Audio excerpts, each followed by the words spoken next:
heart, their kindness calls to me. I have to block it out. My voice has grown so somber. These words don't seem like mine, but the iron won't subside. No matter what I try.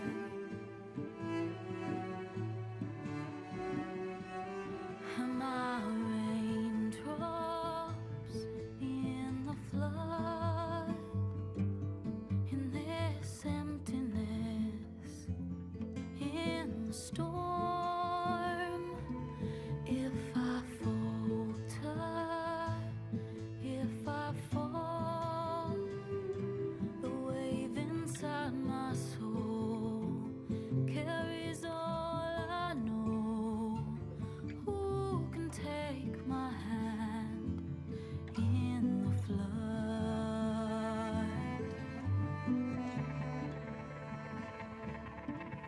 Her voice calls me forth through darkness unknown.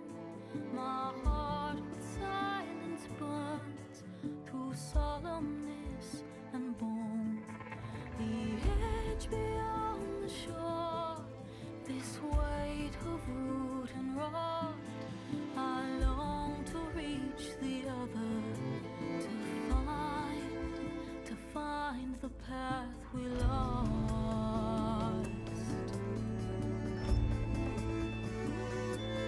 And my raindrops in the flood, in this emptiness, in the storm. If I'm broken, if I'm torn, the wave inside my soul carries all I know. Who can take my hand in the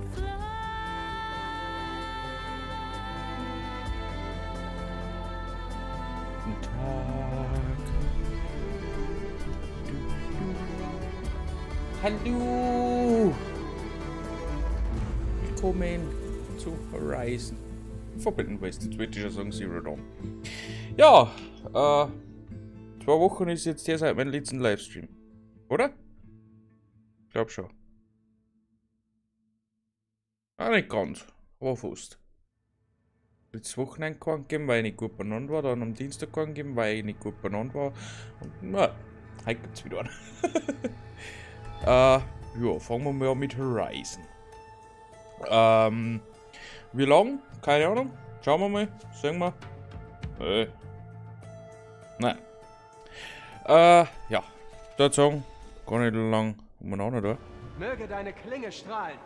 Genau. Möge deine Klinge strahlen. Ganz wichtig. So. Den Controller habe ich noch mal ein wenig abgehängt, weil ich weiß ja nicht, wie lange es dauert. Bis das leer ist, weil er war nicht mehr so voll. Gut. Wir sind ja letztes Mal da im Pfeilhand irgendwo stecken geblieben. Ich hatte zwar eigentlich einmal überlegt, nach Poseidon zu gehen. Bin aber jetzt schon fast so weit, dass wir Richtung Langhals einmal gehen, dass wir mal die ganze Karten ein bisschen sehen. Da herunter haben wir zwar dann auch noch einen und da herum vielleicht dann auch. Könnte ich mir vorstellen, so. Keine Ahnung. Skalierungstechnisch, dass da auch noch irgendwo einer sein müsste. Und da herunter eigentlich auch noch, aber ich glaube, die kommen erst nach und nach. Ich würde sagen, wir sparen uns einmal wieder ein bisschen ein. Ist schon eine Zeit her, sagen wir so. Und ich möchte heute mal ein bisschen was ausprobieren. Und zwar haben wir den Frostjägerbogen.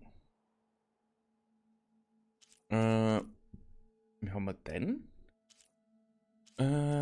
Behemoth Kurzbogen, Jägerbogen. Sprengschleuder, Scharfschussbogen. Das sind meine beiden Kriegsbogen. Ich weiß nicht, ob wir den einmal ausprobieren sollten.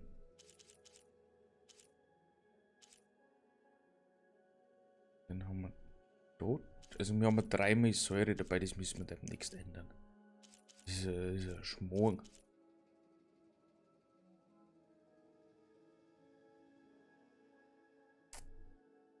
Ich weiß nicht, mag ich ihn probieren. Aber ich glaube, ich probiere ihn einfach. Und zwar haben wir den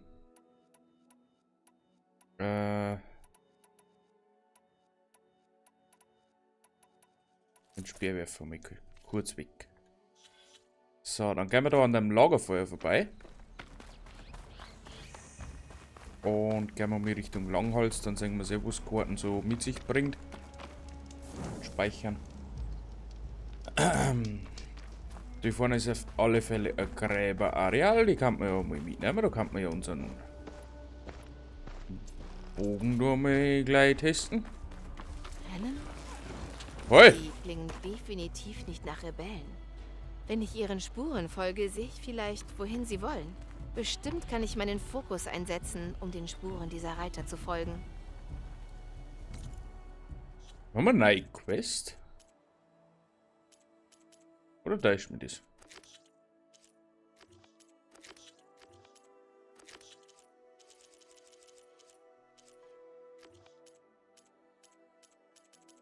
Maschinenrennen, scanne nach den Spuren der Reiter. Das tun wir doch gleich.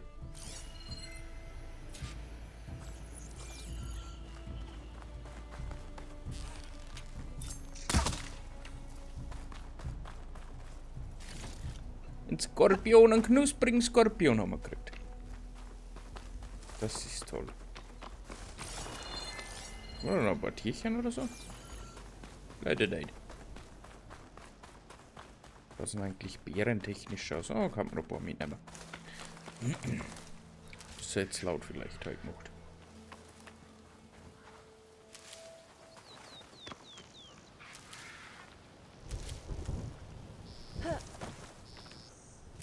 Ich hätte schon wieder laute Maschinen. Das gefällt mir nicht. Oh. Maschinenrennen. Die Maschinenreiter von vorhin. Die von dem Wettrennen. Ich frage mich, was die vorhaben. Ah, bestimmte Rennen von. Reiten. Du hast mich mit Steinen beworfen. Ihr reitet Maschinen, ne? Wer hat euch das beigebracht? Hey, Trupp. Hier ist wohl jemand lebensmüde. Wow. Seht nur die Haare. Was? Hat sich da jemand in der Wüste verirrt? Hey, was sagen die Ostländer uns doch gleich nochmal nach? Ach ja, dass wir Blut trinken, stimmt's? Vielleicht holen wir uns deins. Versucht's doch. Forderst du uns heraus? Ruhig bleiben, Josek. Du willst dich sicher nicht mit der Soldatin anlegen, die Regalas Streiterin besiegt hat. Wir wollen nichts mit dir zu tun haben, Fremde. Wir hatten alle unseren Spaß. Die Straße ist davon. Diese Maschinen, die gehörten Regala. Aber ihr wirkt nicht wie Verweigerer. Wer seid ihr? Woher habt ihr die Maschinen? Wer bei uns etwas will, tritt in einem Rennen an.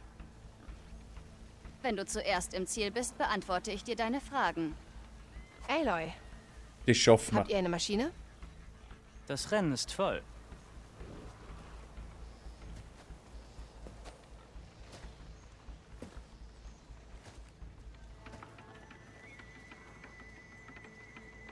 Eigentlich ist gerade ein Platz frei geworden. Okay. Wie sind die Regeln? Nicht sterben. Das wird der Hammer. Solange es nicht mehr ist. Pekka. Schau dir zu schwarz. Macht mir Angst. Aber Angst vor dir eigentlich kann ich haben. Zu deiner Reitmaschine. Rebellen Außenposten. Verwüste Areal. Okay. Ja, egal, wir haben ein bisschen von Weg gekommen. Ein Nabelschwein.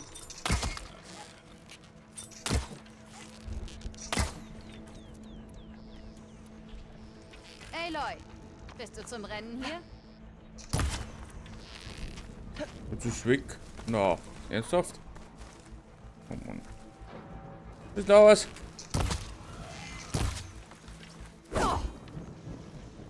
Gib. Mal kommen.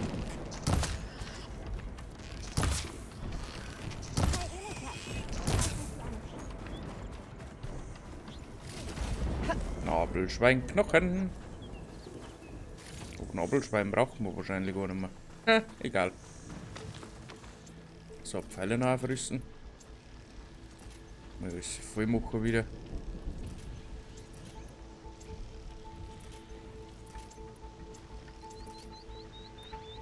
Gut.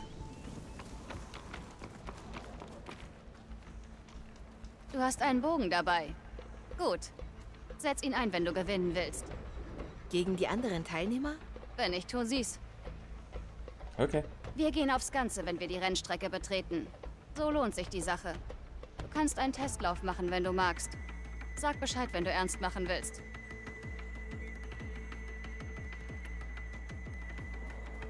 Ich mache einen Testlauf. Erst damit Hessen. Wenn du meinst, dass es hilft.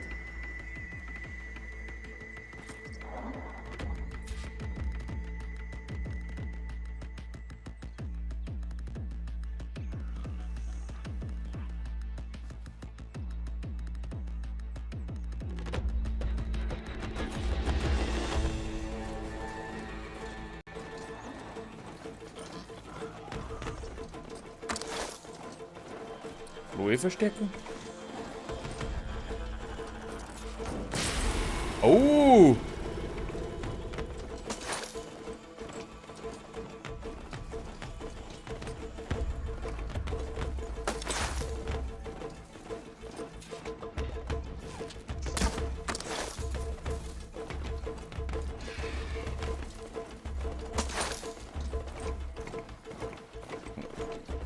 Feuere!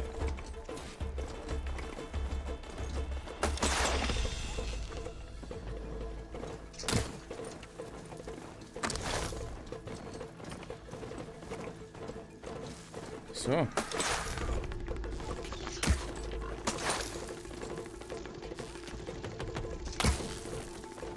Aha. Ruheverstärkung.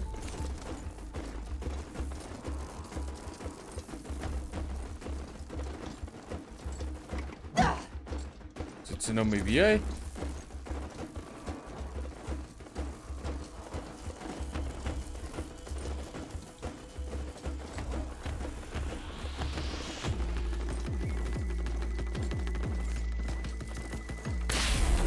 Ah, R2.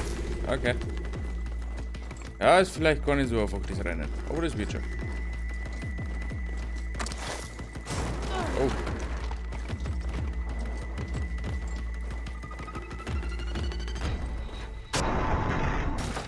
Ah, okay.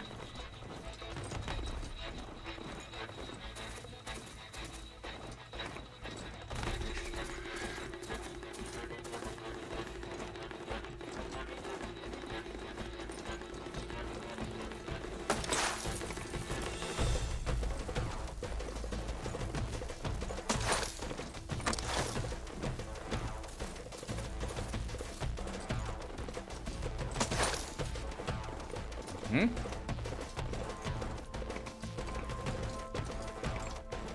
Es gibt Zersprengerpfeile.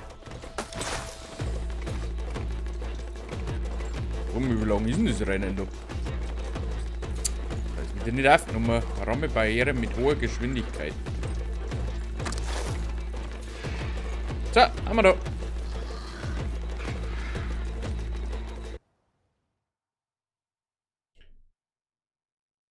Färber finden sich in vielen großen Siedlungen. Das echte Rennen wartet. Hey! Hey Leute, komm zurück. Legen wir los. Okay. Alle bereit machen.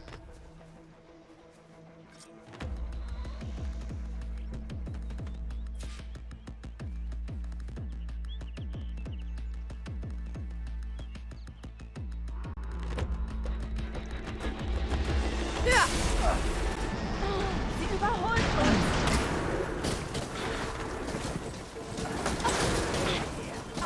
Der Pfeil wird weh. Hallo!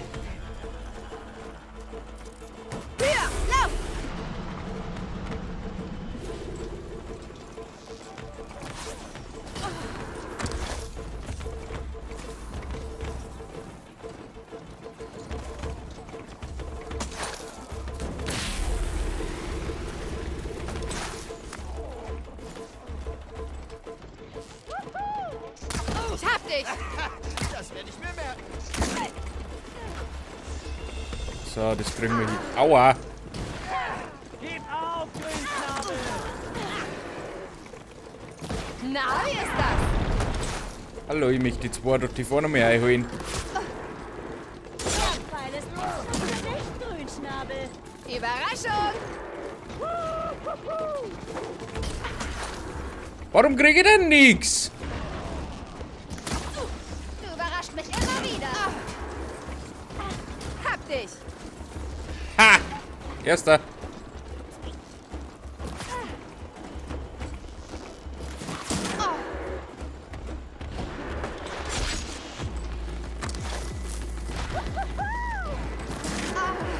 Sie wird langsamer. Überraschung! Du machst doch wohl Witze.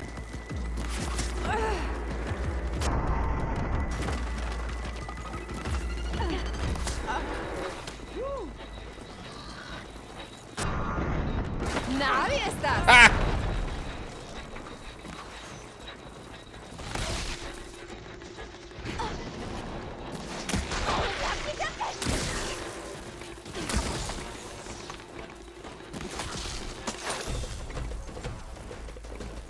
Verstärkung noch mitnehmen.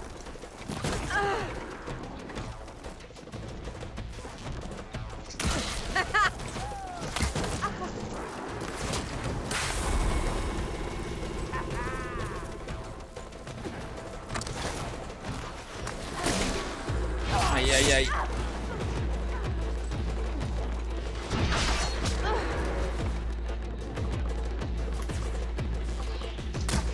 Hab dich! Gib.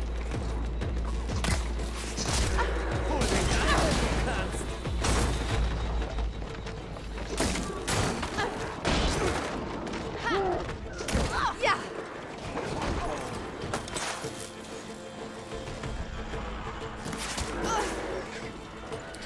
Lauf einfach, lauf! Ah! Haha, ich gewinne! Hier, dein Preis für den Rennsieg. Hast du verdient. Du schuldest mir ein paar Antworten. Ich bin Atta. Was die Herkunft der Maschinen angeht, die meisten von uns waren mal Rebellen. Wir dachten, in Regalas Armee könnten wir in einem echten Krieg kämpfen, gegen die Kaja. Doch Regala schlachtete unser eigenes Volk kaltblütig in Fahrlicht ab. Nach Rückkehr ins Lager schlichen wir mit unseren Reitmaschinen hinaus und blickten nie zurück. Seitdem tragen wir Rennen in den Clanlanden aus. Wir fanden, allein sind wir besser dran. Keine Regeln, keine Häuptlinge. Nur schnelle Reitmaschinen und der Geschmack von Blut. Klingt nicht allzu übel, würde ich sagen. Wo ist dein stiller Freund? Der mit der Maske. Er war nicht im Rennen. Er hat dir seinen Platz überlassen. War bestimmt das Beste. Warum sagst du das? Er hat noch kein Rennen verloren. Wäre er hier geblieben, hättest du keine Antworten bekommen. Mag sein. Weißt du, Hex hat eine neue Rennstrecke ganz am Ende des Tieflandgebiets entdeckt. Direkt am Strand. Wenn du dorthin gehst, ist vielleicht ein Platz für dich frei. Falls ich mal dort bin, überlege ich's mir. Aloy, bist du zum Rennen hier?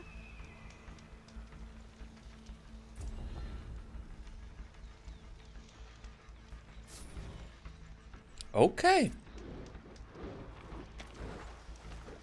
Ist ja nicht schlecht gelaufen, oder? Sieh dir immer die Strecke nach einem Komm Rennen schon. an. Das Gib mir ein paar vergossene Blut. Tipps. Ich mach das nach Instinkt. Pech, wenn deiner schlechter ist als meiner. Sieh dir immer die Strecke nach einem Rennen an. Was war das? Ah, geil. Nobelschwein wahrscheinlich. Ja. Noch ein paar Tierchen oder so.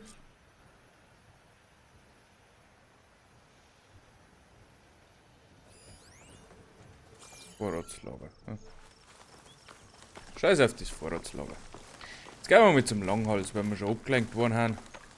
Wo sind wir denn jetzt hier umeinander gelaufen? Ah, da haben wir es um. Okay, da ist ein Fragezeichen. Da ist ein Jäger, Jagdbedarf. Braucht man Jagdbedarf? Mit einem Campus, gell? War ja eigentlich ein Reittier?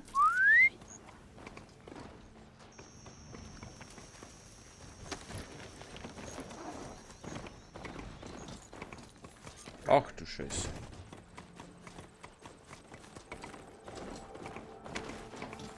Das Land hier leidet auch unter der Plage.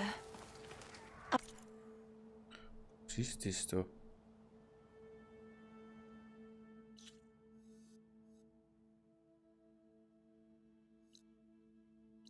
Achso, das ist der Jagdbedarf da oben. Aber wir werden es heilen können. Sobald Gaia stark genug ist, Langbein. der Festes einzufangen. Okay. Ich könnte einen Schockpfeil auf den Kanister schießen. Langbein braucht man eigentlich nicht. Ah, nehmen wir Langholz.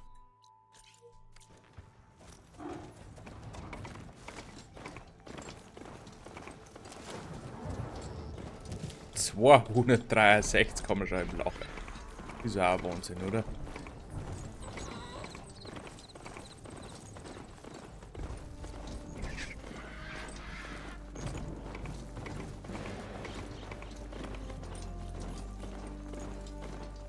So. Gräberareal ist noch dort vorn. Irgendwo. Feuerdornrückenareal.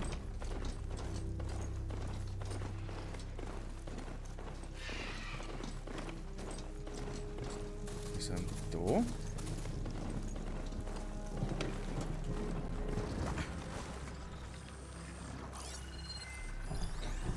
Feuerdornrücken, reitbar. Okay. Stoßzähne. Ruhebehälter. Vielleicht kann er mich ausschleichen und einen überbrücken.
Okay, er hat schon gesagt, ich komme da damit nicht klar.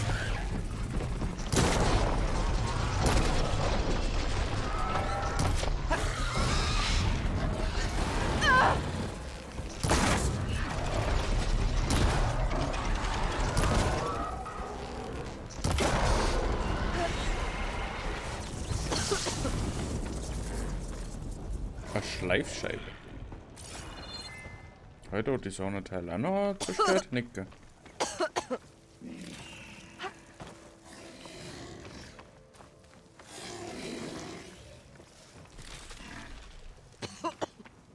Wo ist er?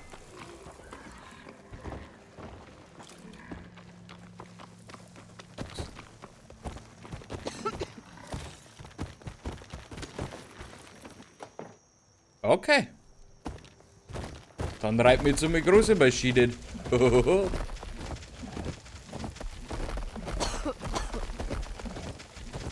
ist ein Rebellenlager. Brennspeer. Ja.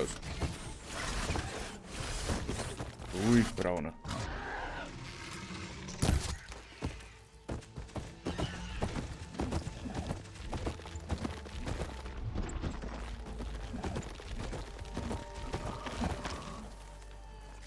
Geierfeder. Dann kann man sagen,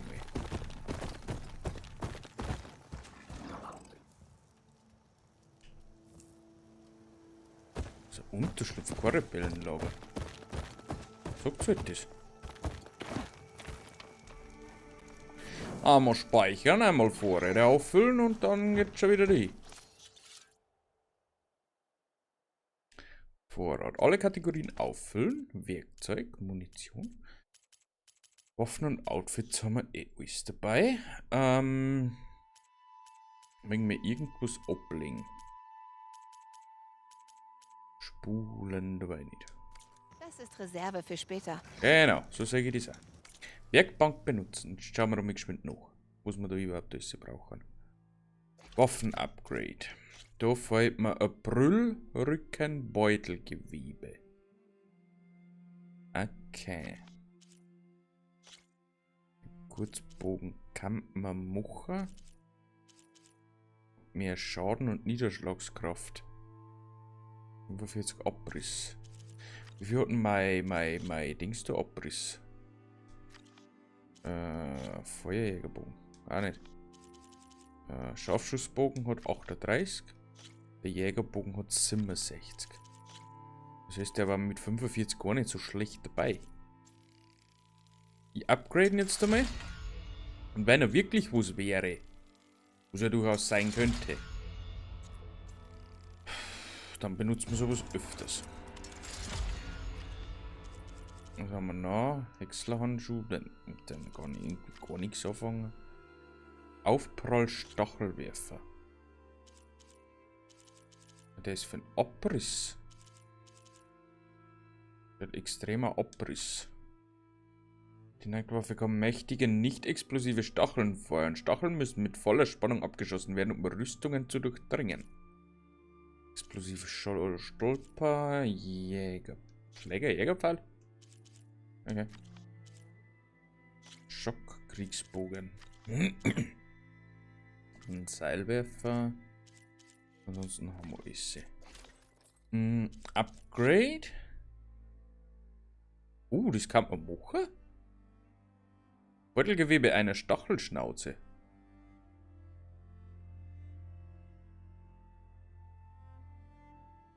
Okay, ich weiß zwar nicht, wo wir das hier haben, aber ja, gib ihm.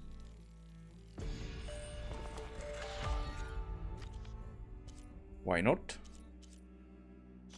Utaru-Flüsterin, die hat mehr Element Verteidigung. Und da haben wir jetzt Feuerschock. Und Konzentrationsregeneration. Das ist schon mal ganz gut. Ja, dann passt das auch. Trankherstellung braucht man nicht. Beutel-Upgrade. Kaninchen, Breridon, Pelikan, Gänsefedern, Kaninchenhaut. Ich meine, Kaninchen haben wir schon mit Kot. Entenfedern und Barschhaut. Ja, das dauert wohl noch ein bisschen. Spezialausrüstung haben wir jetzt 2. Zugwerfer und Anzünder.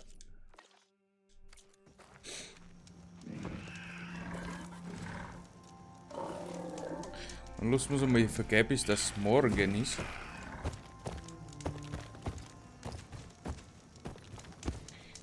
Morgen. Na, dann sehen wir auch wieder irgendwas.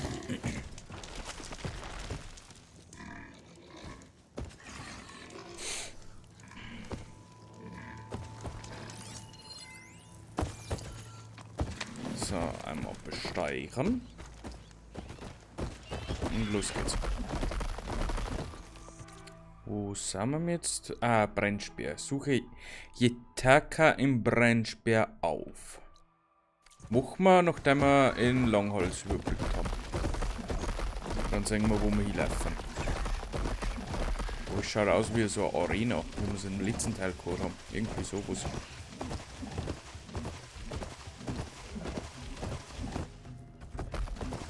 Da müssen wir mal kicken, ne? Dann haben wir uns das Lagerfeuer damit.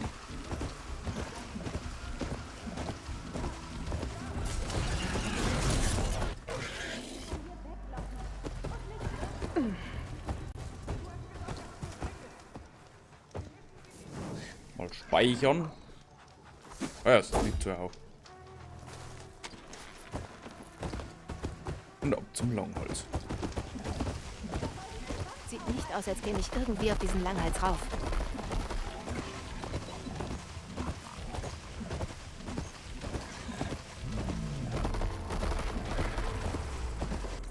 Warum ist da ein Schlüssel da?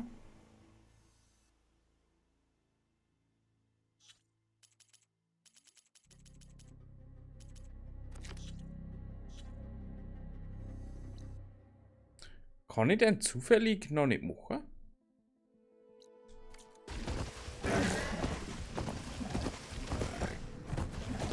Brauche ich da erst unbekannte Fähigkeiten dazu? Von denen ich aktuell noch nichts weiß, aber eigentlich schon weiß.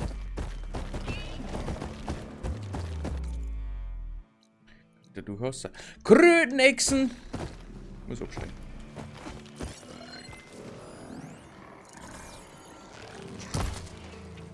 Braucht Krötenechsen. Oh, geiler Gabelbein. Klingt, als wären da Leute in Not. Wo? Wo denn? Das Gebiet doch gegen Fremde bewachen. Und wie genau sollen wir das gerade anstellen? Hier drüben! Die Nora kämpft gegen die Stürmer. Das heißt nicht, dass...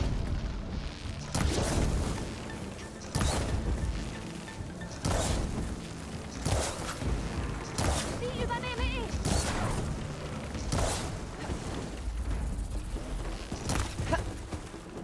So, jetzt probieren wir noch mehr.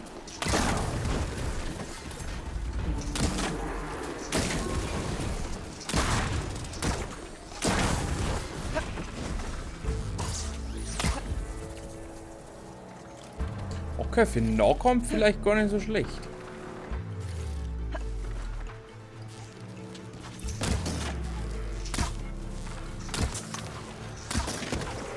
Braucht mehr Munition.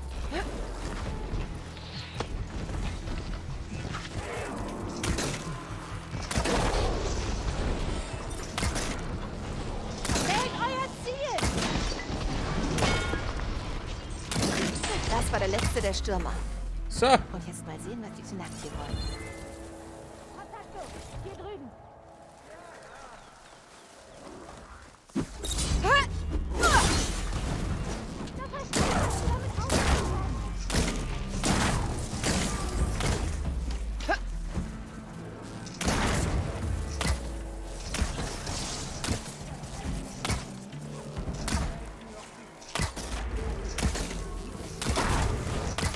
also irgendwie hat er was. Der kleine Bogen da.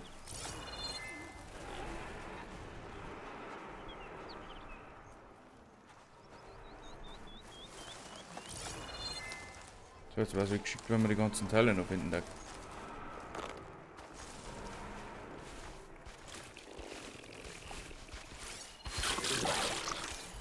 Hallo! Stachelschnauze, was haben wir da?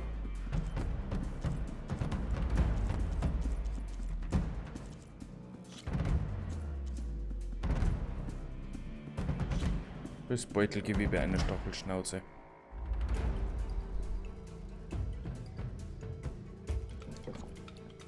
Müssen wir bestehen lassen.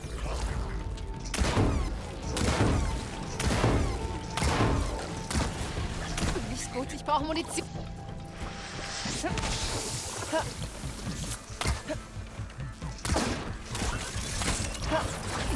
Au, au, au. Au, au, au.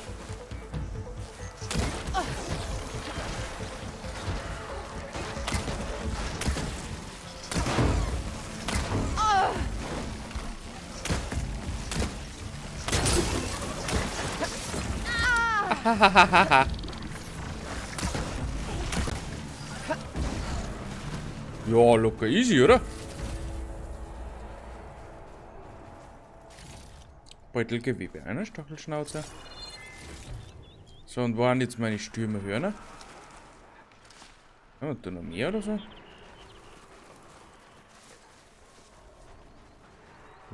Ich meine ja nur, weil ich war jetzt da schon so ein bisschen bereit. Wo Stürmerhörner habe ich jetzt noch gar was gefunden, oder? Egal, haben wir direkt nur. Hallo. Ihr seid wohl eine Tenakt-Patrouille. Wie seid ihr mit den Stürmern aneinander geraten? Du musst unsere Fragen beantworten, nicht wir deine. Hatakto, sie hat gerade für uns gekämpft. Das macht sie nicht zur Verbündeten. Doch, das macht sie ziemlich genau dazu. Und diese Regala-Eiferer reichen schon. Wir müssen uns nicht noch mit Nora-Kriegerinnen anlegen. Regala ist eine Wüstentenakt. Wir sollten an ihrer Seite kämpfen, statt alles auszusitzen. Regala hat ihre Pflicht vergessen. Und ihre Wut auf die Kaja zog uns dann in... Wir reden später darüber. Dein Kampf war mutig und ehrenvoll. Es steht dir frei, den Hain zu betreten, Nora. Den Hain? Unsere Hauptstadt. Wenn du dich in diesem Gebiet aufhältst, solltest du dich bei den Kommandanten dort melden. Wenn Regala ihre Pflicht vergessen hat, warum bestrafen wir sie dann? Was für ein Hain? Dies da? Anscheinend. Stürmerareal. Langholz. Was denkt? Weil Langholz. die Befehle befolgen. Kriege ich noch nicht. Und die lauten, in diesem Kampf neutral zu bleiben. Was weiß ich? Was weiß ich? Das weiß keiner.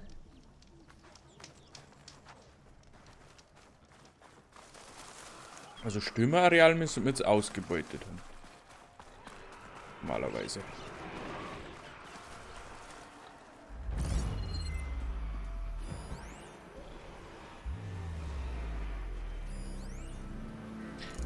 Taube.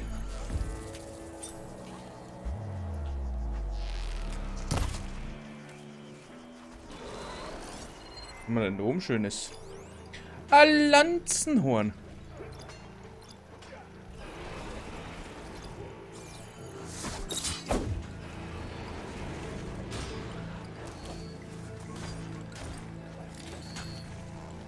Sollen wir uns da einmischen?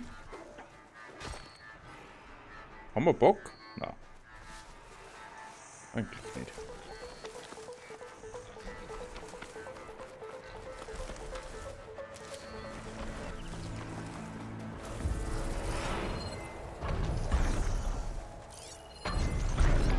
Es gibt... Ich habe Langholz noch nicht gescannt.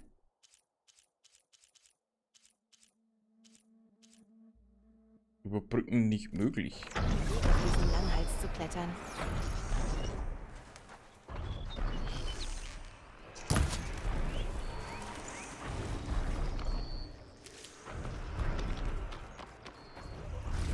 Ha, oh, geil wieder.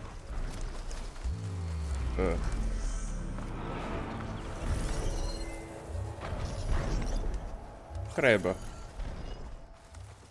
Schaut ja nicht so gesund aus.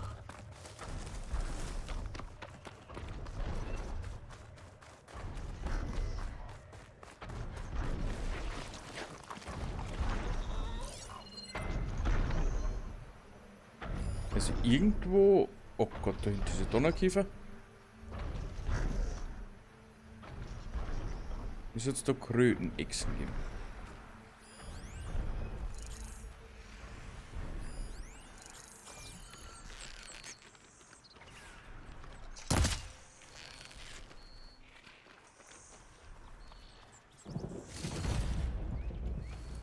Klingen am Auge. Gut zum Tunnelgraben. Aufspürergräber. Oh, lecker, lecker. Da wieder Klanghülse, ja.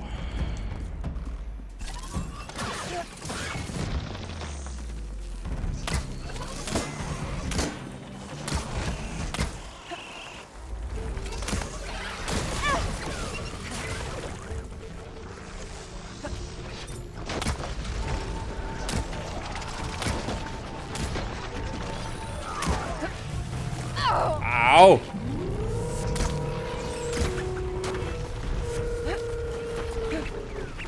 Ach du Scheiße! Ach du Scheiße! Husten! Brüllrücken, komm zu mir!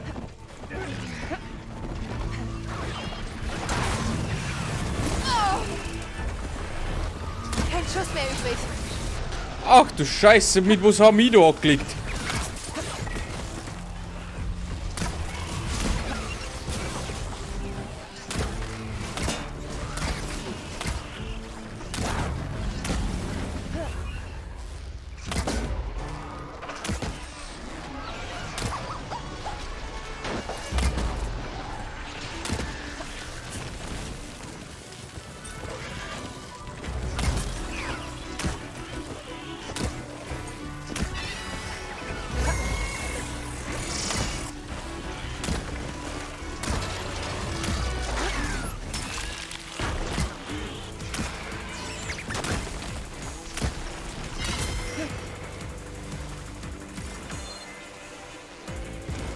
Minoj.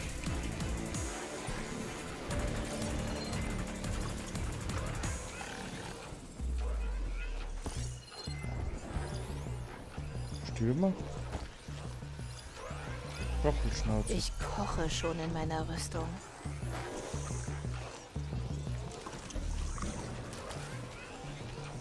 Ja, ja. Ich käme mich doch nur irgendwie auf diesen Langhals, aber unmöglich. Kann er schon reparieren.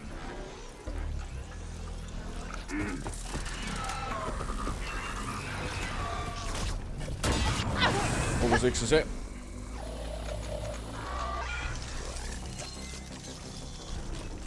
Löschwasser.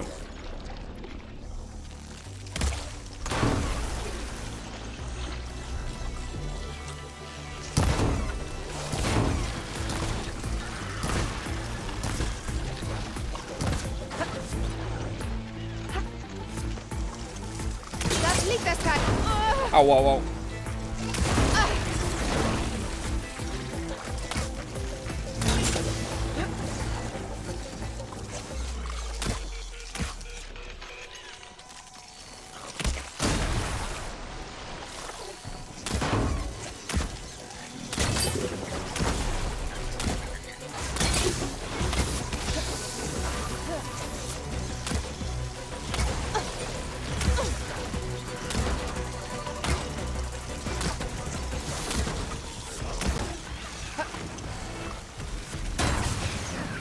Oh.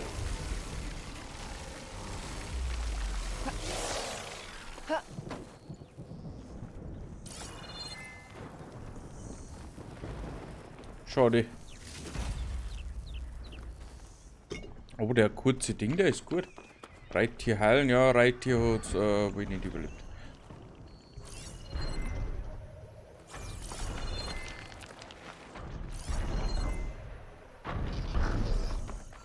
Wo zur Hölle sind die hergekommen? Die haben da rumgegangen, oder? Säure würde viel Schaden verursachen. Gigabrüllrücken. Ja, es könnte sein, einen Kampf austragen. Bin jetzt fertig davon.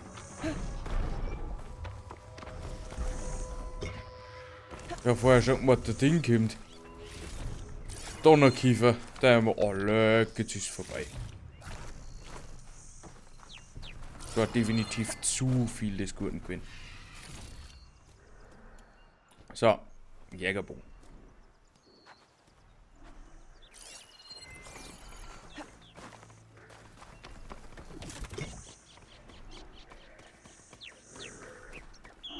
Entdeckt. Ich muss hier weg. Gar nichts muss ich.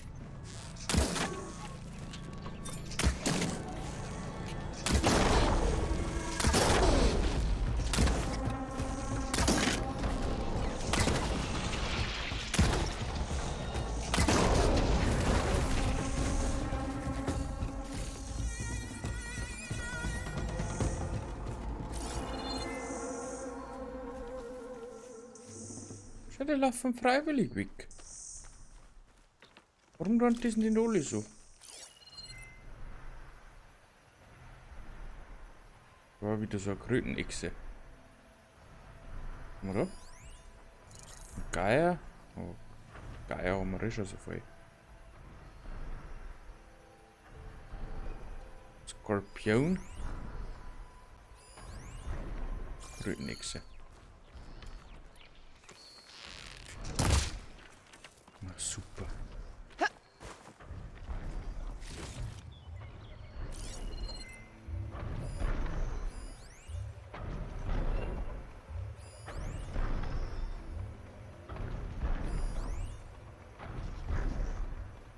Auf der Daumen.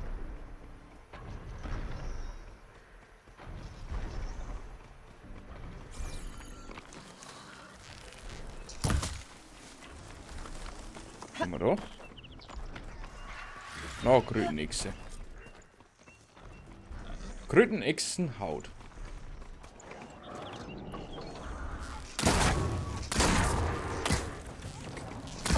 Ja, dann schleich die. Oh.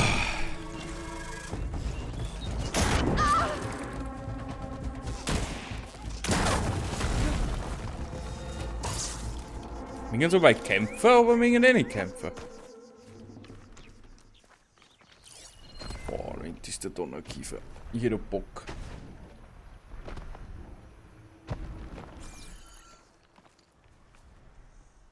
Ich hätte wirklich Bock auf einen Donnerkiefer. Irgendwie halt Hosen auch voll.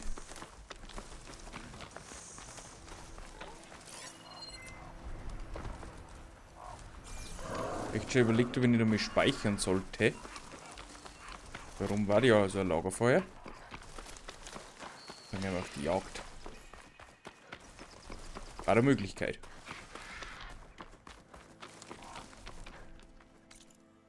Was zur Hölle ist das? Schaut aus wie eine Brutstätte. Hm.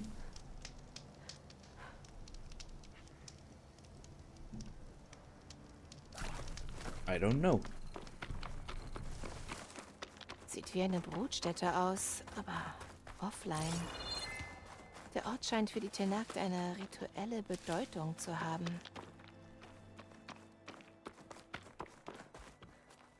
Was?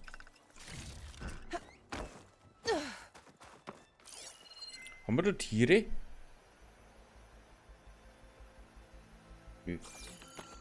Schau mal da einfach um, was die Sache ist. Ob wir da reingehen oder so. Oder ist die zu?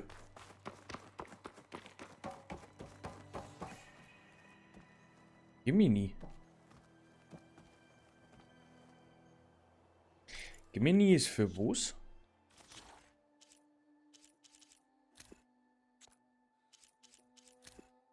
Tau. Jota. Chi, Jota.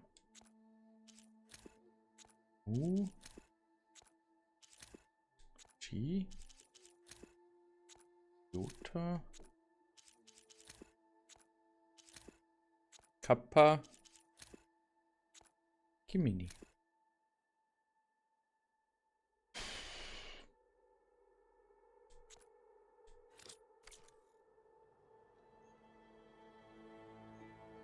Ich darf ja ganz ehrlich sagen, wir machen es. Rein da.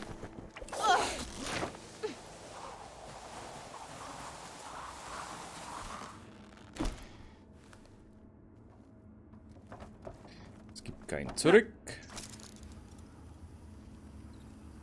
Aber die Brutstätte sollte laut Aloys Aussage offline sein.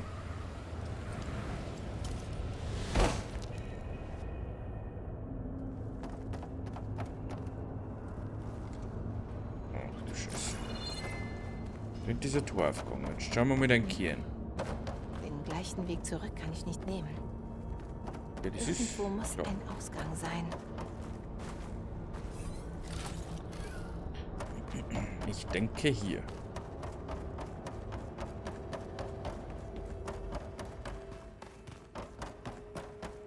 Und da geht's wieder mit Lüftungen nach oben. Ist da noch irgendwas? Nein, dann Affe mit dir.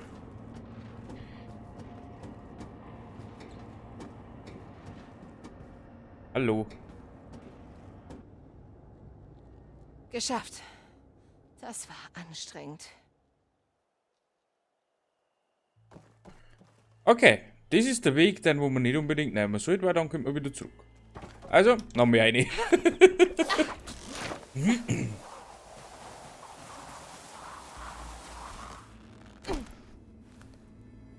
Das habe ich nicht gewusst, ne?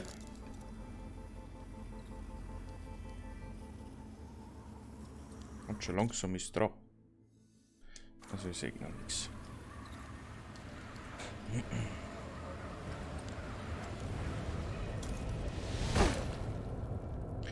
Brutstätte Gemini. Da ist der Ausgang, soweit wissen wir es mir jetzt auch schon. Meererkerne. Okay, das ist interessant.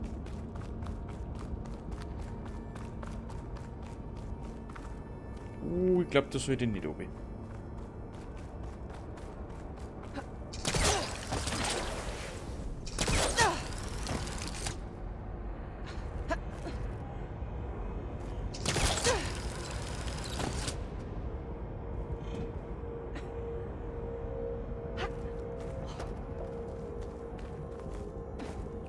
auch so richtig bin.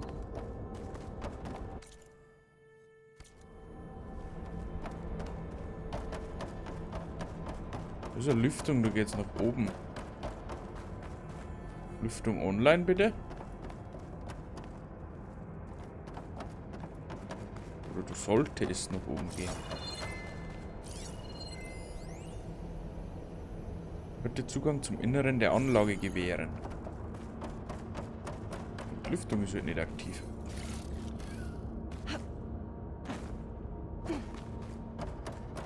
Also werde ich so wahrscheinlich nicht dürfen können.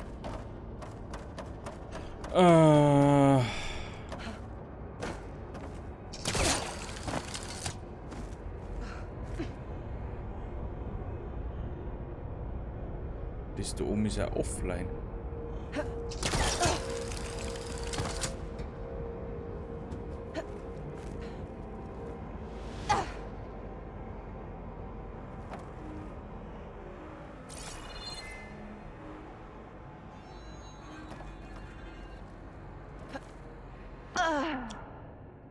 Okay. Da geht's nicht lang. Komisch.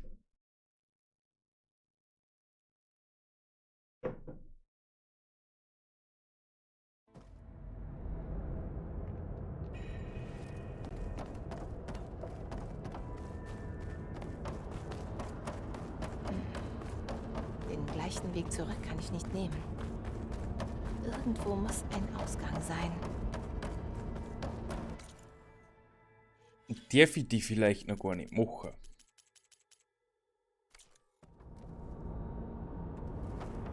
Dass ich da noch nicht befugt bin dazu. Oder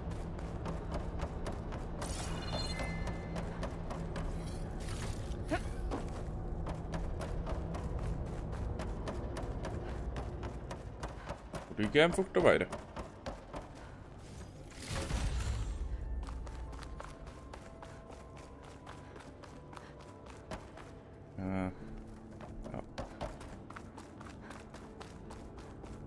Ist wahrscheinlich wirklich so, dass wir da noch nicht einer davon sollten tun.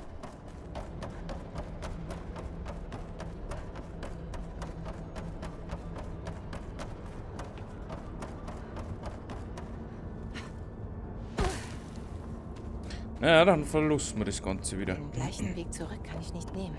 Ja, ey Leute, mittlerweile Irgendwo weiß muss ich ein das. Ausgang sein. Es gibt da einen Ausgang, wie man die ganze Blutstätte machen. Aber das habt ihr mir wieder nicht gelassen.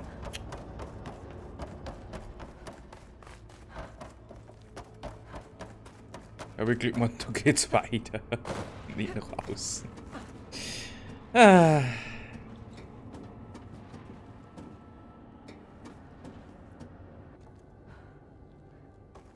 Geschafft. Das war anstrengend. Das war anstrengend. So, Tierchen haben wir nichts da. Aber mir kann man...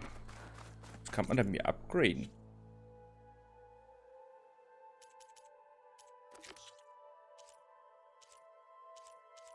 Rohstoffbeutel. Ah, braucht man noch Gänsefeder. Präzisionspfeilköcher.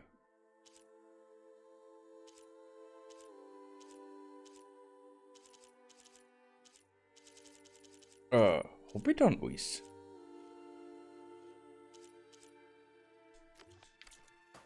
Braucht halt noch so eine Kröte, also so einen Knochen oder was auch immer. Und eine Gänsefeder. Wieso was?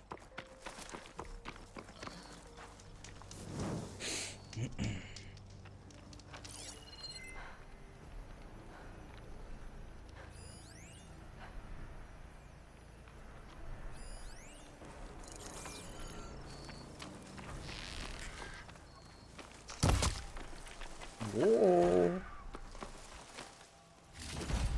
Kröten, Echsen, Knochen.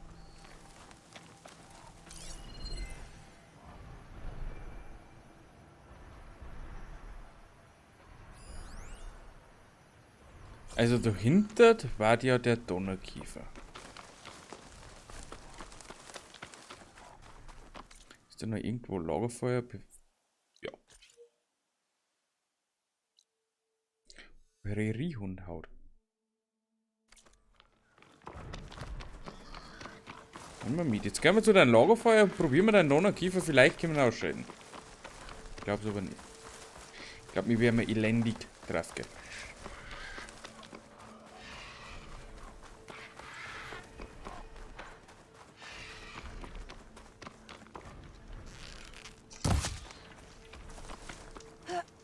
Aber wer nicht probiert, kann nichts herausfinden. So, noch kurz vorbereiten. Pfeile auffüllen. Die Pfeile auffüllen, die sind voll. Löschwasser.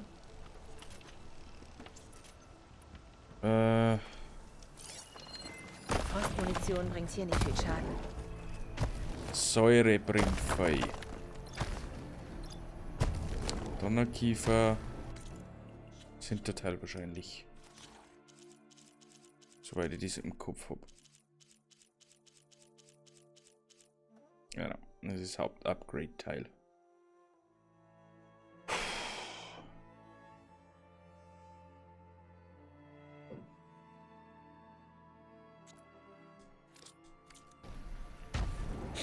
Okay. Speicher haben wir.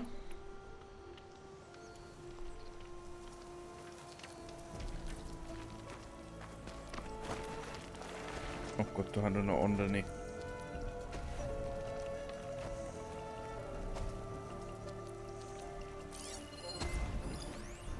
Feuerreishörner.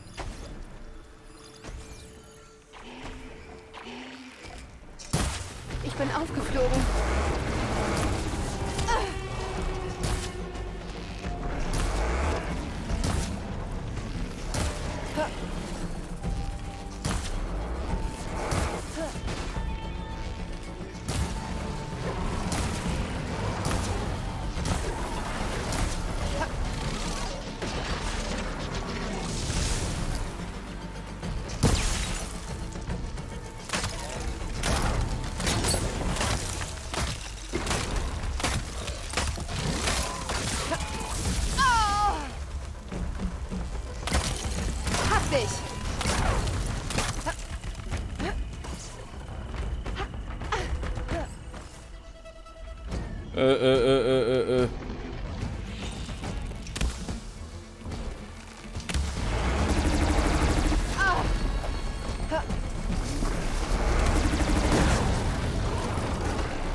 Okay, da brauche ich einen richtigen Pfeil. Oh Gott!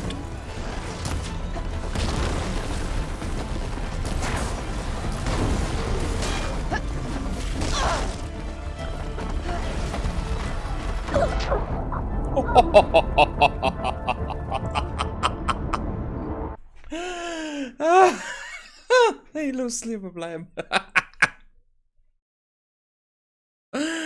Oh, lecker, lecker. Ich glaube, wir haben zu schwach. Ein bisschen vielleicht. Ja. Wir gehen mal wohin? Richtung Prärie-Rundhaut. Genau, da müssen wir jetzt um. Passt, nehmen wir das Lagerfeuer mit und die Gräber. Ja, ist so noch nicht Lust, wo wir stehen. Eine Taube.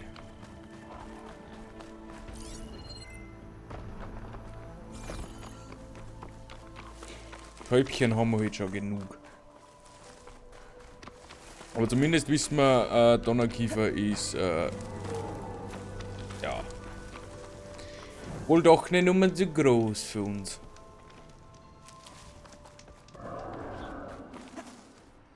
Oh Gott.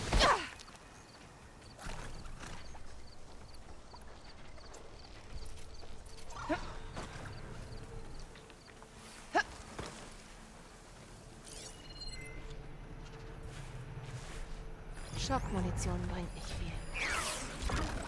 Ein Spitzenverwüster. Schwach gegen Plasma. Oh, leck.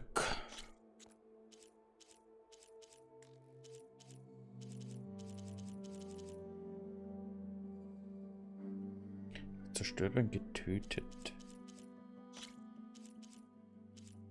Spitzenverwüster jetzt.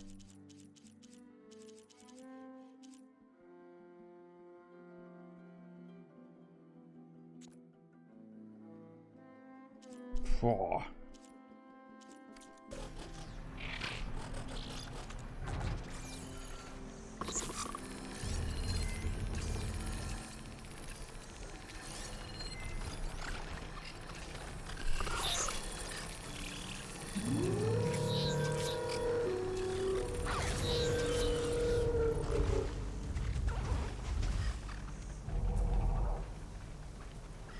Okay. Auf in die Kampf. Ach du Scheiße.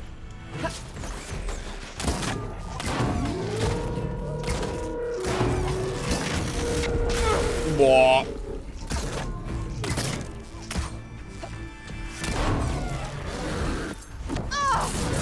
Boah.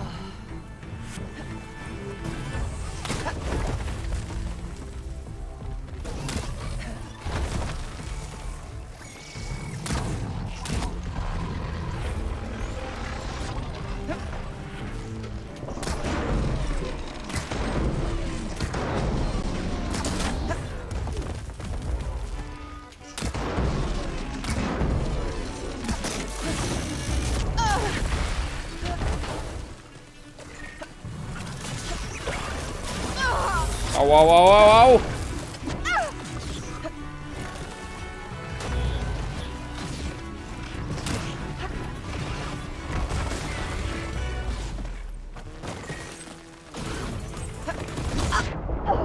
Nein, nein.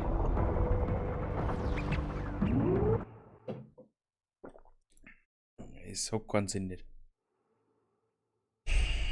Wir brauchen unbedingt stärkere Waffen.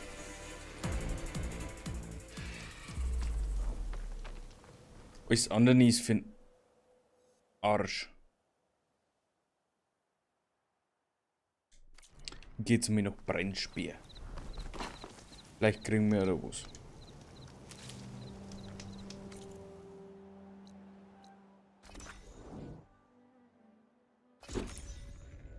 Dann zumindest Händler, vielleicht finden wir da was Geschicktes, was wir mir brauchen könnten. Wenn nicht, ist auch wurscht, aber mit den Waffen, die wir haben, gehen wir langsam nicht mehr weit. Müssen wir eigentlich fast alles fürchten. Oh.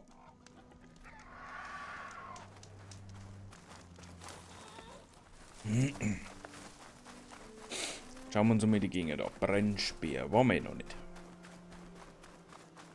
Wie gesagt, schaut aus wie eine Arena. Mal kicken. Keine Sorge, ich bleibe wachsam.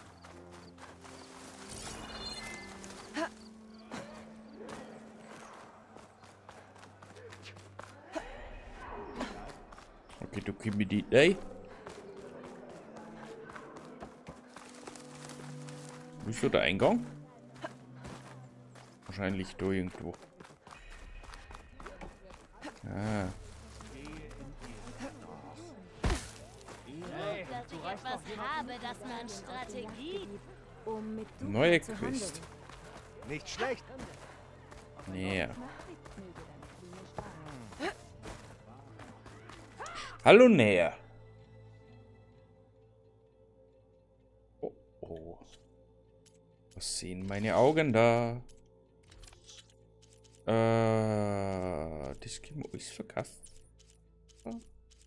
Oder nicht die bearbeiteten Metallblöcke. Verkaufe ich die aber.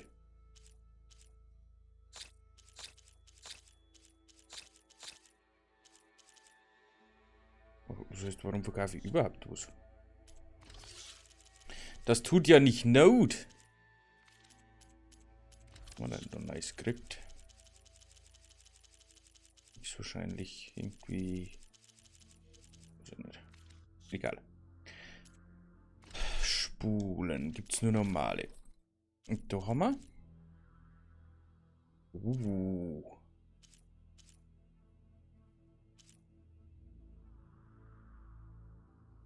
Gut gegen Schock und Löschwasser.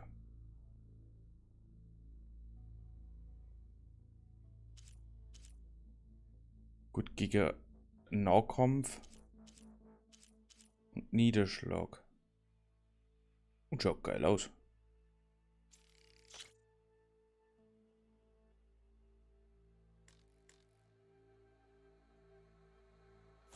Ja, damit.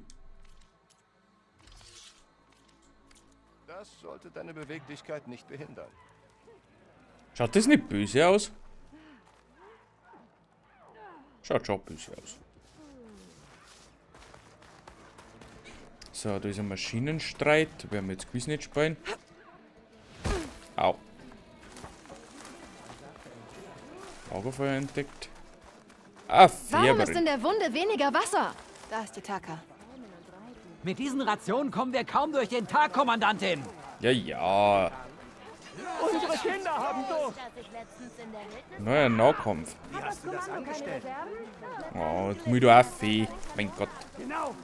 Kommandantin, behalten Sie das Wasser bei sich selbst. Hallo Jägerin.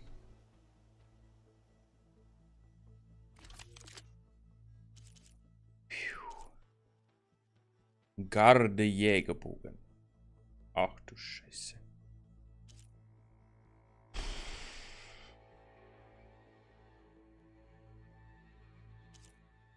Ich kann mir die Sprengschleuder kaufen. Da haben wir Klebstoff, Säure. Warum ist beim Jägerbogen noch immer Säure dabei?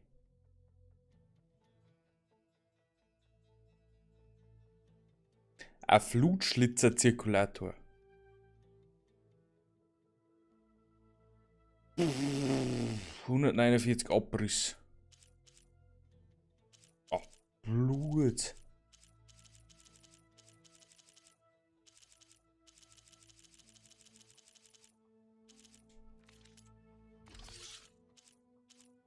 Tarnschaden, Frost plus 15.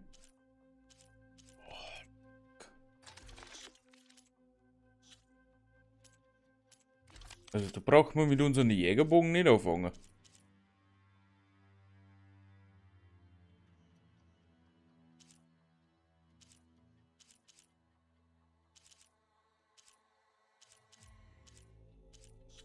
Schlimm ist halt, dass wir einmal so viel doppelt.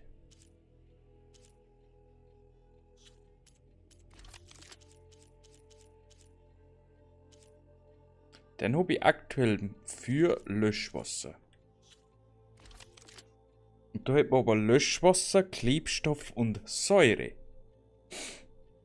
Der kostet zwar ein Heidengeld und bringt uns nicht viel, weil wir es nicht stark nutzen. Wir brauchen mal eine richtige Waffe. wieder. Ich hab's verpasst. Ich hatte Wachdienst. Das ist hart.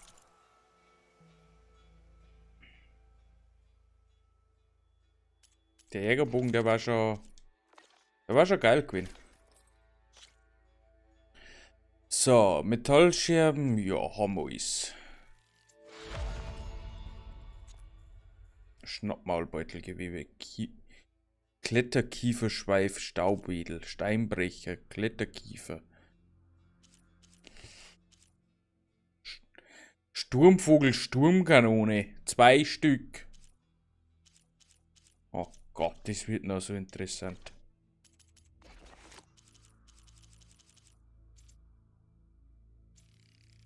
Upgrade. Brauche ich jetzt noch einen Krötenknochen?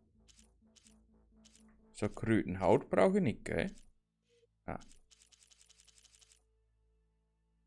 Mondfischhaut. Und Eulengabelbein. Das war vielleicht ein Kampf. Wahnsinn. Du warst dort? Ja, mein gesamter Trupp. Eine scharfe Klinge deinen Feind. Mögen die Zehen dich leiten. Sterbe nicht! So,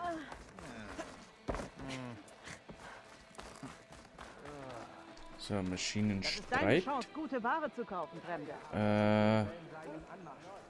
Mein Vorrat. Nahkampfarena.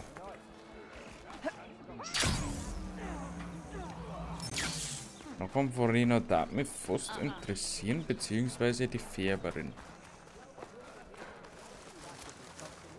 Boy! Du sollst eine neue Tätowierung haben. Wo kommt denn der her? Ist das da oben?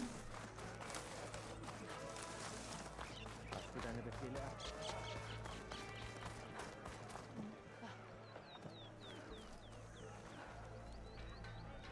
Möge deine Rüstung Was ist bestehen.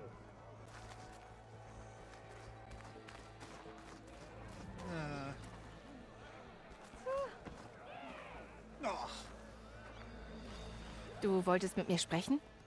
Ich heiße Sokka. Kommst du aus dem Norden? Aus Blutzeichen?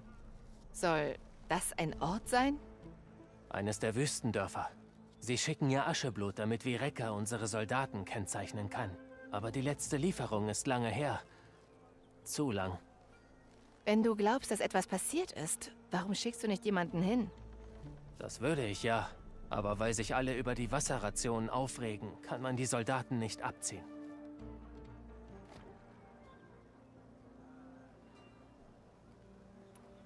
Du hast gesagt, das Dorf aus dem Norden schickt Vorräte an die Hauptstadt.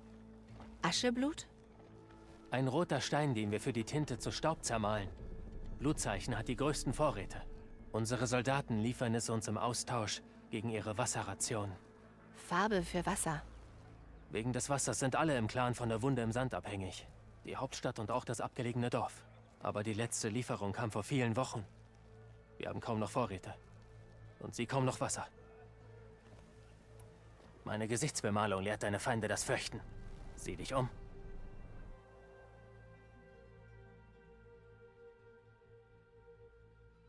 Aha, Gesichtsbemalung gehen wir noch machen.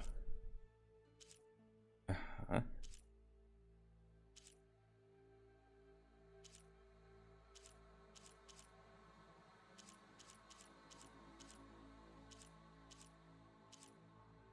Gut, ob so was Scheiß. Lust zu streiten.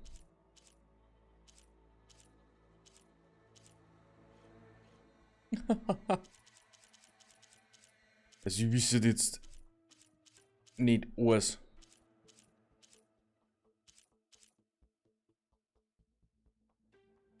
Höchstens so dies. Okay. Wenn ich dort langkomme, sehe ich nach dem Dorf und nach dem Problem dort. Ich danke dir. Geh nach Norden, dorthin, wo die Wüste auf die Berge trifft. Das ist Blutzeichen. Frag dort nach Kentok oder Natika. Die wissen, was los ist.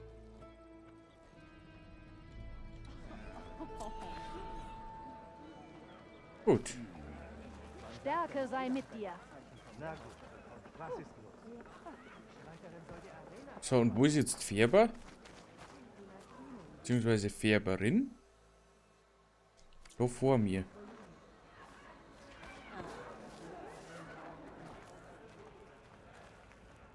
Fremde, die Kunst der Tenakt erwartet dich hier.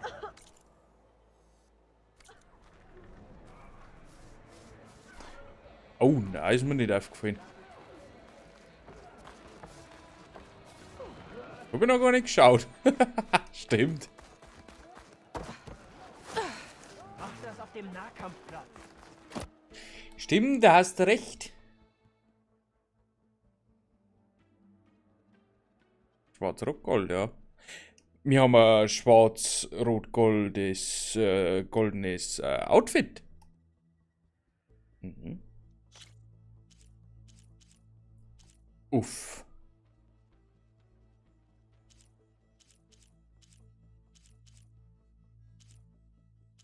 Blau oder grün? Also das oder das?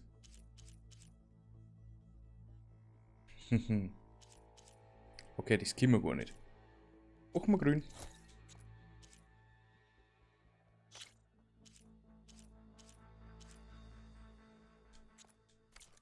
Eine hübsche Farbe. Das war ein ganz schöner Stoß.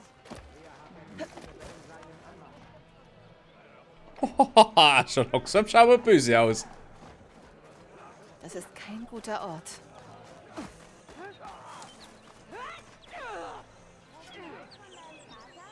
Was ist denn hier los? Nahkampftraining.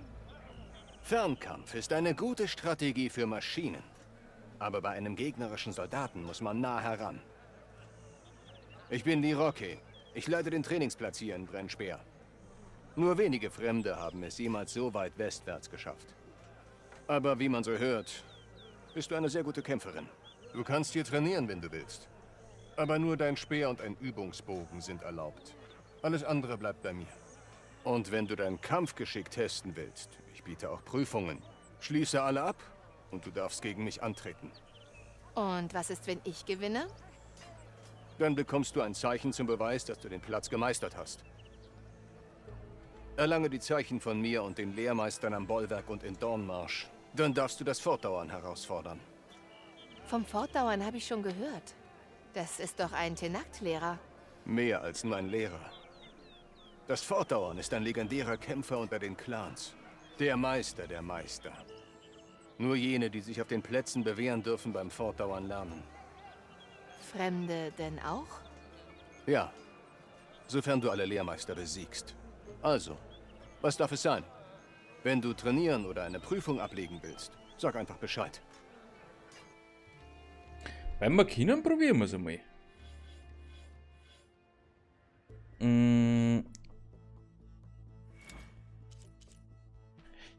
Elitekrieger sind effizient, tödlich und präzise. Lande eine Basiskombo, führe anschließend einen Wuchtangriff aus und schicke zuletzt einen Resonatorstoß hinterher für maximalen Schaden.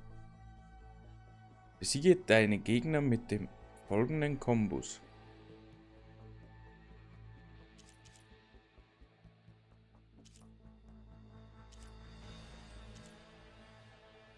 Luftschlitzerabsprung.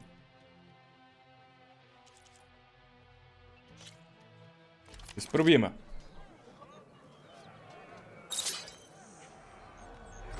Meine Kraft ist dein. Im Namen der 10.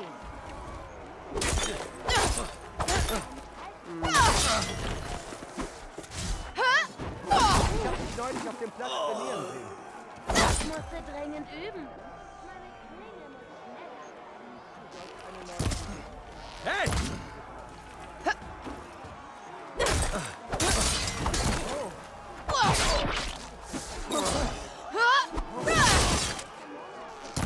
Du kannst Einzelangriffe kombinieren, aber auch Kombinationen verketten. Probier's mal damit. Ach so.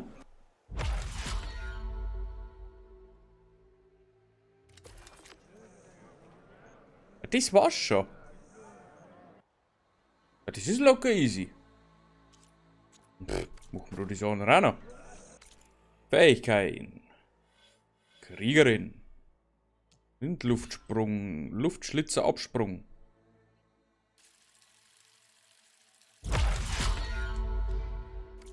Da wir ein paar Fähigkeitenpunkte aufgekommen haben. Bist du zum Trainieren hier? Ja. Ich habe etwas Neues, an dem du dich ausprobieren kannst. Ja. Mal kommen.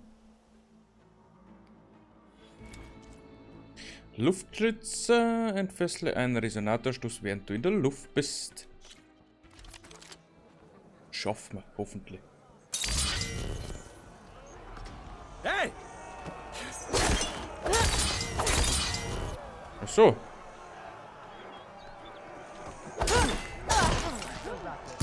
Jetzt mal was anderes. Üb doch mal, den Luftschlitzer zu einem Luftschuss zu verketten. Hobby. Okay. Das ist easy. Das sind mehrere. Stelle deine Nahkampfkünste auf die Probe und besiege Liroke, den Lehrmeister der Wüstentenakt. Liroke ist ein kampferprobter Soldat und ein Elitekämpfer. Er ist im Clan als Verwüster der Wüste bekannt und seine schnelle, präzisen Gegenangriffe haben ihm viel entscheidende Siege eingebracht. Du wirst nur den Speer und Trainingsbogen haben.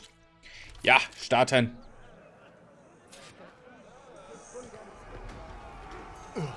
Tu endlich was! Das war mal ein Angriff. Das hast du gut ausgeführt. Gut, sehr gut. Du hast dazugelernt. Möge deine Klinge. Wow!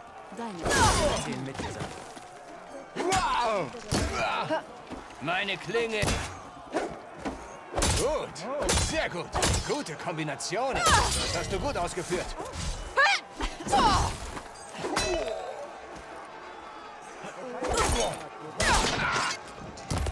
Schon gut. Ich gebe auf. Oh, okay. Das war ein guter Kampf. Den werde ich noch lange in den Knochen spüren. Hier. Das versprochene Zeichen. Danke. Nur weil das so ist, habe ich. Geh zu den Trainingsplätzen am Bollwerk und in Dornmarsch. Erlange die Zeichen. Fordere dann das Fortdauern heraus. Wenige haben das je getan. Doch ich glaube, du hast eine Chance. Und wenn du mehr trainieren oder noch eine Prüfung ablegen willst, nicht das verkehrte gewonnen, doch? Du wirst hier immer willkommen sein. Frag für einen Freund. Wüstenclan Abzeichen. Kriege du jetzt dann irgendwie Metallschirm oder so? Weil ich gut war, Beste und so. Weil ich nicht Übung.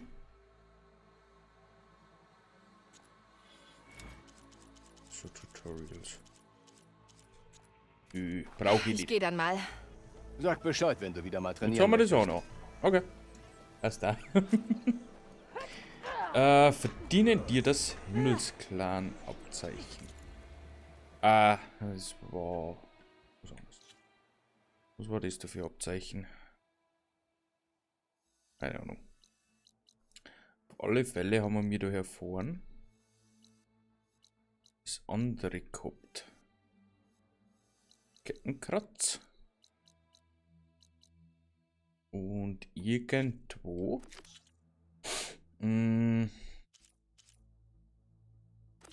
ist da noch eins.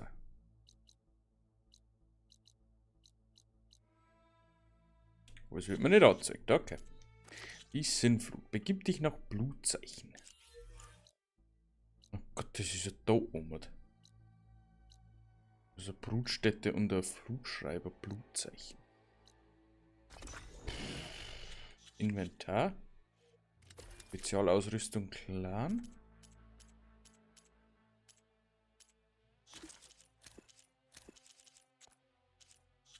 Wie viel Prozent haben wir denn eigentlich schon? 24,8. Das haben wir ja schon weit gekommen. Also, das haben wir abgeschlossen. Da ist noch ein Fragezeichen, das möchte ich noch gerne haben. Dann gehen wir noch geschwind zu der Mission. Ihnen verdanken die Carja ihre Geräte. Dann gehen wir weiter. Ah, das ist nur Co.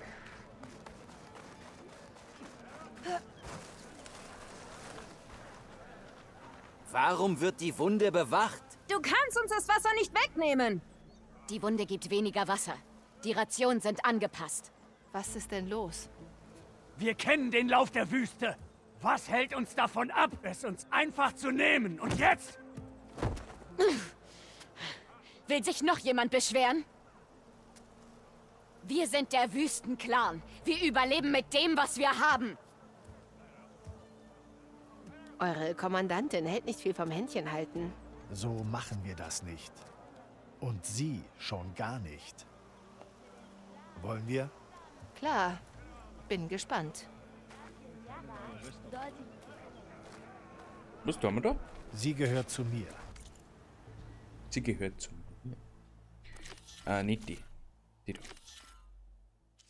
Oh, gibt's aber eine Erfahrung. Draka ist nicht der Einzige, der eure Kommandantin hart angeht. Die Wüste hat das Überleben in uns eingebrannt. Wir spucken auf den Tod und stürmen in den Kampf. Vielleicht etwas zu enthusiastisch.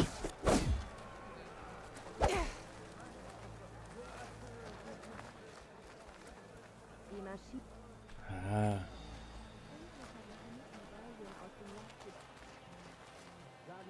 War ein bisschen verbuckt.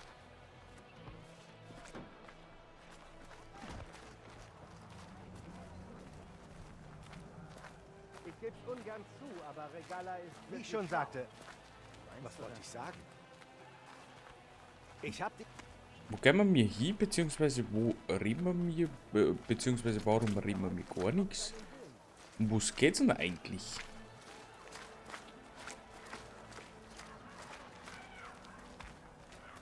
Folge Shataka.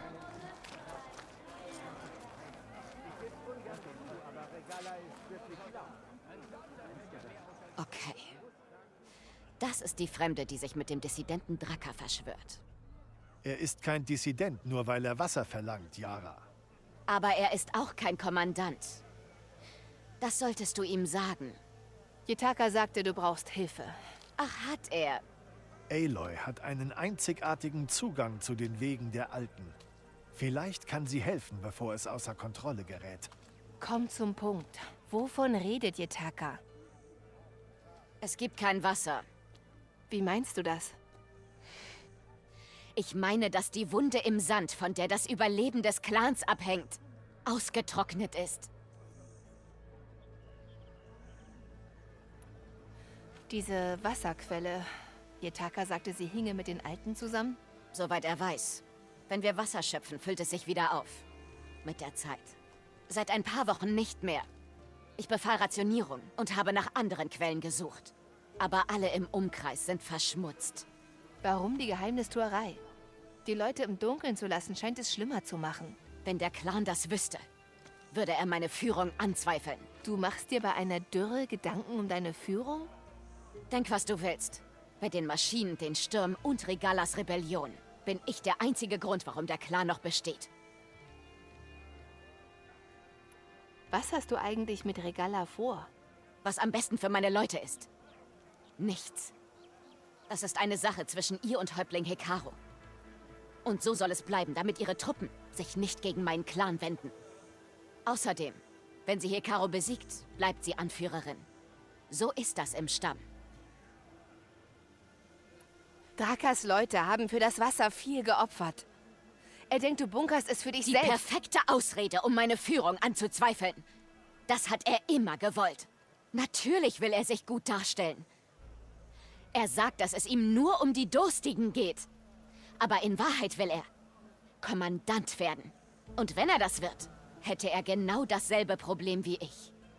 Es gibt einfach nicht genug Wasser für alle.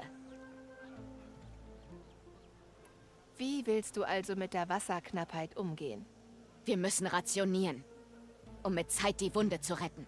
Und in der Zwischenzeit verdursten Menschen? Jeder Tote ist meine Schuld. Das ist Teil des Kommandantenpostens. Es geht darum, dass der Clan überlebt, als Ganzes. Ich kann nichts versprechen. Aber wenn die Wunde von den Alten gebaut wurde, kann ich vielleicht etwas tun. Und was genau willst du unternehmen? Zeig ihr einfach die Wunde, Yara. In Ordnung. Du kannst es mir sagen, wenn wir da sind. Nach dir. Okay. Zur Wunde im Sand geht es hier lang.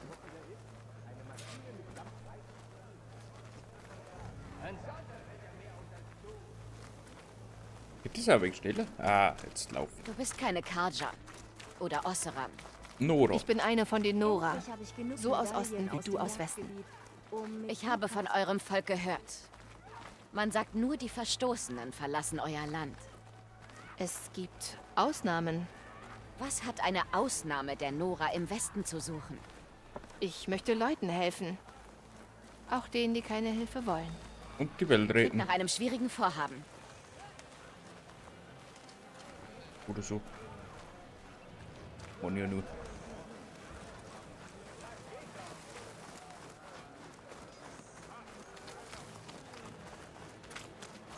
Aber weit retten, das ist schon ein Nebending.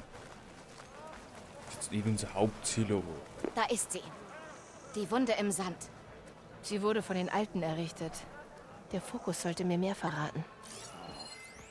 Rohre. Sie führen aus der Siedlung hinaus. Was erkennst du? Eine Spur. Einspeisung in Solarthermie-Kollektor. Helios 3. LFT 8 inaktiv.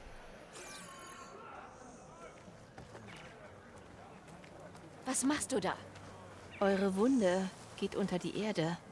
Wir haben versucht, nach dort unten zu kommen, aber es ist zu schmal. Wo gehst du hin? Ich glaube, ich kann uns zur Quelle führen. Zur ehemaligen. Wie? Ist das wichtig? Wichtig ist nur, dass die Wunde funktioniert und mein Clan überlebt. Geh voraus. Ja, ja.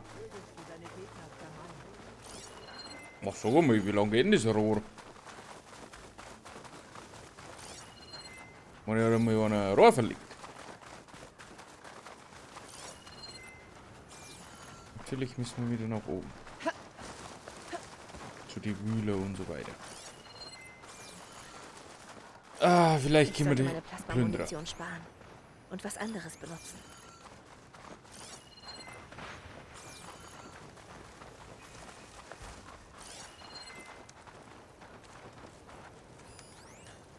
Krückenichse. Was haben wir denn da? Okay. Ah. Explosiver Schlamm. Du willst jetzt gehen? Na. Bleib schon da. Wie du Mini durch. Krötenechse. Sonnenflügelareal. Okay.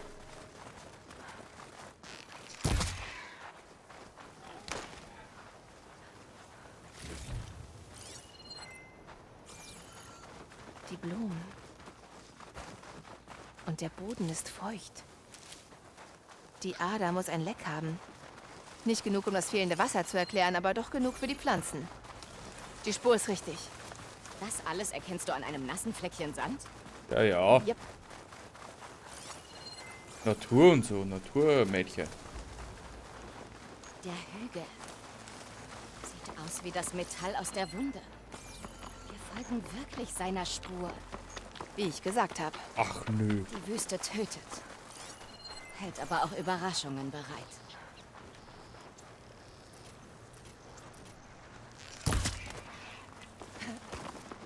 Wie viel Geier muss denn neu erlegen? 5 Geierfedern habe ich schon. Das Rohr führt durch den Berg. Wir müssen etwas klettern. Einmal klettern. Das kriegen wir hin, ganz Ja. sicher. Aber. Also jetzt weiß ich zumindest einmal, für was das die Farben haben, die wo man da überall finden kann. Oh. Nein! So stark brauchst du jetzt auch nicht Viechen, dass wir springen Ein sollen. Färber hätte sicher ganz schön viele Maschinen. Und ein sehr toter Soldat. Einer von euch? Ich muss ihn mir näher ansehen. Erst müssen wir uns um die Maschinen kümmern. Komm mir nach.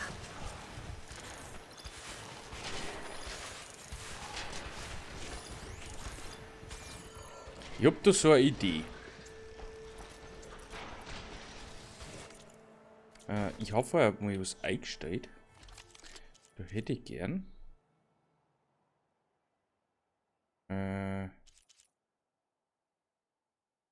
Das da.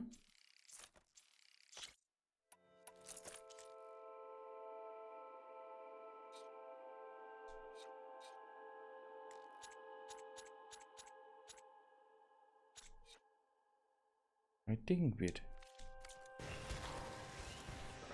Dann kann ich das nicht? Hey.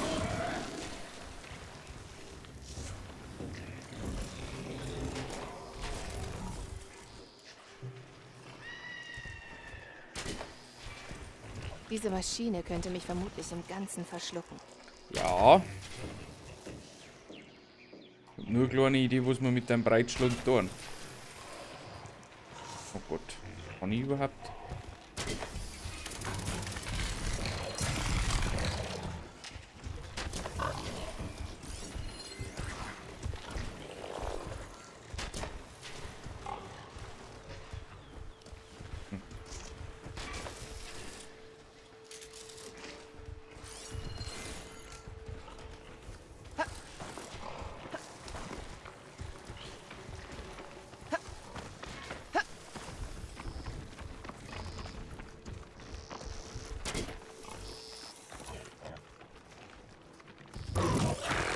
Ja, es geht. Na los!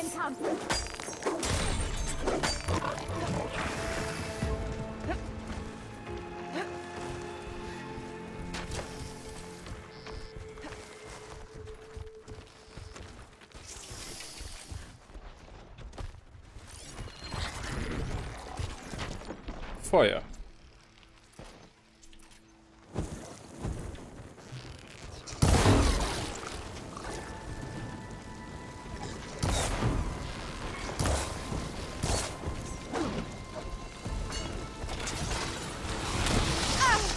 Wow, wow.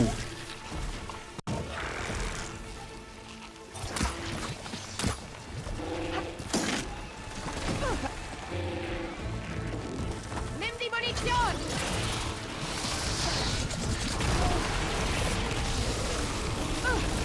Wie ist denn jetzt mein... Oh Gott.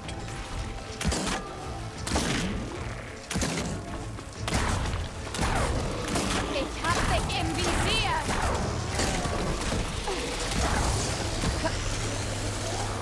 Oh.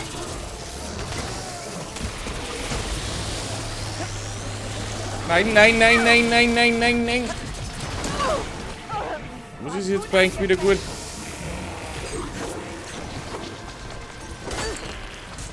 Löschwasser.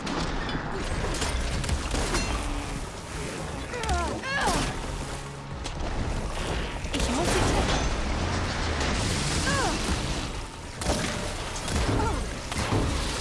Geht einfach drauf, ich seh gar nichts.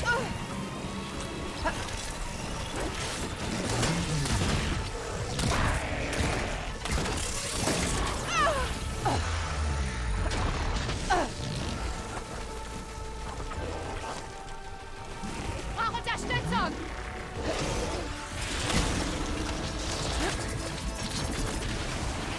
Okay. Dankeschön!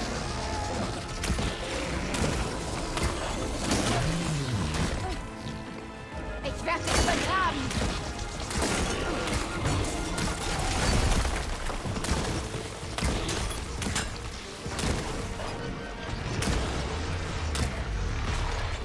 Au. Ich kann noch.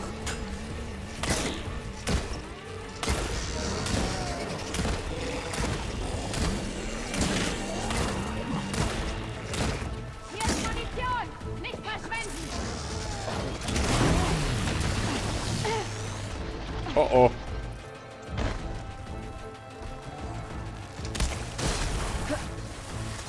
Ja, ich komm dann wieder. Brauch noch geschwind eine Minute. Wart geschwind. Bin auf dem Weg. Geschwind war. Versuch ruhig auszuweichen!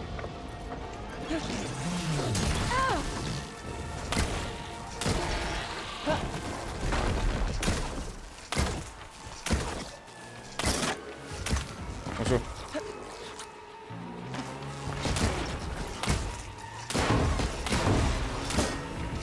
Abgebrochen!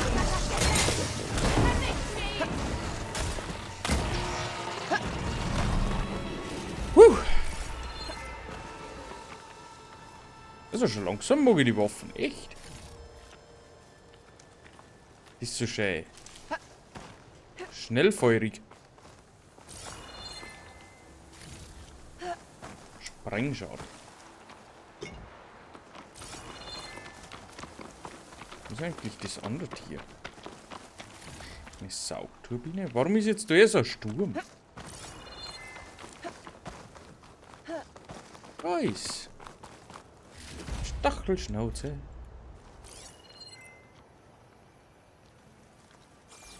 Du Affe.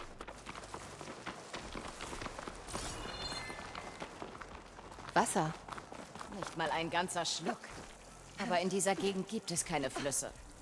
Das bedeutet, es kommt... Dieser Anker. Damit ist der Soldat wohl die Klippe hochgekommen. Er muss irgendwohin auf dem Rückweg gewesen sein, als die Maschinen ihn erwischt haben. Vielleicht hat er da oben etwas Berichtenswertes gefunden. Das werden wir bald rausfinden. Grünglanzsplitter. Na, Fragment. Grünlanz. Ich Glückspilz. Ich wollte gerade sagen, so ein Fragment haben wir noch nicht. Was ist das? das Problem. Ich brauche meinen Fokus.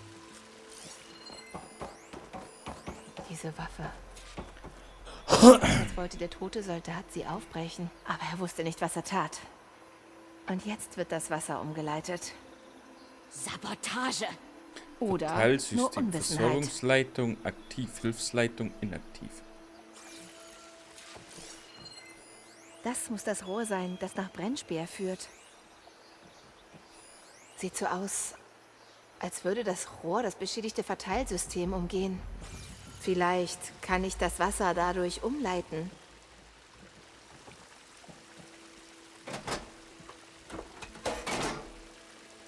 Ich glaube nicht, dass sich dadurch was ändert. Mhm.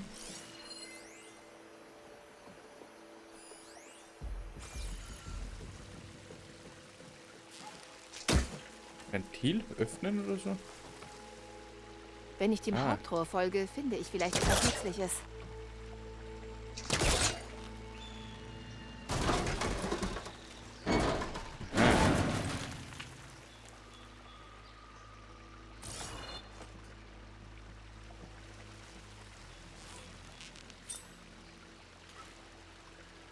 So, was ist da noch?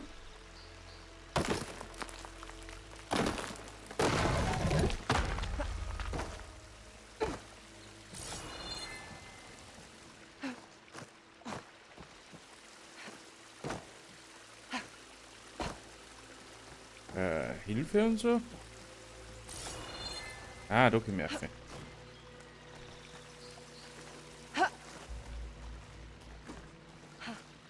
Was soll ich tun?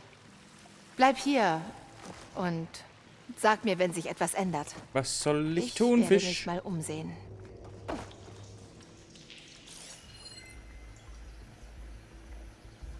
Ein Ventil. Das könnte helfen. Manuelle Steuerung für den Verschlussmechanismus. Ventil schließen. Hey, es leckt nicht mehr. Sieht so aus, als hätte es den Wasserfluss gestoppt. Jetzt muss ich ihn nur noch nach Brennspeer umlenken. Wo zur Hölle ist du, Herrin? Alte Skulptur.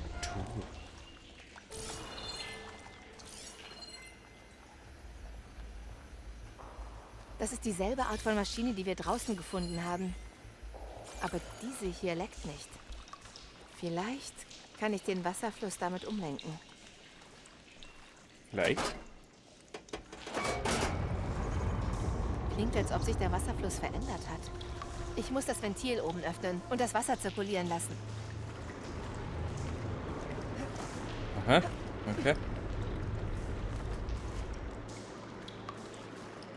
Da komme ich nicht hoch.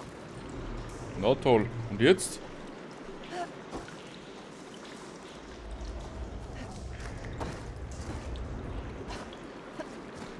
So wie ein Kochknopf.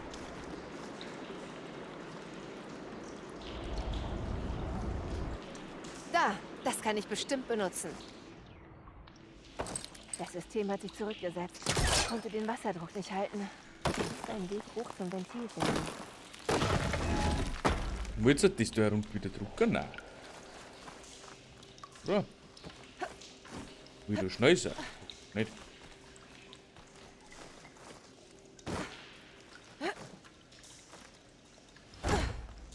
Der Ernst?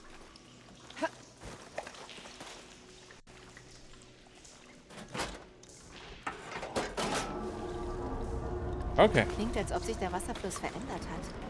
Ich muss das Ventil oben öffnen und das Wasser zirkulieren lassen. Nicht nach unten. Mein Gott, Aloy, was tust du denn?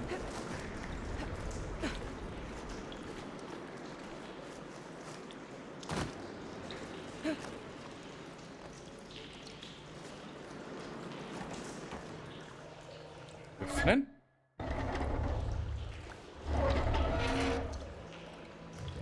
Klingt, als hätte sich was getan. Aloy, ich kann wieder Wasser im Zimmer hören. Leckt etwas? Ich sehe kein Leck. Na, hoffentlich heißt das, dass mein Plan funktioniert.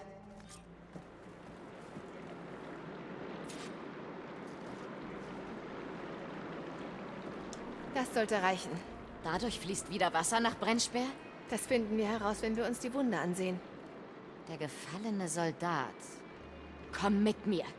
Ich will dem Feigling ins Gesicht sehen, der unseren Leuten das angetan hat.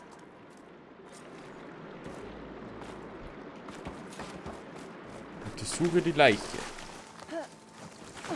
Schau hier, wie grün was da ist. In der Wüste. Ist ja voll toll.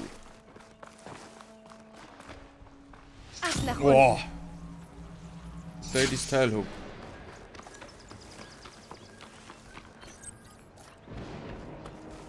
Was donnert da so? Wo gehst du hin?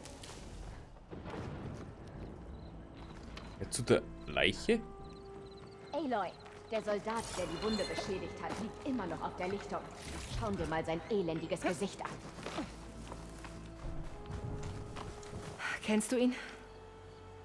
Das ist einer von Drakkars Männern. Ich hätte es wissen sollen.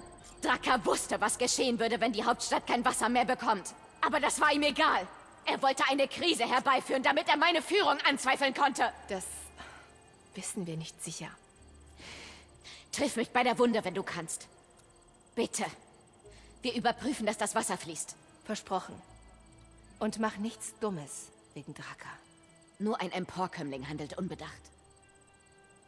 Eine Kommandantin wartet ab. Hey. Die Wüste war so gut, dich hierher zu führen. Ja, Zwischen bitte gern. Drakkar und Yara wird's noch ungemütlich. Mhm. Vielleicht kann ich das verhindern. Maybe. So, wo sind wir denn jetzt? Oh Gott, jetzt sind wir da. Da wollte ich ja gar nicht hin. Aber da gab es Präriehunde.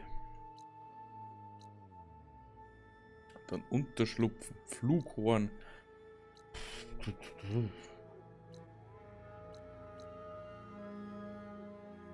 Also eigentlich wollte ich heute mal eine Hauptstory machen.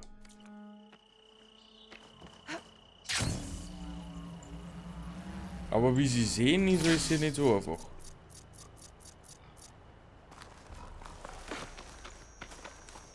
Mensch, Mensch, Mensch.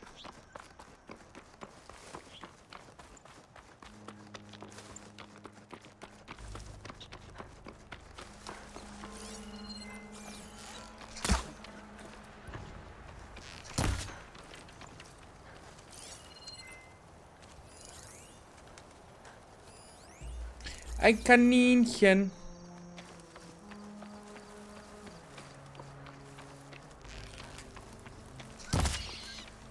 Oh, Kaninchen haut gleich. Oder was? Kaninchen, Knochen.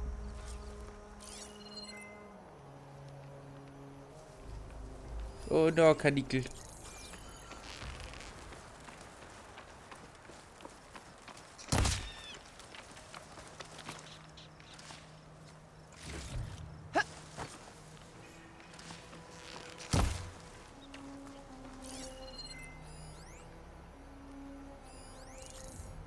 Die sind Präriehunde?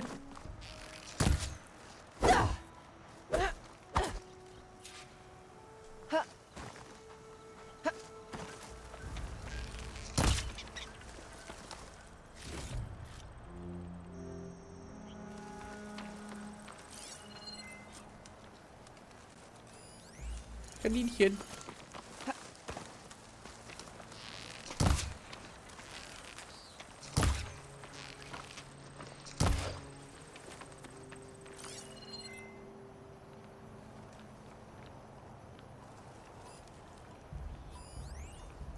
Präriehund. Das muss ein bisschen sammeln, das hilft nicht. Aber wir brauchen halt die Sachen. Finde ich keinen Halt. Zieh, ey Leute, zieh.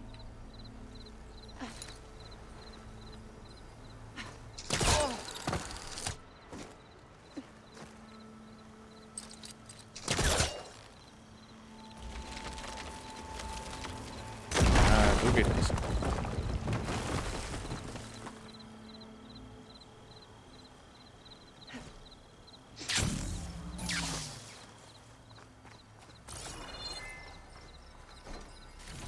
Oh, Niederschlagskraft, Crit-Chance. Und ein Glühenglanzfragment. Ein Glühenglanzfragment. Das ist ein Präriehund. Und da ist einer.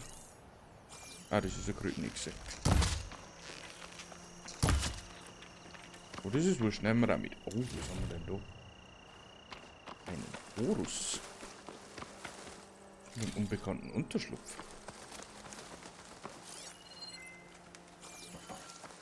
Da werde ich ja ganz neugierig.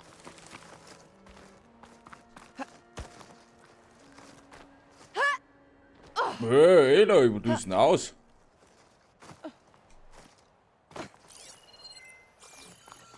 Hier kann ich durchatmen. Das stimmt.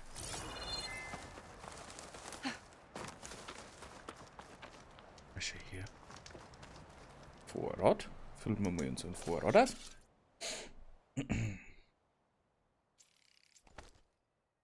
Da wir wieder so Feuerflager haben. Bin gespannt, ob sie das irgendwann einmal anders in die andere Richtung wenden könnte. So, dann können wir noch immer nicht upgraden. Outfit. Gut, das haben wir jetzt. Da können wir auch nicht mehr weitermachen. Beutel-Upgrade. Leichter Pfeil auf jeden Fall. Ist ein Muss. Lachshaut und Eulengabelbein. 36 Elementarpfeile haben wir jetzt im Inventar. Stachelholster, Kaninchenknochen und Nabelschweinhaut.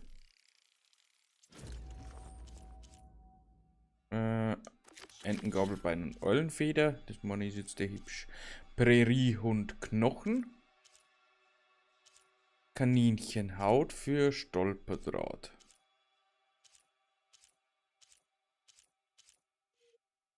Also Präriehundknochen und Kaninchenhaut braucht man noch.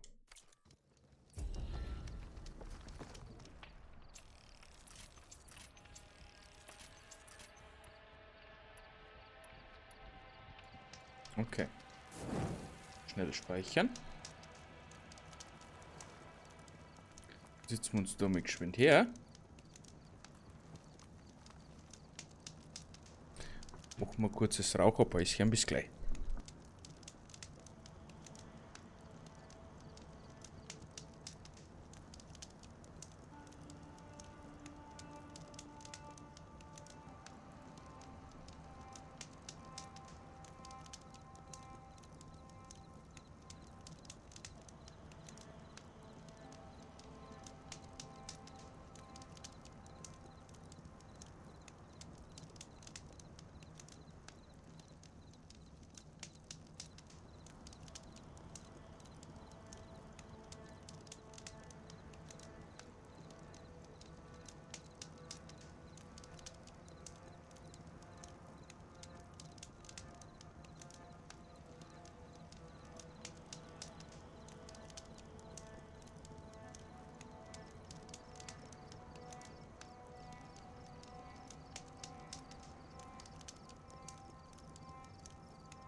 So. Sollte man es auf den Tag stellen? Können wir mal über den Nacht dabei jagen. Sag jetzt zwar meine Viecher nicht mehr so gut, aber das ist wurscht. Ich brauche noch ein paar Kaninchen.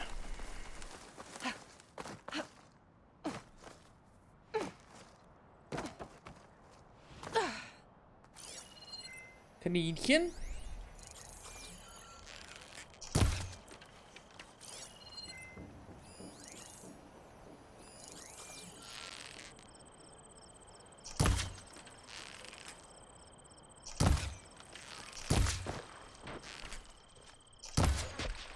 Ha!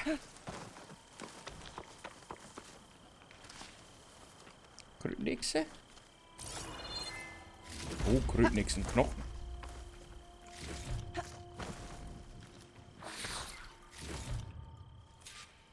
Was zur Hölle?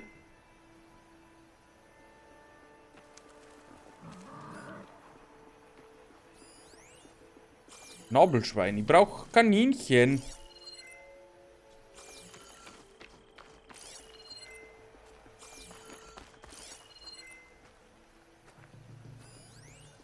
Geier. Feuerglimmer.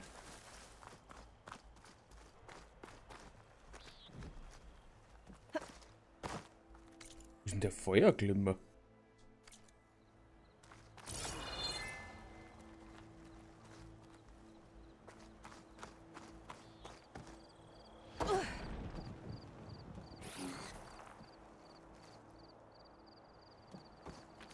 Ich glaube, das war das da oben. Das, was wir da aufgemacht haben. Okay. Kaninchen.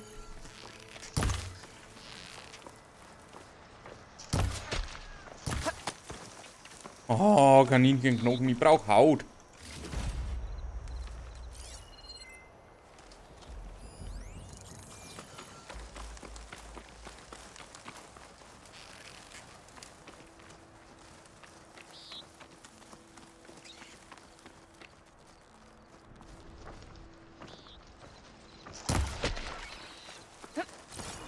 Ja. So, 3 Kaninchenhaut. Ich brauche aber noch eins.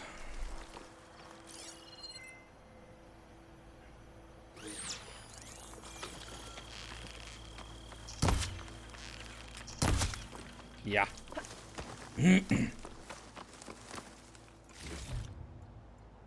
So, haben wir das auch abgeschlossen. Dann gehen wir da zurück. Einmal schnell reisen.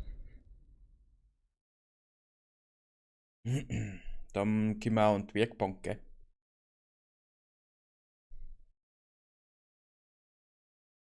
Hätte ich jetzt gesagt. Und können wir unser Sidequest abschließen. Weil dann haben wir das auch erledigt. Und dann gehen wir wirklich mal Richtung Hauptstory, weil jetzt haben wir schon wieder so weit anlegen lassen, dass er die Hälfte auch.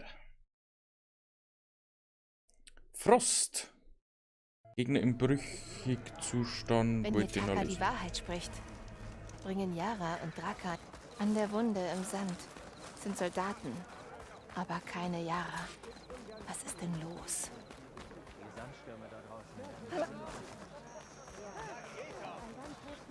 So, Beutel-Upgrade. Ich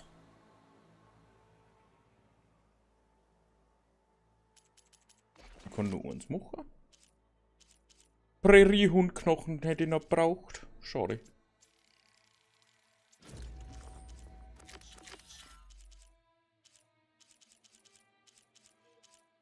Also als nächstes brauche ich Eulenfedern.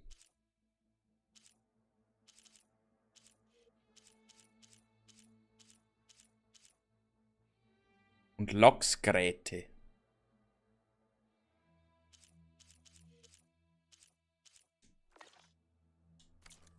Ah, die wandernde Fremde. Komm, wir handeln. Du hast doch noch aber nichts Besseres nicht für mich.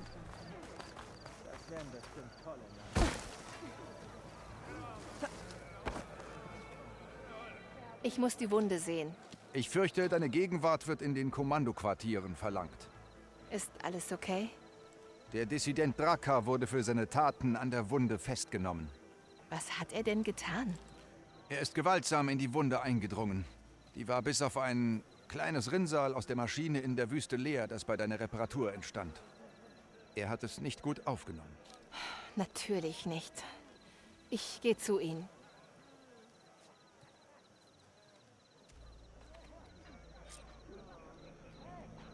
Ist jetzt wieder nicht besser.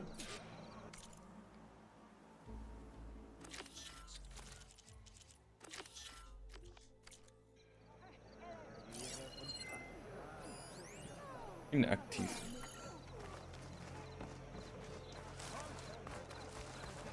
Okay, dann schauen wir mal, dass wir durchs Hauptquartier kommen. Guten Tag, Dr. Sobeck. Sagen sie normalerweise. Du hast vielleicht Nerven. Musst du gerade sagen. Das klingt nicht so gut. Wie konntest du das zulassen? Wie konnte ich das zulassen? Du warst es doch, der die Wunde sabotiert hat. Hätten wir sie nicht reparieren können, würde dein Kopf schon auf einem Speer stecken. Das nennst du repariert? Das ist nur ein Tröpfeln. Und es ist nicht meine Schuld. Ich hab doch schon gesagt, dass Ukta zu mir kam und mir von einer möglichen Wasserquelle berichtet hat. Ich wusste nicht, dass es mit der Wunde zu tun hatte. Und du erwartest, dass ich dir das glaube? Aloy, ich wollte das Wasser, das uns zusteht. Und als ich herausfand, dass es kein Wasser gibt, haben sie mich festgenommen. Ich habe es doch schon gesagt. Das Wasser kommt wieder. Nur langsam.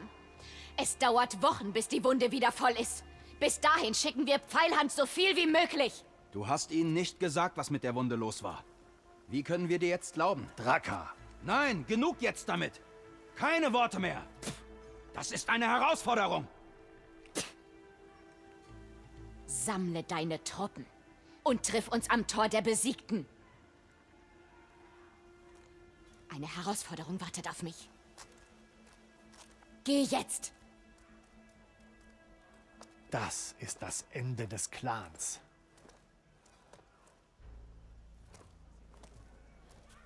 Ich muss es aufhalten.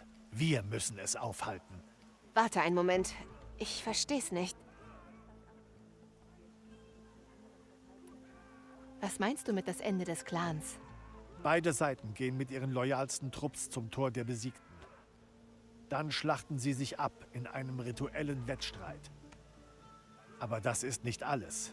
Der Gewinner wird die Anhänger des Verlierers in der ganzen Wüste auslöschen. Sie könnten Monate kämpfen. Diese beiden Holzköpfe vernichten uns alle. Kannst du sie nicht stoppen?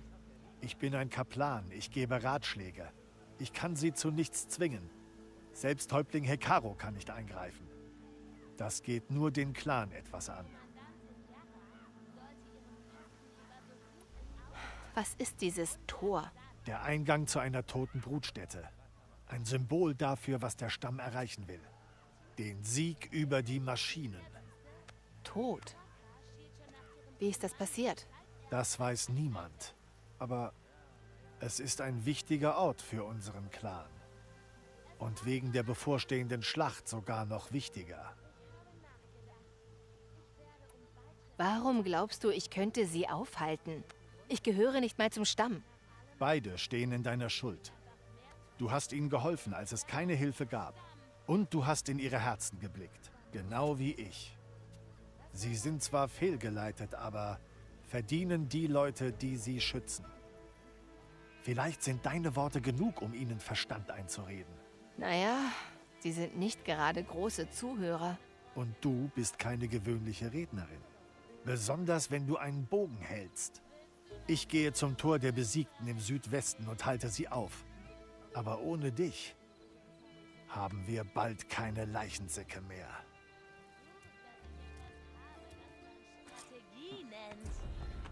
Ja, gib du nur an. Nebenquest abgeschlossen.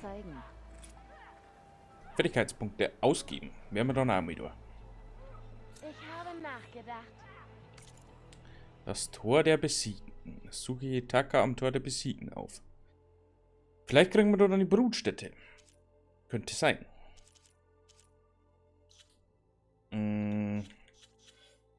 Was haben wir denn da jetzt eigentlich noch für Fähigkeiten? Wuchtangriff aufzuladen. Verursacht mehr Schaden. Nutzen den ja eigentlich schon. Wuchtangriff plus. Resonator Aufladung.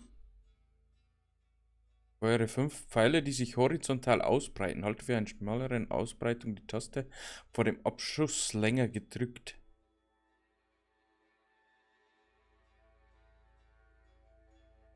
Aha. Nehmen wir mal mit.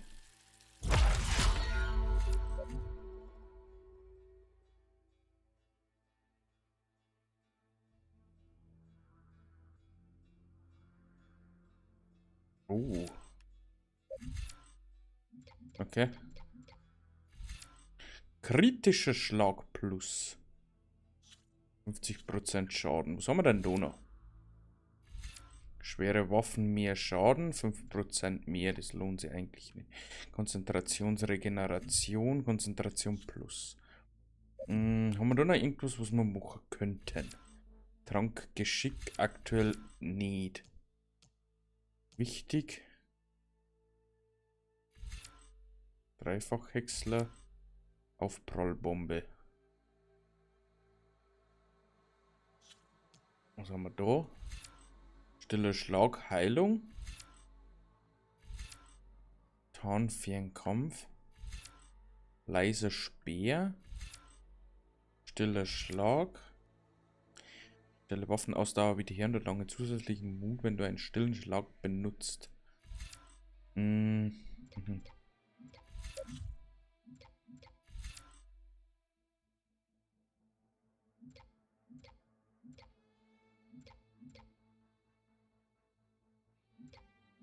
Dauerhafte Überbrückung, verlängere die Zeit.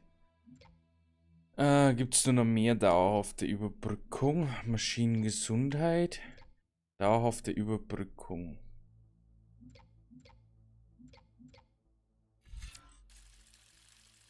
Machen wir einfach mit nämlich Kämpfen ein bisschen interessanter. Für 60 Sekunden mehr. Und da dann 100 Sekunden. Aber für dauerhaft können wir es nicht mehr überbrücken. Das ist sehr schade. Okay. Inventarspule. Sprengschaden. Werkzeuge. Alte Skulptur. Kauf gegen Metallscherben. Was haben wir noch?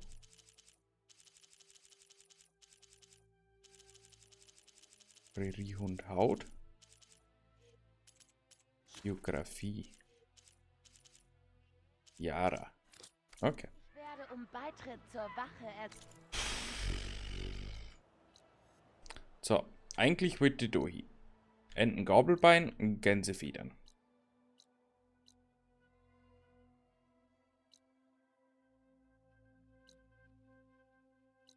Lachsgräte, Präriehund Knochen.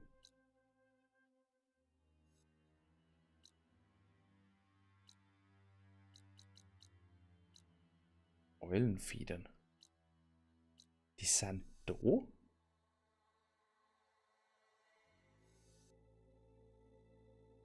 Für Stachelholster.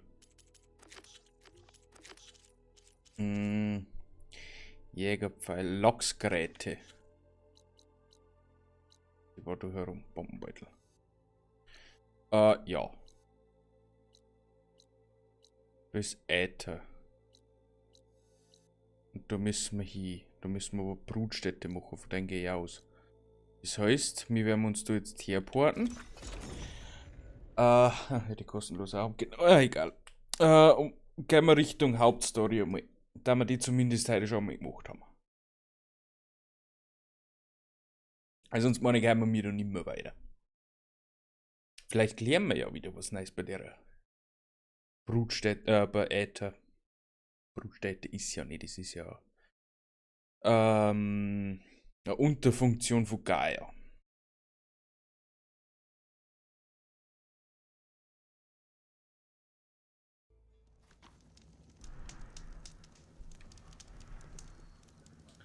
Da haben wir wieder einen Donnerkiefer.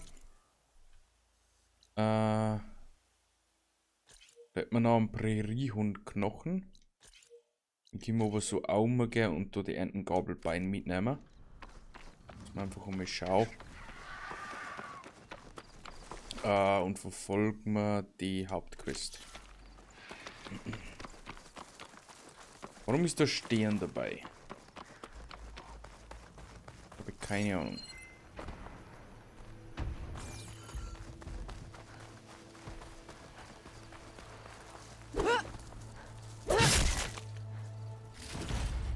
Grünixen, Haut. Und Knochen. Knochen und Haut.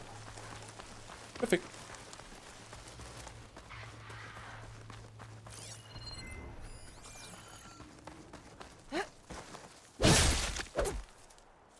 Hahaha, Doppelkill.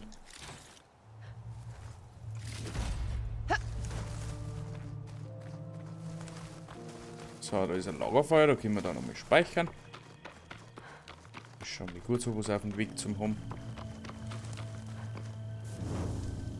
Ich bin gespannt, ob das Silence so schnell wieder auftaucht, weil eigentlich haben wir ihn ja von uns verbannt, kann man sagen. Neue Tiere oder so? Ja nicht, oder? Schade. Wo waren denn die?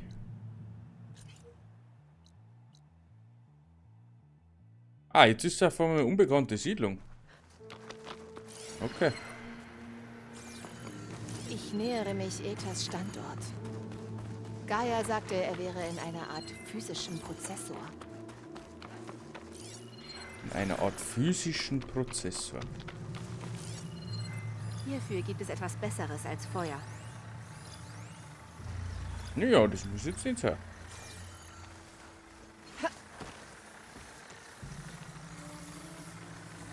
Mitnehmen kann man es trotzdem.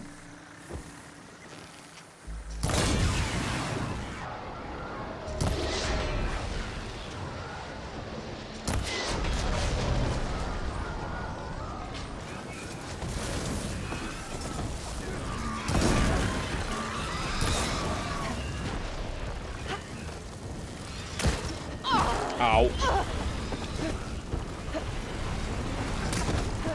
Au.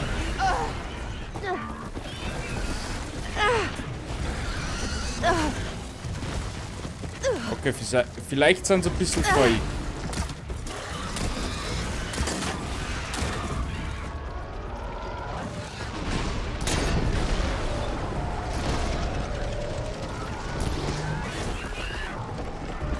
Ich habe ein Teil abgetrennt.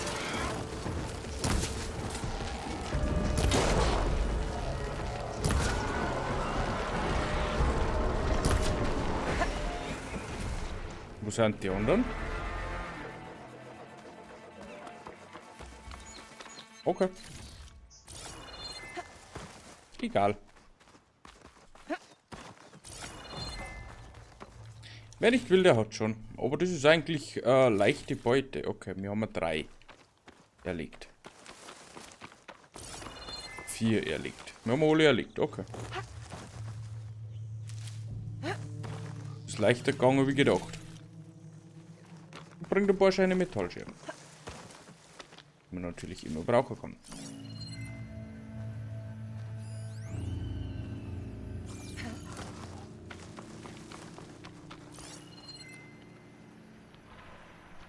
So, Entengabelbein. Müssen wir da finden.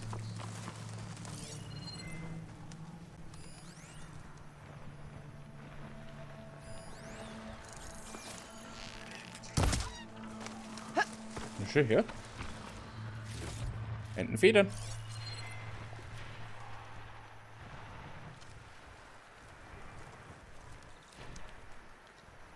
Braucht nur noch ein paar Enten. Ich sollte Schockmunition nehmen. Feuer da am Rücken.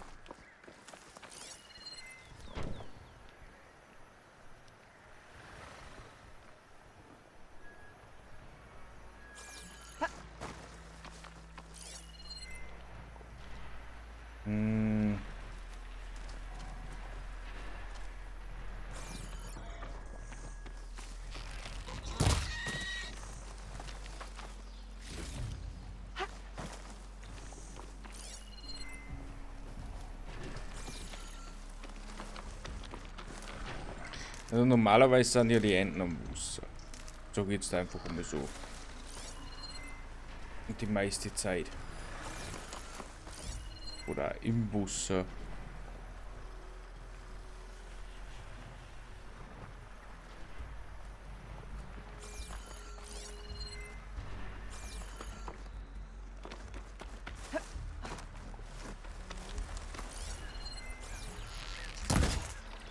Ja, man, da war was. Ich denke, du musst schnell schießen, nicht dass es weg ist.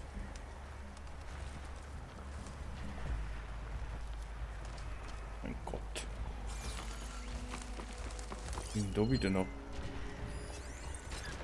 Ah, Spitzenbreitschlund.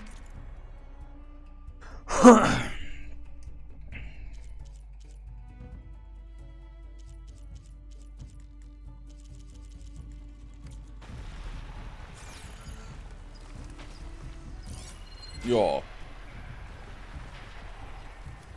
Mit dem Verwüster haben wir es gesehen, das ist nicht gut ausgegangen.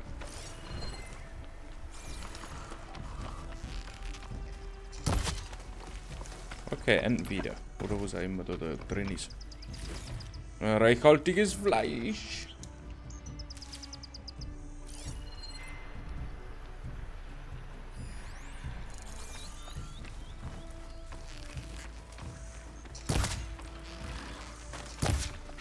Oh, Entengabelbein.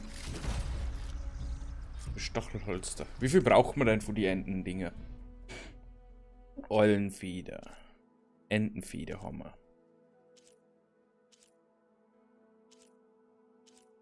Entengabelbein.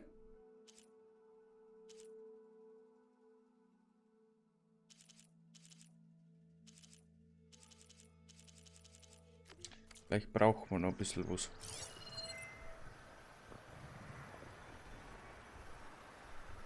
Und das für Fisch ist gut wie. Schade. Enterich? Gib mir einen Enterich.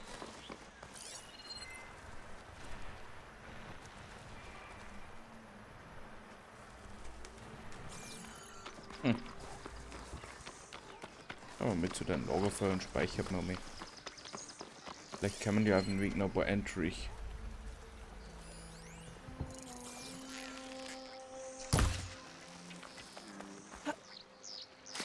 Gott, der Hand. Schätz abgestürzt. Wasser am Stiefel.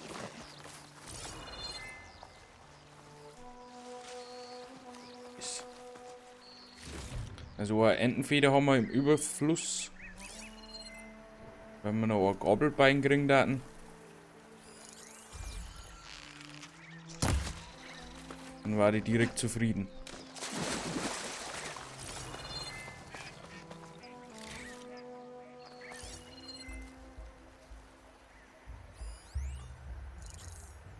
Also Taube.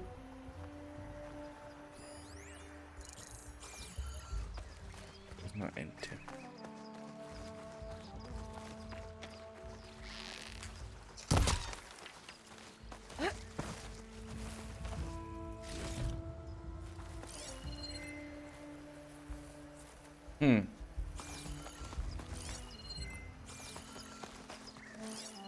Genau, Gabelbein zur Vorsicht. Weil man weiß ja nie. Eine alte Ruine, die zur Tenakt-Festung wurde? Könnte Aether da drin sein? Mich umzusehen wird nicht einfach, wenn überall Tenakt-Krieger sind. Mhm.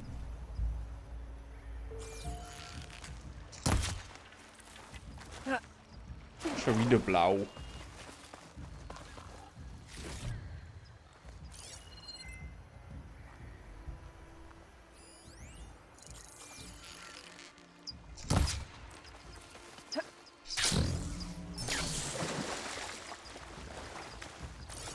Ah, jetzt hat er aber.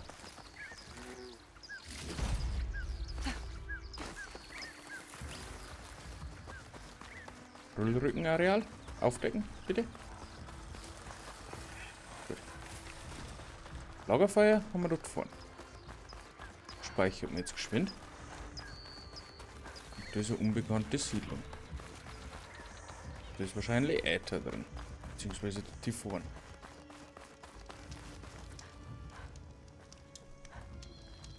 Hallo. Jetzt. Schnellreise. Unbekannt, unbekannte Siedlung. Wahrscheinlich ist da ein Ding auch drin. Eine Werkbank. Aber mir ist das zu heiß.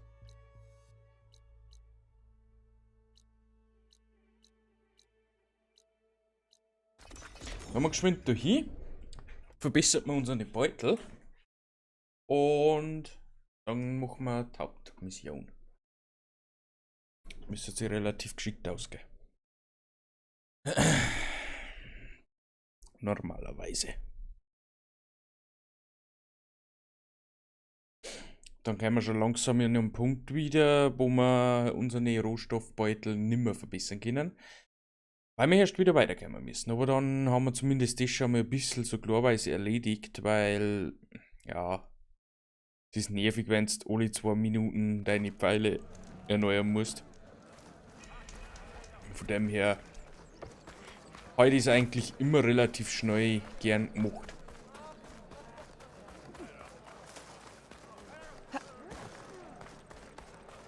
Dann machen wir noch ein paar Nebenaufgaben, da ich sagen.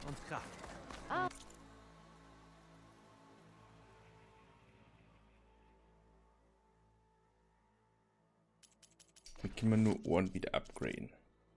Kaninchenhaut, da brauchen wir noch Präriehaut, Gänseknochen, Entenfeder und Barschgräte, Entengabelbein und Dickhornschafhaut für Fallen. Vollständig verbessert. Eulenfedern. Da wir noch Gabelbein mitgenommen haben, weil das brauchen wir jetzt.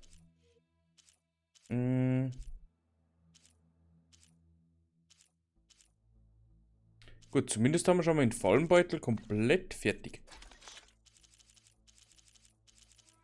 Das sind jetzt Sachen, die ich gar nicht nutze. Komm, wir handeln. Aber das ist wieder ein anderes Thema. Endlich habe ich genug Medaillen aus dem Jagdgebiet, um mit Dukat. So, und dann einmal zurück. Dann suchen wir ihn Äther. Mal schauen, ob wir ihn finden. Beziehungsweise mal schauen, wo wir ihn finden. Dabei das lohnt. Ich glaube, mein Pluggebuch heißt Trinken.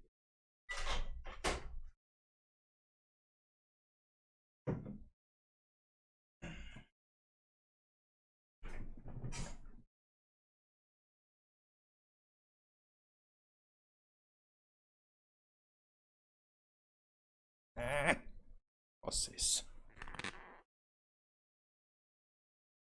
Oh.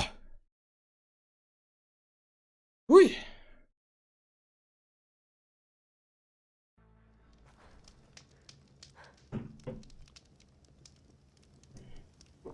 So, da. Betritt die Nacht. Bist du. Da wollen wir Pfeile herstellen.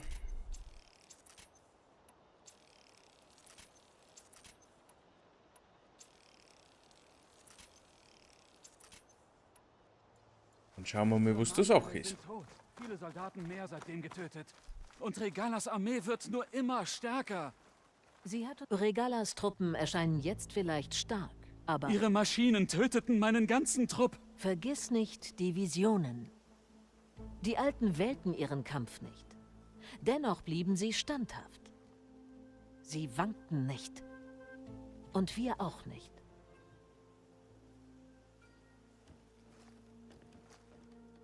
Blut der 10. Du bist gekommen. Du weißt, wer ich bin? Oh, die Kriegerin mit dem Haar wie Feuer, die Regalas Championin Fahrlicht besiegt hat? Ja, du bist uns bekannt. Ich bin Decker, Kaplanin des Tiefland-Clans. Willst du zu Häuptling Hekarro? Nicht ganz. Ich brauche etwas von hier. Was immer du brauchst, wird der Häuptling erfüllen. Komm. Eine der Visionen, die du erwähnt hast? Ja. Die Berichte der 10. Ich zeige sie dir, wenn du magst. Auf dem Weg zum Häuptling.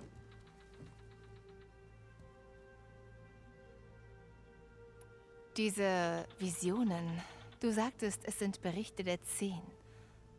Wer ist das? Die Alten. Die genau an diesem Ort heldenhaft gegen die Maschinen kämpften vor langer Zeit. Die Visionen ehren ihre Taten. Zumindest was noch übrig ist. Damit wir sie preisen und nie vergessen. Es gab mal mehr von diesen Visionen? Viel mehr. Dieser Ort war einst voller Licht und Klang. Doch mit den Jahren stürzten sie ins Dunkel, eine nach der anderen. Darum sind Kaplane so wichtig für den Stamm. Wir merken uns möglichst viele Visionen. Sie sind Teil von uns und werden mündlich weitergegeben über die Generationen. Einst mag der ganze Hain dunkel sein. Doch die Kaplane, die mir folgen, halten die Erinnerungen am Leben. Warum wünscht Hekarro, mich zu sehen? Wir sind im Krieg mit Regala. Und du hast bewiesen, dass du ihr gewachsen bist. Ich bin nicht hier, um für euch zu kämpfen. Nicht für uns, mit uns. Doch ich will dich nicht überreden. Das macht der Häuptling. Er kann sehr überzeugend sein. Was machst du hier als Kaplanin? Wer die Jugend überlebt, studiert die Visionen und teilt die Weisheit mit den Jungen. Welche Weisheit? Wie man ein wahrer Krieger ist. Wie man tapfer und ehrenvoll kämpft. Und wann Frieden die bessere Wahl ist. Das wirst du selbst sehen, wenn wir hineingehen. Na schön, gehen wir zu Häuptling Hekarro. Er ist im Thronsaal, am Ende des Hains. Komm, sei willkommen in den Berichten der 10.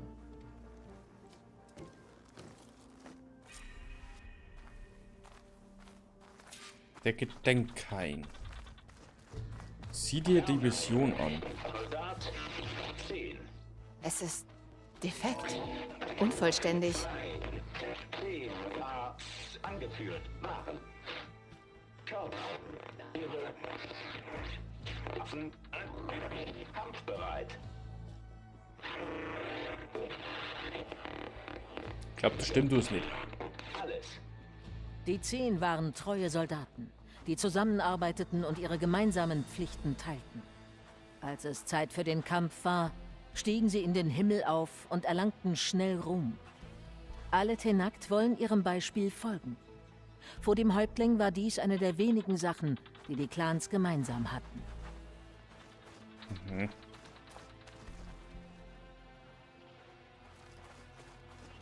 Das ist ein Feuerklimmer. Ah, Drohne. Oder? Überwachungsding. Regenspalt. Die 10. Im Dschungel fangen. Dunkelheit. Regen. Fallen. Soldaten in einem Dschungel. Waren das die 10? Ja, sie wussten das Dickicht des Dschungels zu nutzen, um den Feind abzulenken und den perfekten Moment abzupassen. Vor einigen Generationen nahm mein Tiefland-Clan sie als Vorbild, als sie den Dschungel im Südwesten eroberten. Mhm. Diese Schrift ist von den Kaja. Ich Kaja glaube, sie Briefen. stammt von Marsch.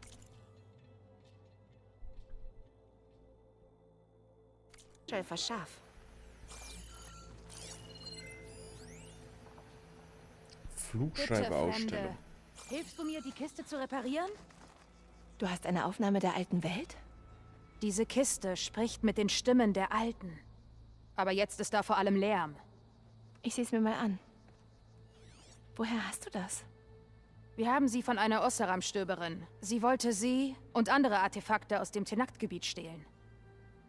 Die anderen wollten sie mit ihr im Sand begraben. Aber dann habe ich die Stimmen gehört. Tja, die Daten hier sind schwer beschädigt, aber... Delta Juliet 9. Feuer frei zum Angriff auf den Schwarm. Weidmanns Heil.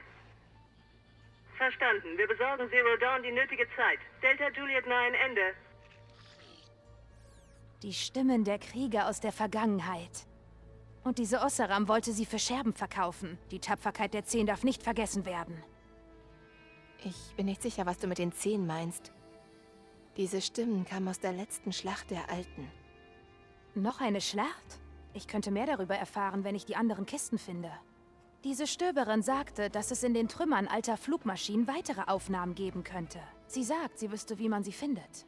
Ja, die Kiste mit den Stimmdaten sendet ein Ortungssignal aus. Damit könnte ich die anderen finden. Wenn du das schaffst, bring sie wieder her. Ich sorge dafür, dass sie mit Respekt behandelt werden. Welche Opfer diese alten Soldaten auch gebracht haben, wir werden sie würdigen.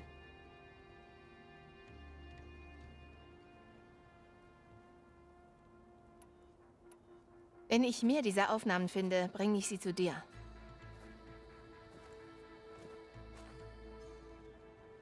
Okay, also so eine Nebenquest. Ich glaube, ich habe noch Korn. Ich glaube, ich war zwar mal bei so einem Flugschreiber, aber ich glaube, ich habe ihn nicht. Mein Fokus kann Funkbaken aus diesen Aufnahmegeräten finden. Das sollte mir helfen, andere zu finden, die noch da draußen sind. Mitarbeiteranweisung, da gibt es wieder so viel.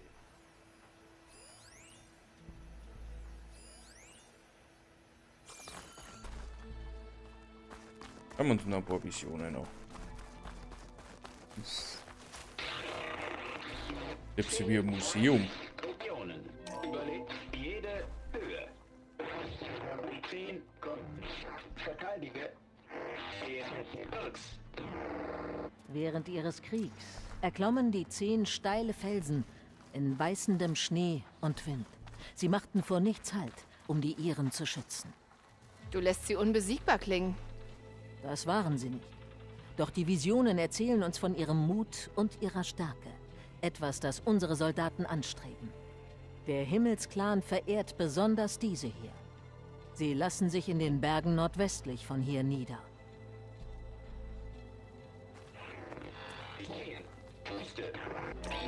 10 erobert. Jüngste. Unsere Fürchte. Die Wut. Samt Soldaten. Heißen. Feinde. Worum geht es darin? Die 10 führten im Herzen der Wüste Krieg gegen ihren Feind. In einem lebensfeindlichen Gebiet. Überraschenderweise hatten sie Erfolg. Der Wüstenclan folgt ihrem Beispiel. Du musst ihr Gebiet auf dem Weg hierher durchquert haben. Krass, ja. Ja, sie wirken ein bisschen extrem. Das wäre für sie ein Kompliment.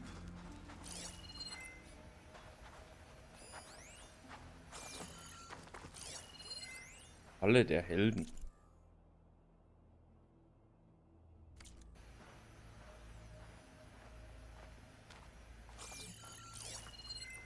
Ah, da drüben waren wir. Was ist das? Er wurde vom Häuptling dort platziert. Frag ihn, wenn du neugierig bist. Es ist seine Geschichte. Der Häuptling ist drinnen. Bist du bereit für ihn? Bin bereit. Gut. Komm.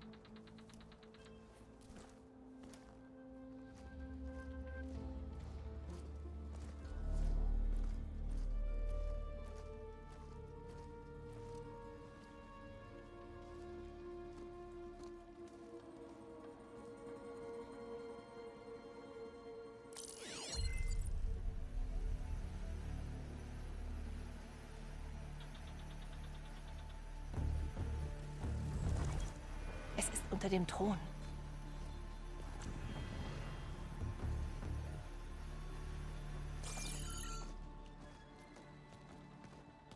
sehe dich bald, Fremde.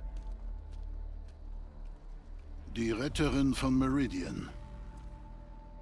Es heißt, du hast Regalas Truppen vor Fahrlicht abgewehrt. Und ihren Champion Grodda besiegt. Im Zweikampf. Beeindruckend. Ich traf auch Verschaff dort. Er beschrieb dich als Ehrenmann und Krieger. Sein Tod ist ein schmerzlicher Verlust von vielen. Wir werden noch lange am Massaker an unseren Marschällen leiden. Doch wenn du uns jetzt deine Dienste anbietest, wäre das eine große Hilfe. Nein, ich will nicht für euch kämpfen. Ich brauche etwas aus diesem Keller. Etwas, das viele Leben retten wird, auch deins. Man kann es zwar nicht sehen, aber es ist da. Ich habe es gesehen. Jetzt kenne ich deinen Preis. Nun nenne ich dir meinen. Meine Marschälle sind tot. Ich brauche deinen Speer. Hilf mir, meine Feinde zu besiegen, und ich gewähre dir Zutritt zu der Kammer unten. Ich stehe nicht zum Verkauf. Ich bin keine Söldnerin. Ich will Leben retten, mehr als du zählen kannst. Ich zähle die Leichen getöteter Marschälle. Ich zähle noch hunderte Tenakt, deren Leben auf dem Spiel steht. Ich werde für sie kämpfen. Ich werde jeden töten, der den Frieden bedroht. Und du auch. Wenn du möchtest, dass ich für dich die Tür zur Kammer unten öffne. Okay. Nach deiner Logik, was hindert mich daran, dich zu töten? Und zu nehmen, was ich brauche, um alle zu retten? Versuche es. Vielleicht gelingt es sogar. So oder so musst du kämpfen. Mein Plan kann Regala und ihr Gemetzel vielleicht aufhalten. Gut.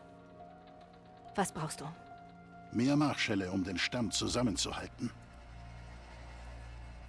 Dazu können Krieger nur ernannt werden durch einen Urteilskampf namens Kulrut. Ich habe einen Aufruf zum Wettkampf ausgesandt. Doch da Regala vorhat, mich zu untergraben, wird sie gewiss dort angreifen. Sie will mich vor den versammelten Clans töten. Und du willst mich als Leibwächterin? Nein. Du verteidigst die Kulrut. Doch da ist noch mehr. Aus Angst vor Regalas Angriff weigert sich einer der Clans, seine Kämpfer zu entsenden. Du musst nach Norden und zwinge Tekote, den Kommandanten des Himmelsclans, dazu, seine Besten zu schicken. Ich soll ihn zwingen? Tu, was immer nötig ist. Ich kann die Kulrut nicht mit nur 2 von 3 Clans abhalten. Marschall Kotallo wird dir helfen. Er wurde in Fahrlicht verkrüppelt, aber er ist nicht nutzlos. Ich habe ihn nach Norden ins Dorf Steinquell geschickt.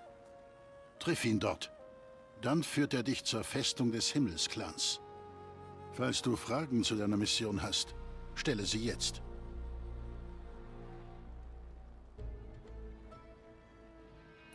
Du hast also gesehen, was im Keller ist? Habe ich. Am Tag meines größten Sieges. Was meinst du? Über Generationen kämpften die 3 Clans um die Kontrolle über diesen heiligen Boden. Mir allein gelang es. Jahrelang kämpfte ich, mähte alle in meinem Weg nieder. Als ich schließlich alle Rivalen getötet hatte, stand ich ganz allein im Hain. Nur ich im Glanze meines Sieges, dachte ich zumindest. Da donnerte es im Osten und ein blauer Blitz schlug ein. In die Kammer. Aya stirbt. Und Äther kommt. Um mich herum wurden die Visionen des Hains lauter und heller. Und plötzlich tauchte eine neue vor mir auf. Die Alten sprachen.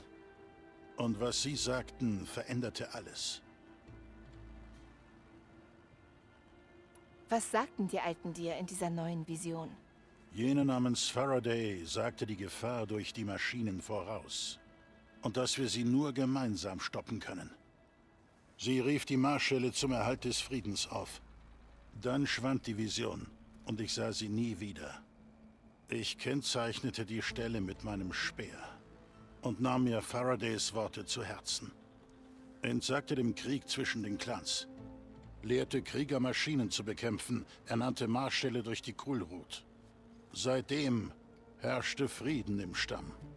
Bis zu Regalas Angriff auf Fahrlicht. Und die Kammer unter dem Thron. Gingst du nach der Vision rein?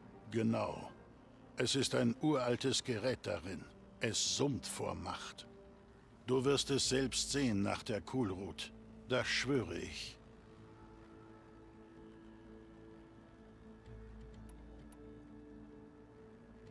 Ich tu, was du willst und geh nach Norden zu Tekote.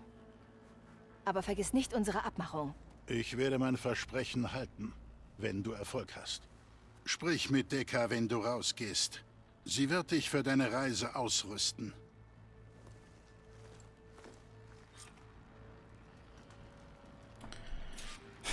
War ja zu einfach gewesen. Warum sage ich das jetzt nicht?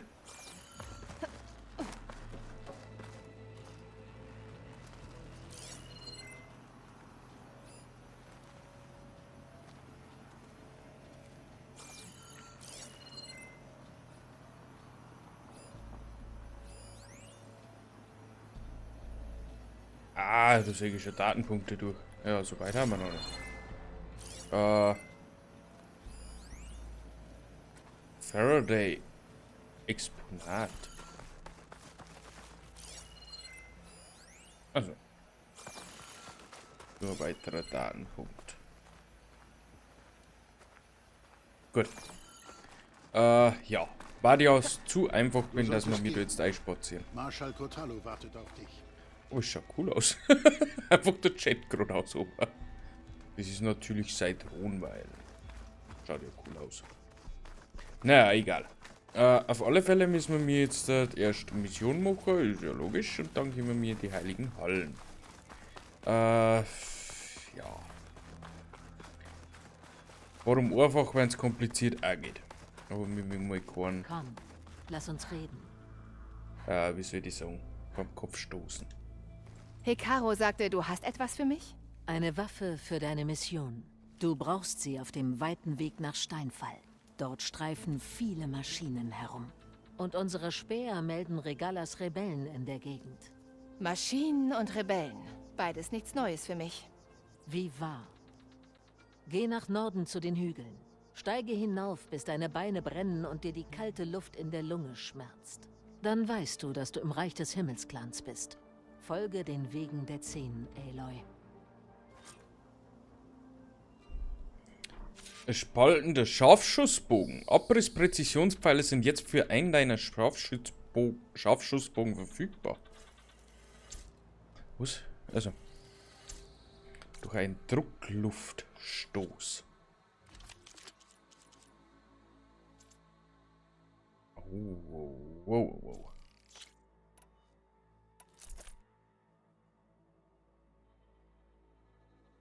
Das ist toll. Option.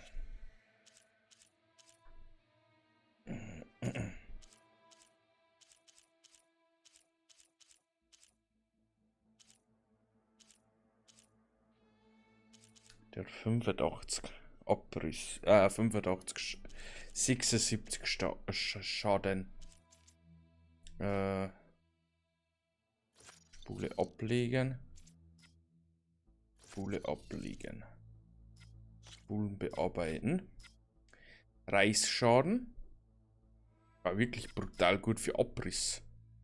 Aber eigentlich braucht man auch für Schaden.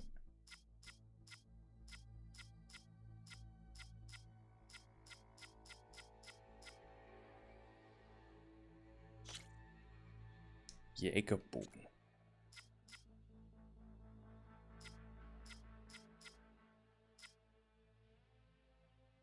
Und nochmal Reißschaden drauf, oder? Die paar Schaden kann ich verkraften. Das ist jetzt nicht das Problem. Die kann eigentlich irgendwann einmal weg.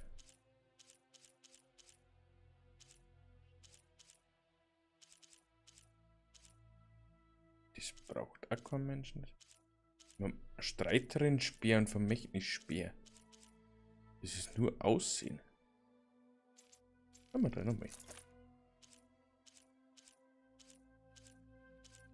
Und beide die gleichen Stats, nur da haben anscheinend eine Federn drauf. Gut. Rohstoffe. Haben wir dann wieder nice gekriegt. Ah, entweder. Und ein Gabelbein. Biografie. Decker. Hikaro. Äther. Die für Entgiftung und Stabilisierung der Erdatmosphäre zuständig ist. Okay, das ist zumindest schon mal nicht schlecht. Was man da machen? Gott, da gibt es wieder so viel. Textmuseum, das war ein Museum damals. Gut, wo müssen wir hin? Okay, leg mich noch schon.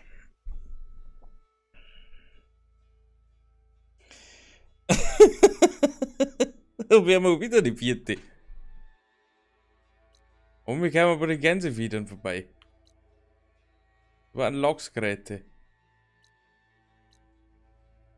Barschgeräte, Pelikan.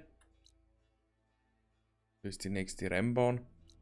Das ist Poseidon. Hier hätte vielleicht doch Poseidon drin, aber egal. Wenn ich Äther haben will, werde ich wohl mit Hikaro auskommen müssen. Ich glaube.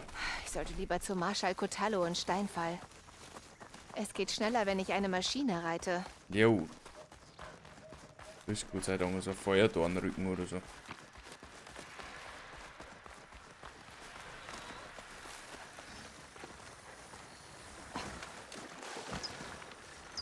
Ich kann jetzt Dornrücken überbrücken und reiten.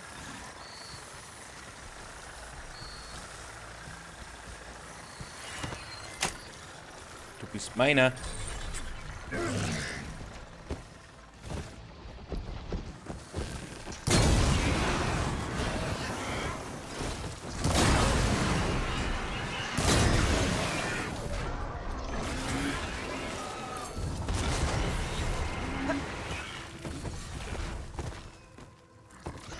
So.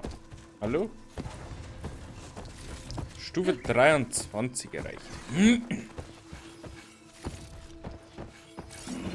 wir irgendwie was abgeschossen? Nein.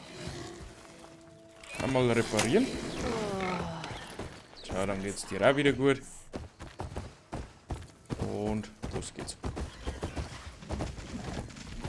Kann man das vielleicht wirklich über mit Schnelligkeit abschließen? Was ist da hinten? Feuerglimmer. Muss ich mitnehmen. Kann nicht aus meiner Haut. Geht leider nicht.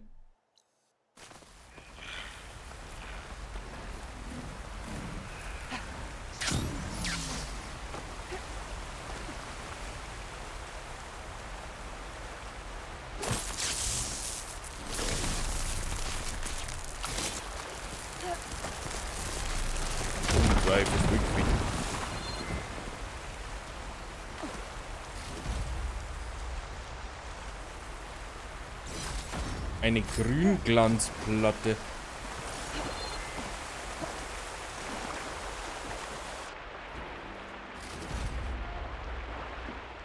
Was ist das? Eine heilende Beere. Gibt's da Fischis?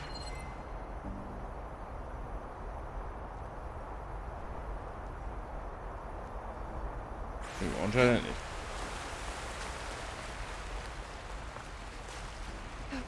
Also ich muss ja wirklich sagen, die Feuerdornrücken, die schaut mir relativ easy mittlerweile aus.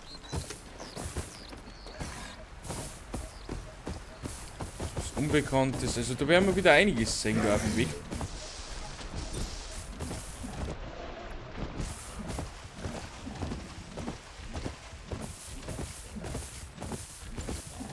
Ein Breitschlund.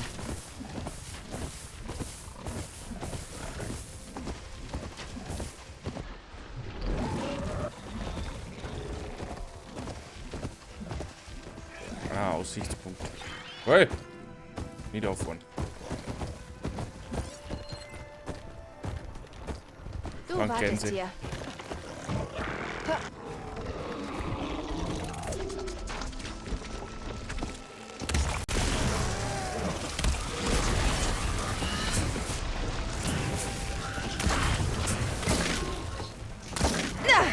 Ah, Moment.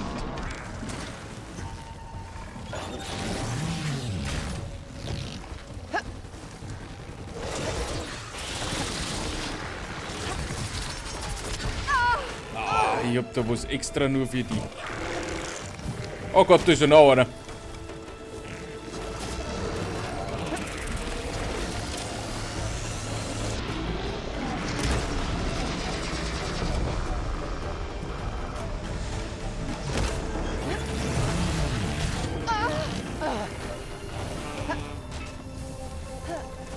Das sind 3?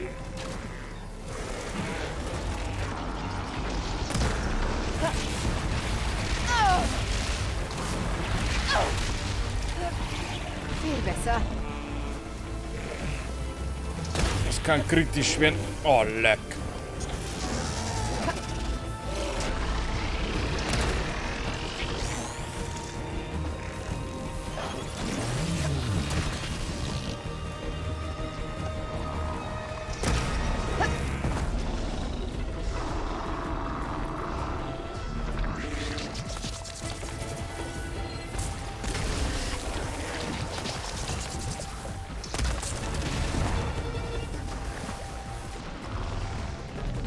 Musst mal auf.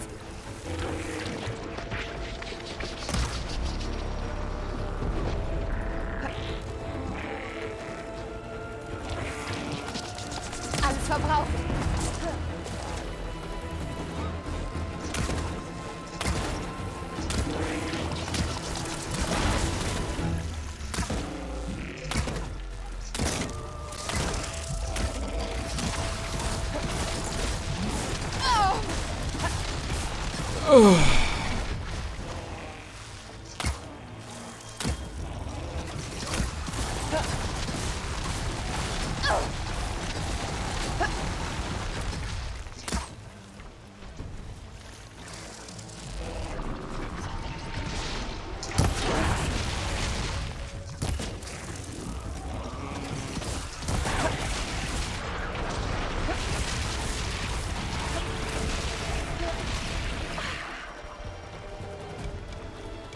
Kim?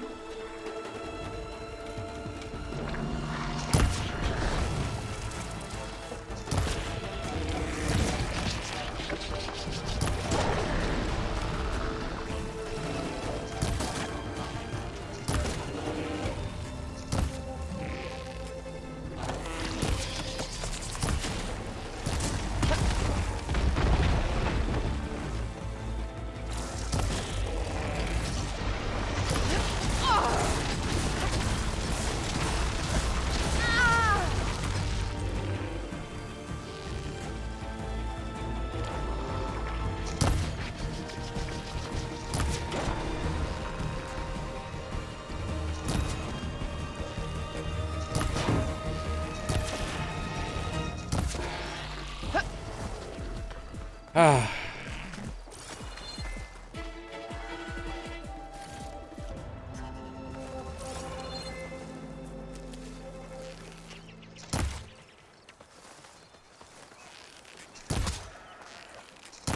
Bleibst du da?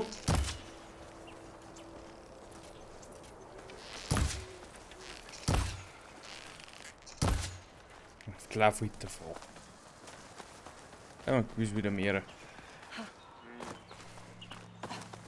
Oh, warten die anderen zwei Breitschlunde.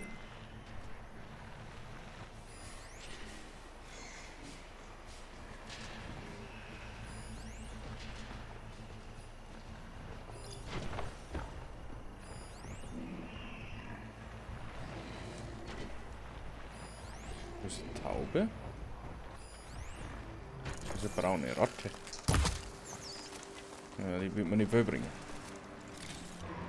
Leider. Wir haben ein bisschen Holz mit. Mein Rucksack ist voll. Ich kann es später. Na super.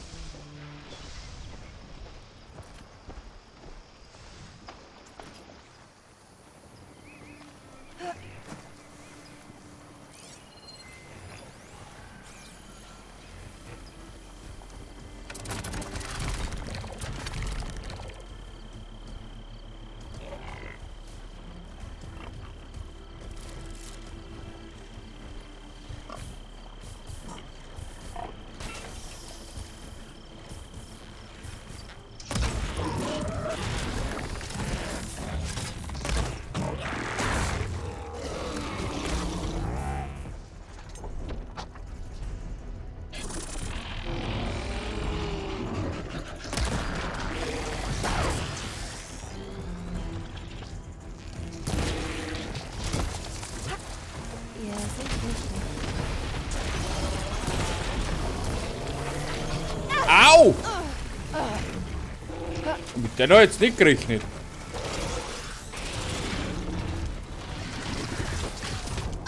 Ja, in dem Fall müssen wir den treffen.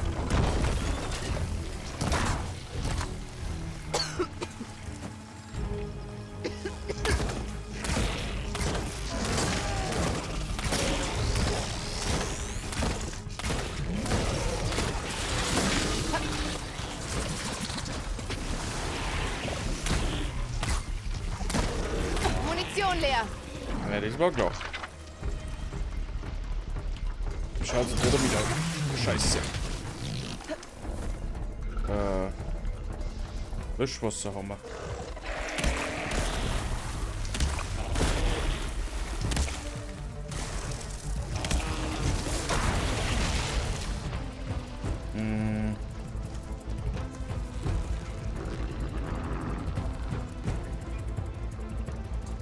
Olaf.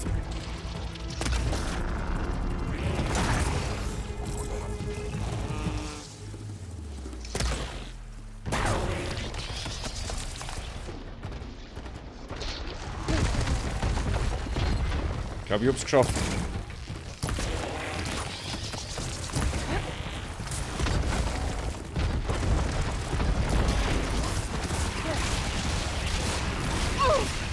Ich glaube, ich hab's wirklich geschafft, dass ich das auszuschießen.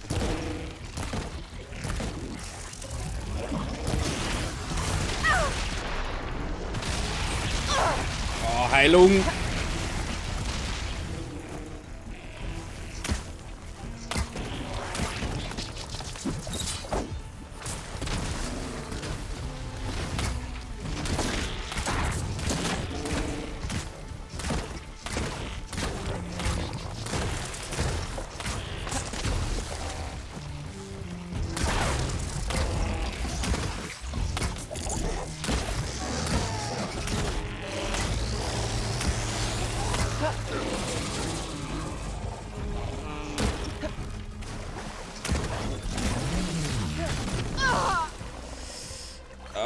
Erfüllen.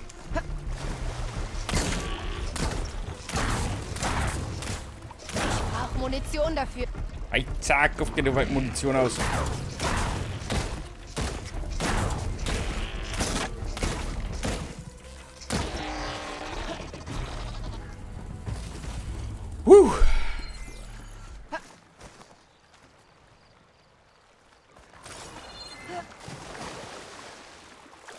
Reitschlundzahn.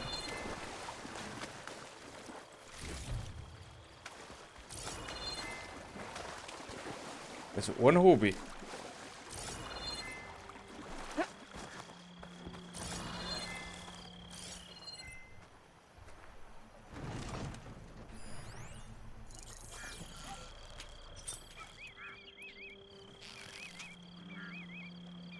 Das war's dann wohl.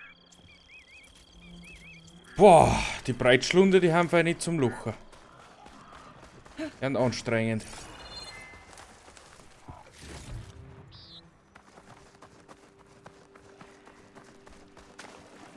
Und das, obwohl ich nur Gänse holen wollte. Jetzt kommt schon wieder einer.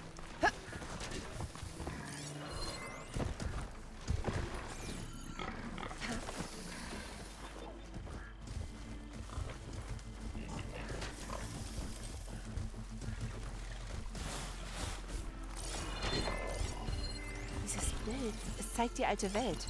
Sieht aus wie ein Flugzeug und eine Art Metallgebilde.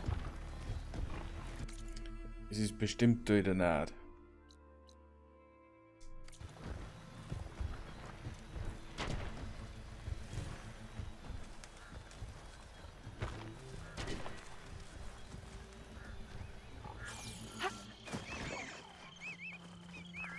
Nur wo?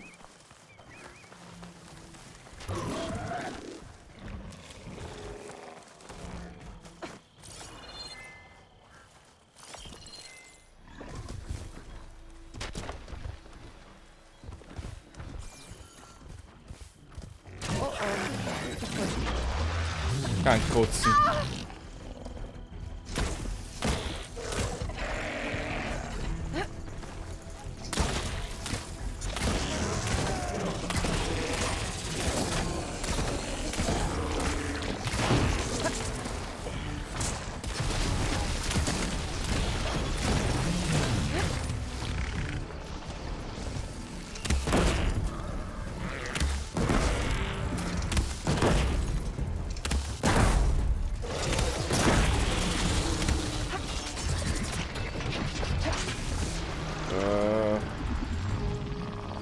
wir die hier?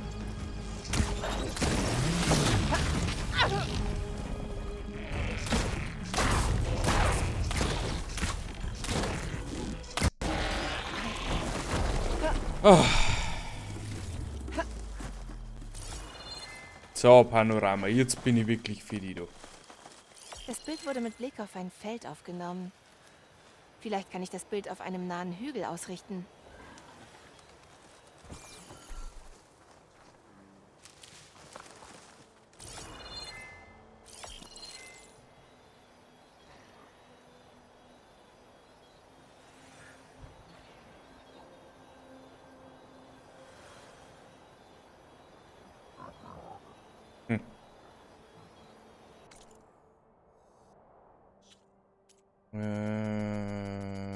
Sammelobjekte.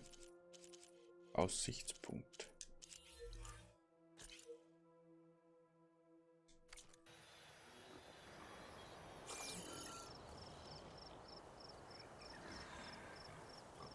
Sollten wir jetzt da wirklich um mich latschen?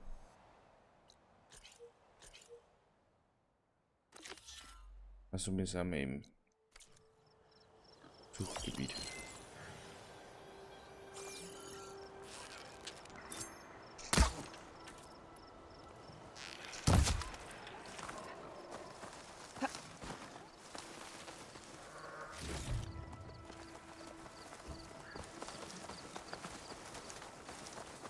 Kann ich da Affe?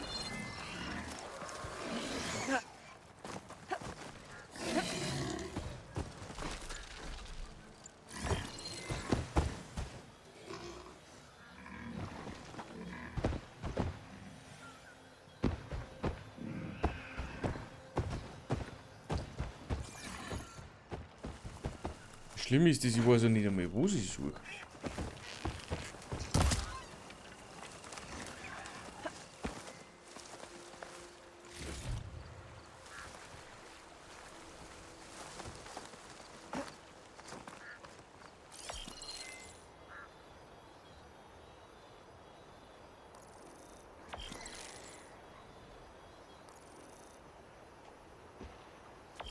Wo man das?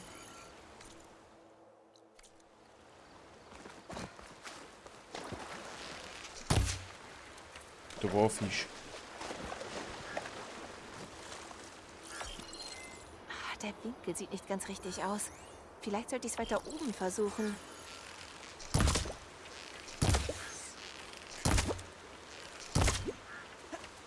Der Verschwimmer.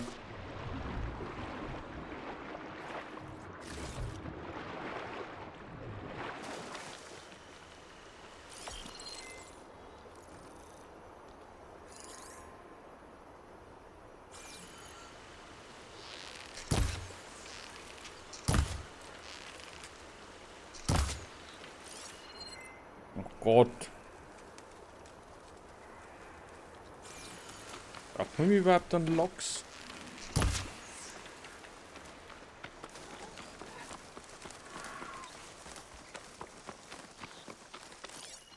Das Bild wurde mit Blick auf ein Feld aufgenommen. Vielleicht kann ich das Bild auf einem nahen Hügel ausrichten.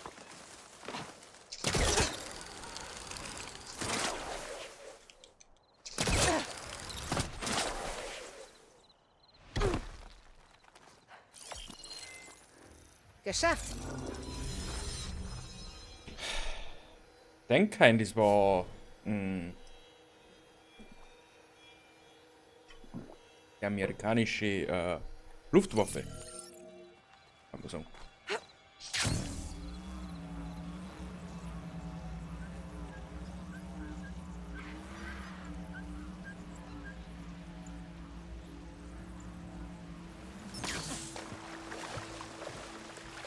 So, da drüben ist mein Reitobjekt. Die Wasserpflanzen kann man wirklich mal brauchen, ja.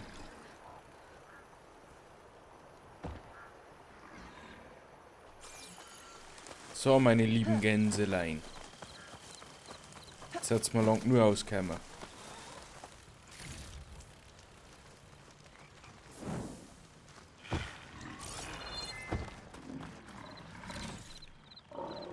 Warum liegt der Dornrücken da heute?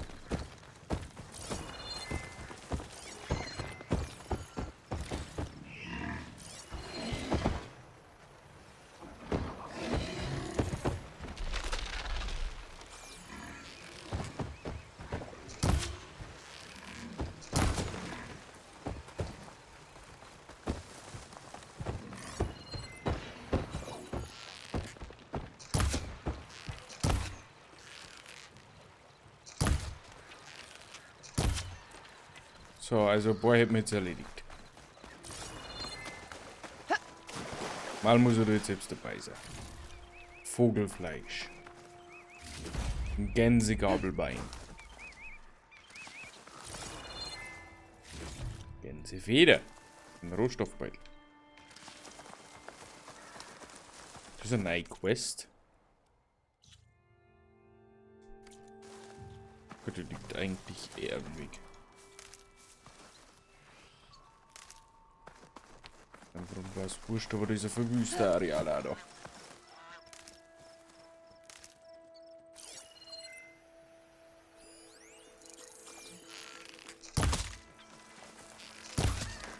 Nehmen wir beide noch mit. Egal. Trankbeutel kann man auch herstellen. Noch Gänsefeder. Für den Fall der Fälle. Da haben wir eine neue Sidequest. Du musst meiner Freundin helfen. Warte. Langsam. Was ist los? Letay und ich gingen mit Waren aus Salz bis Richtung Süden, als uns Maschinen angriffen. Ich ließ sie zurück, um Hilfe aus dem Hain zu holen und traf direkt auf eine weitere Maschine. Deine Freundin kämpft immer noch an der Straße? Mit den Maschinen? Das versuche ich dir ja zu sagen. Ich hol sie raus, wenn ich kann. Mach dich auf den Weg und hol Verstärkung. Mach ich. Ich schulde dir was. Wer tut das nicht? Vorratsverlust. Ehrlich? Ja gut, liegt auf dem Weg.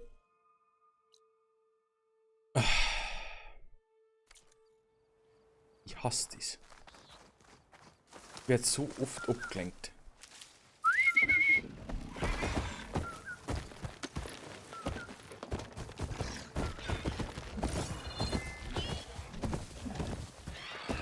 Ein Stein, ernsthaft.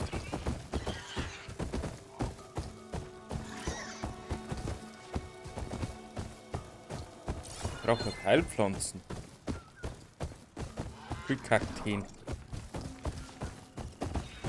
So ein Weg.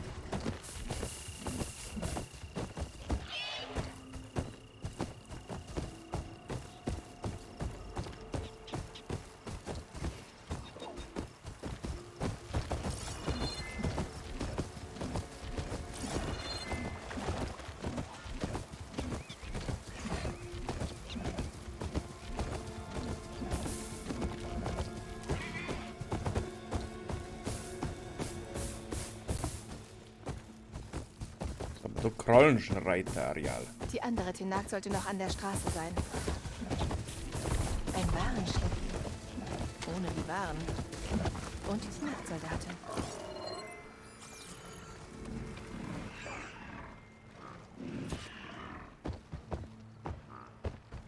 Es scheint, als ob die Tenak nach dem Angriff Waren bergen wollte. Ließ sie zurück, als sie rennen musste? Vielleicht bringen sie mich zur Soldatin.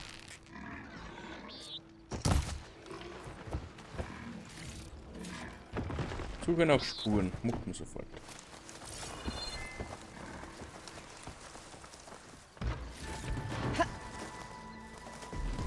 Jetzt braucht man noch ein bisschen Kaninchenhaut. So Heilpflanzerl. Und wollen wir speichern.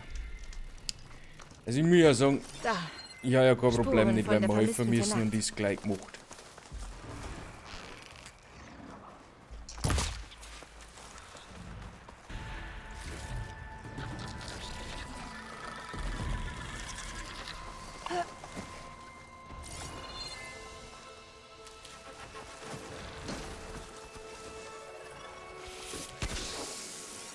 Schockmunition wird hier wohl nicht helfen. Spitzenstachelschwanz.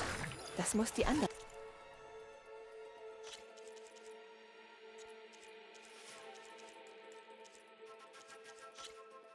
Beutelgewebe eine Stachelschnauze. Ah ja, Spitzenstachelschnauze, nicht Schwanz.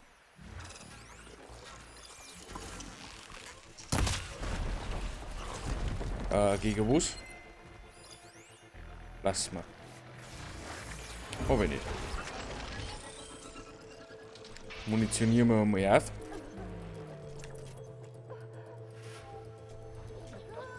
Ja, nichts mehr dabei. Deswegen Rohstoffbeutel upgraden. Die irgendwelche Kanister. Säure.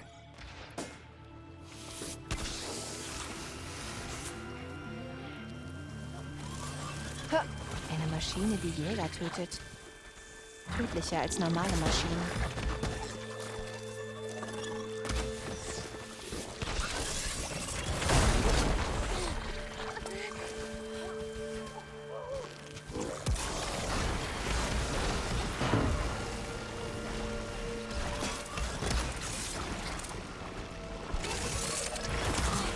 So, Start hinten.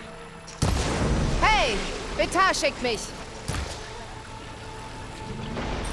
Bei den 10, der Sack hat es geschafft. Ich dachte, wir wären beide tot.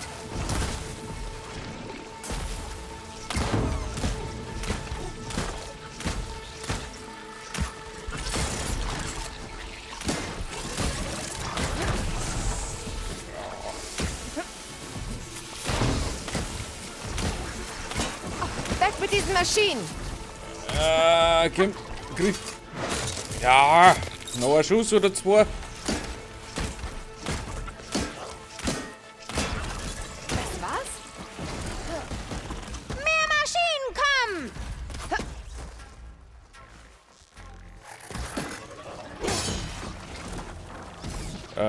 Spitzengräber.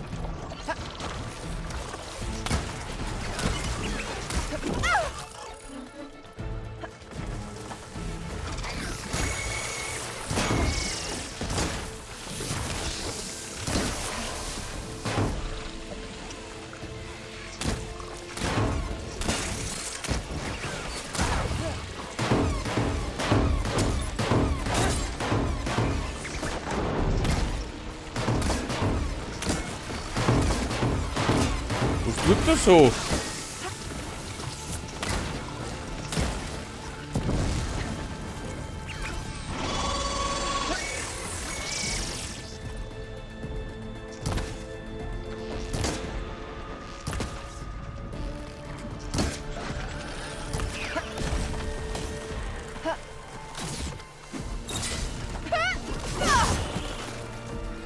Kritischer Schlag müsste jetzt erledigt sein. Perfekt.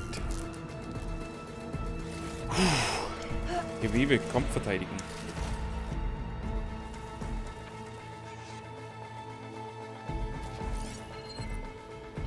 Wo ist das andere Teil? Ein Spitzenfeuerkanistergräber.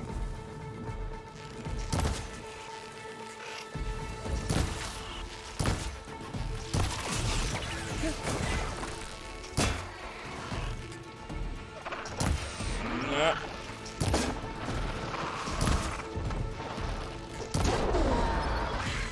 Das ist meine Chance. Erledigt. Noch mehr Maschinen. Ah, sag mal. Wie sollen wir denn damit fertig werden?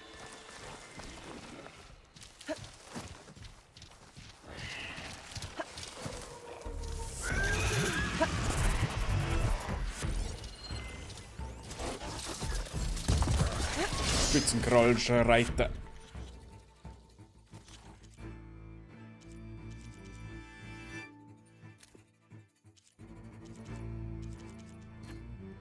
Spitzenkrallenschreiter.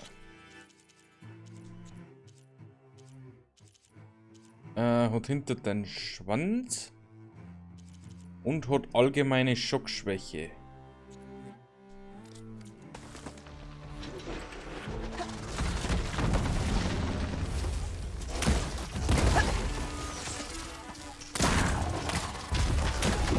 Au.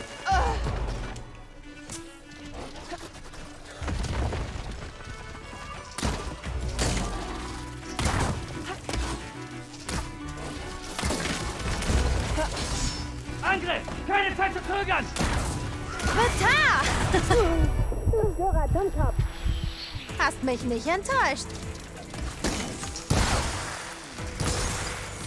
Okay, Eis bringt was.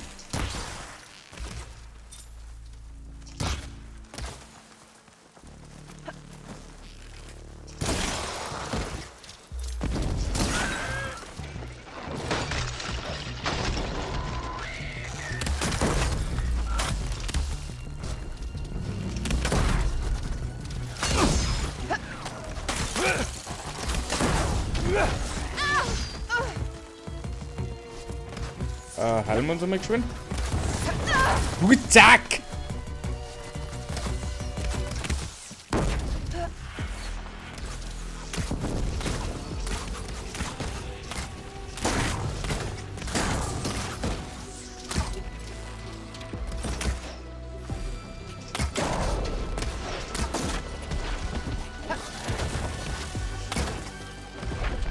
Fast geschafft!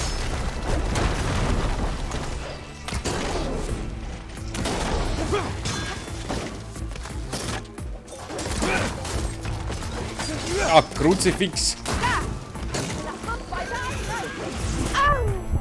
Ist da noch einer?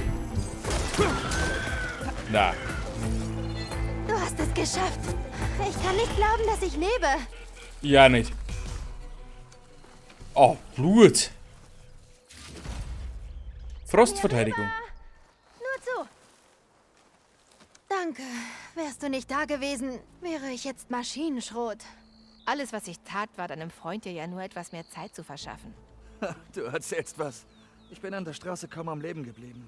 Das glaube ich gern.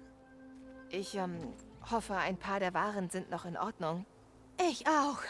Nahrung ist immer knapp. Die Soldaten am Hain brauchen Rationen. Wir können nicht wieder nach Salzbiss gehen, um mehr zu holen.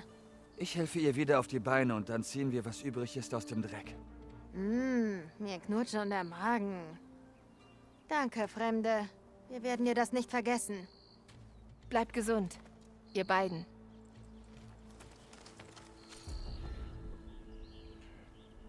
Du verfügst über ungenutzte Module und Waffen und.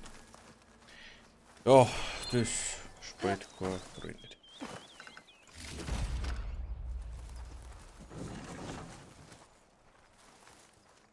Da unten ist nochmal.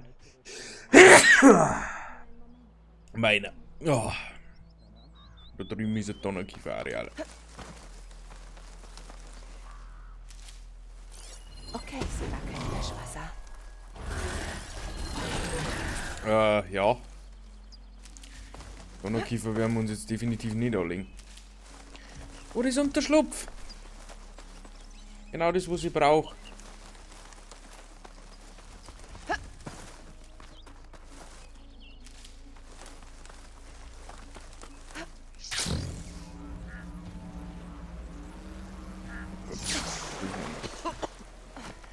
Plage und da ist du. Was haben wir da noch? Eine Gans. Brauchen wir jetzt nicht unbedingt. Säuredornrückenareal. Du da! Hier drüben. Ja, bitte.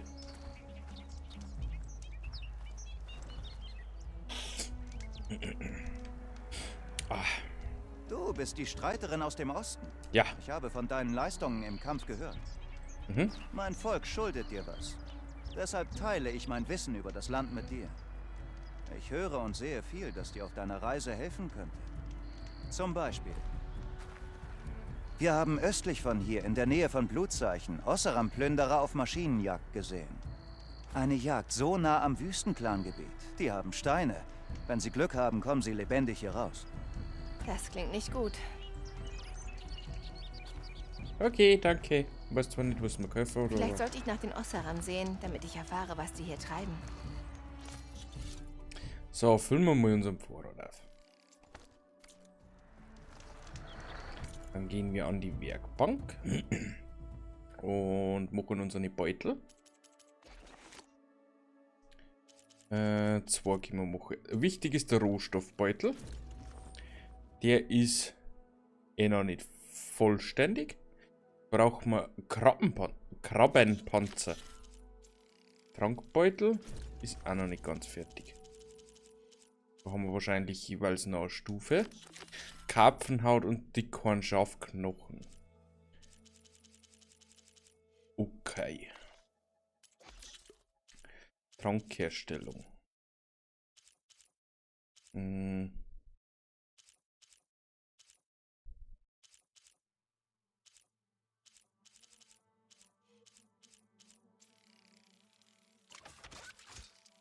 Ich glaube, da war fast sowas herstellen einmal. Da gehören eigentlich einmal weg. Sowas macht aber. Ja. Update, Schnappmaul und Staubwedel. Da haben wir noch meilenweit weg davon. Aufgabe abgeschlossen, Rohstoffbeutel.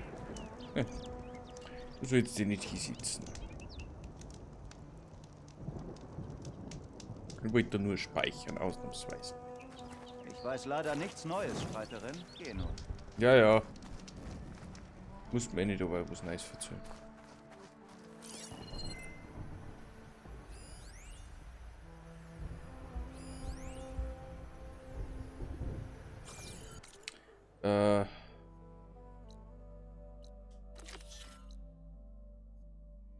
Was ist für andere Quest?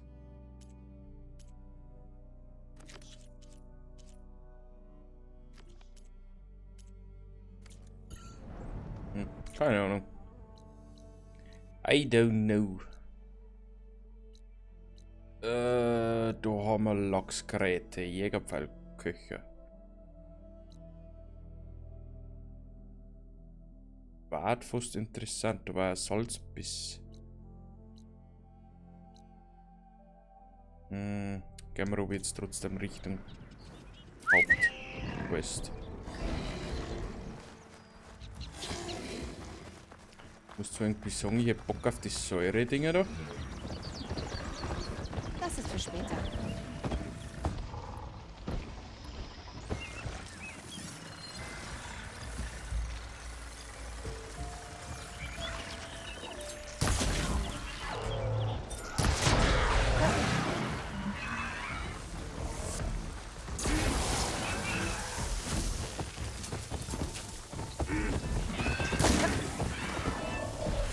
Ich möchte den zwar auch noch treffen. Oh, der war Panzer.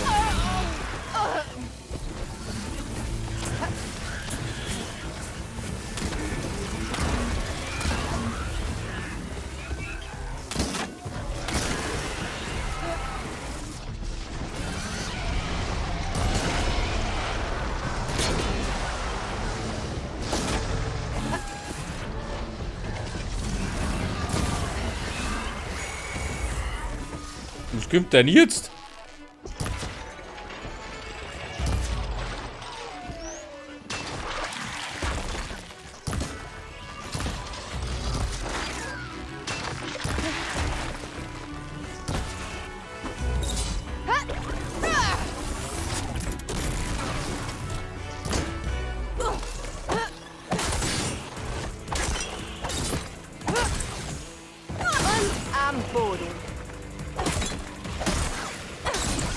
Warum macht's denn kein Crit?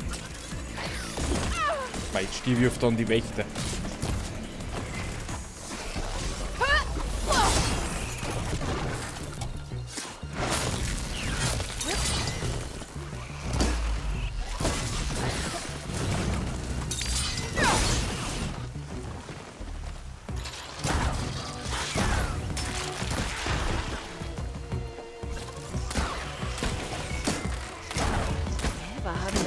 Verwüstet. Ich sollte mich mal mit dem Fokus umsehen. Überlebende. Wenn ich sie zuerst ausschalte, sollte es leichter sein. Was?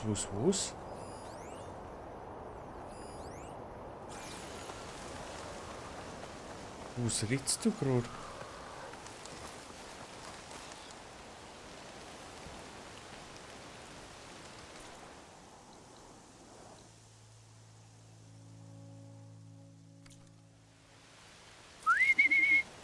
Ich weiß gerade nicht, was von mir wollt.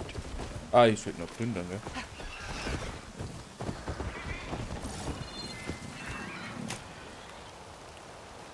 Ja, den kriegst du ein paar.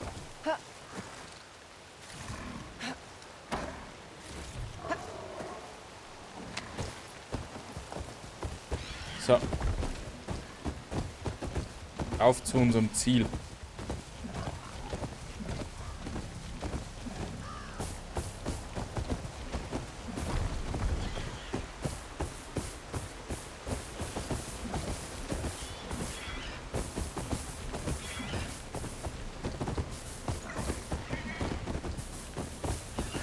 Regen verschluckt alle Geräusche. Ich muss auf die Umgebung achten. Ich weiß voll nicht, wie du richtig bin. Ich glaub's nämlich nicht. Ich glaub, da gibt's extra einen Weg nach oben.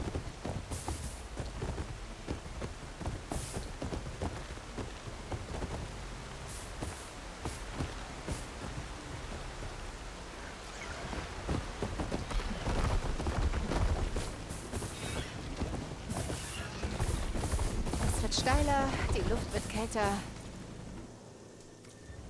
Ich nähere mich wohl Steinfall. Jo.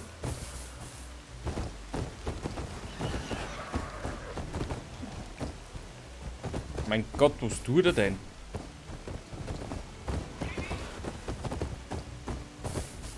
Ich muss jetzt so steigen, weil da wie ich deppert mit dem Viech da herin im Wald. Das ist nicht ausgelegt, oder wie? Sei immer wach. Und da? Steilgebirgsgrad. Mit einer Werkbank und einem Händler. Ich biete dir einen ehrbaren... Was ist denn gut für mich? Verteidigung, Reißschaden, Stoßschaden. Für Tiergewebe. So, dann nehmen wir mal uns mit. Kaninchenknochen.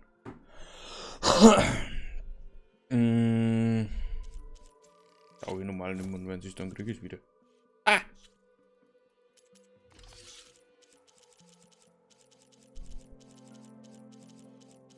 Also das finde ich toll.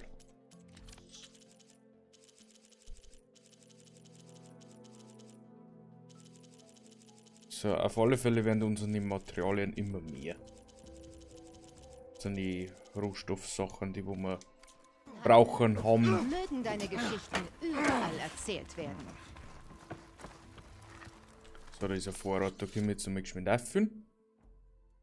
Falls uns irgendwas angeht, ist anscheinend. Ich nehme, was ich brauche.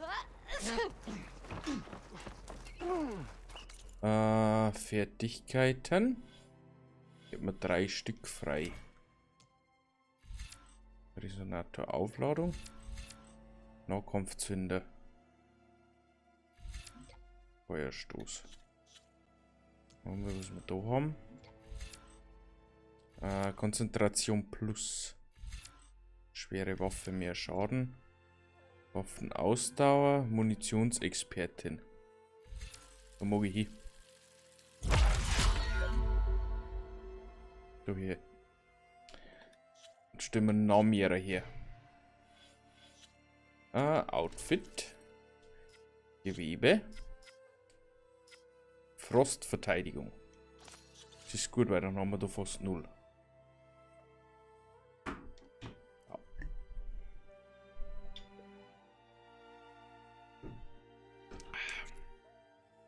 Gut.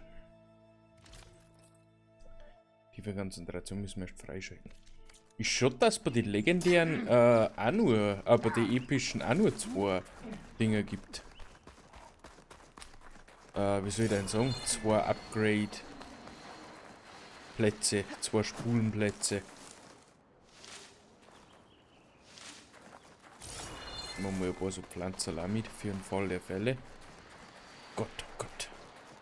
Wie nennen sie die? Himmelsclan? Ich versteh's.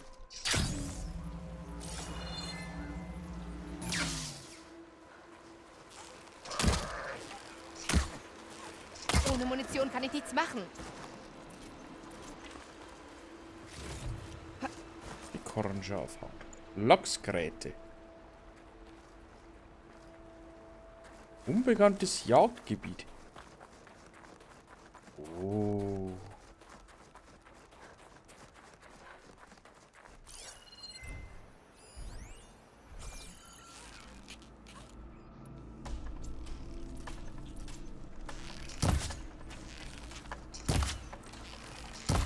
Schade, nur war nicht erwischt.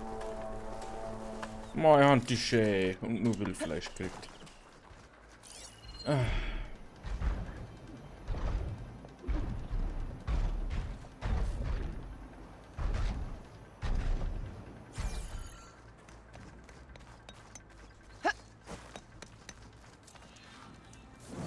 Steilgebirge, Jagdgebiet.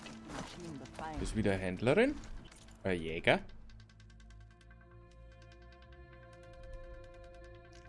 Was hast du Schönes für mich in der Angebot? Ja, super. Ein Plasma. Oh, Sonnenflügelzirkulator. Der hätte das erste Mal Plasma. Aber Bolzen schießen mich die nicht um.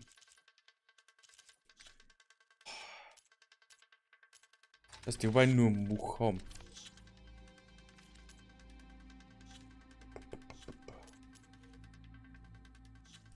Ich glaube, ich kann schon so viele Rohstoffe verkaufen.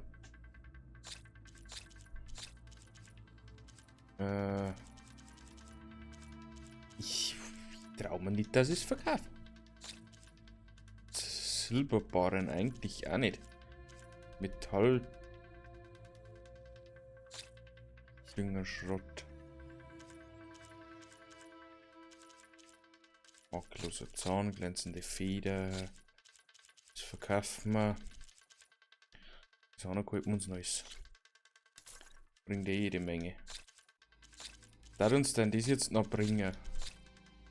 700 wenn es war. Oder war ich eh nicht.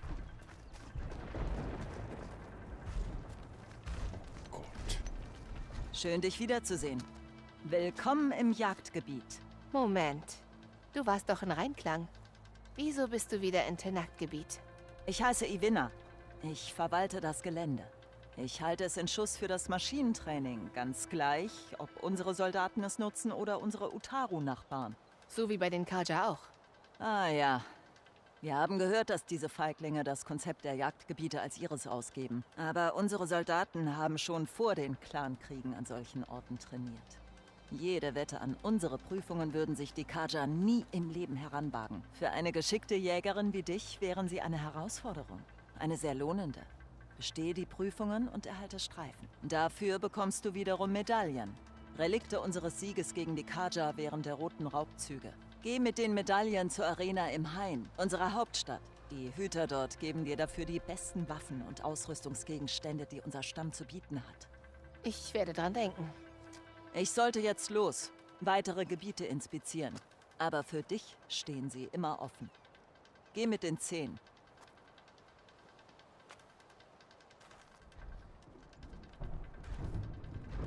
Der Himmelsklan begrüßt dich in unserem Jagdgebiet, Streiterin. Aloy, reicht. Gut. In diesem Gelände trainieren unsere Jäger schon seit Generationen. Ich weiß nicht, wusstest du und und ist es auch dies. für dich anspruchsvoll genug. Es schaut nahe aus. Jagdgebiet. Der Himmelsklan verteidigt den Weg zu den Bergen, wo die Flügel der 10 sie finden werden. Sie haben in diesen Prüfungen gelernt, sich gegen mächtige Maschinen zu behaupten. Hier wirst du spezielle Techniken lernen, mit denen du deinen Gegner massiven Schaden anrichten kannst. Waffe mit Plasmamunition.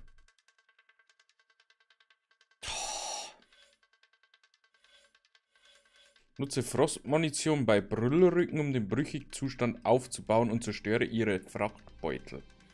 Häckslerprüfung.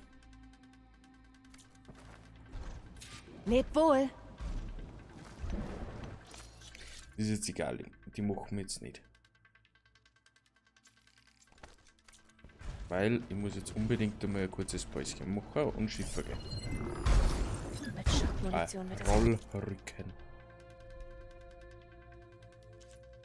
Ach du Scheiße.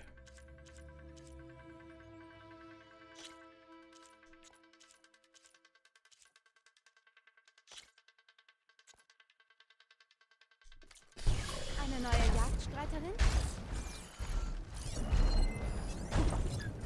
Säurebrüllrücken.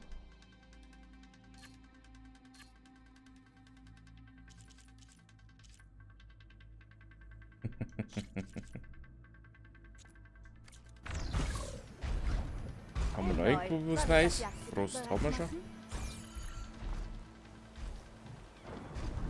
Da gibt es nur 3 Maschinen.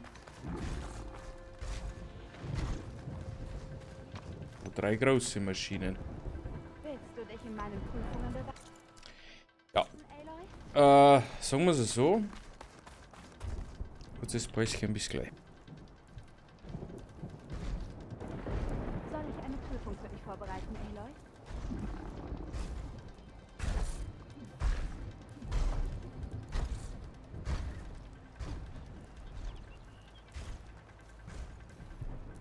Eine neue Jagdstreiterin?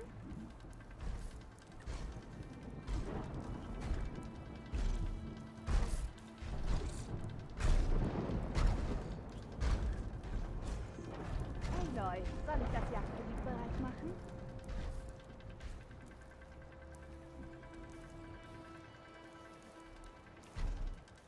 Willst du dich in meinen Prüfungen beweisen, Aloy?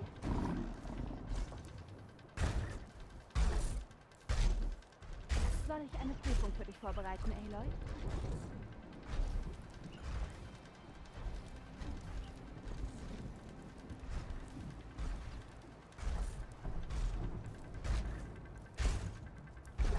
Eine neue Jagdstreiterin?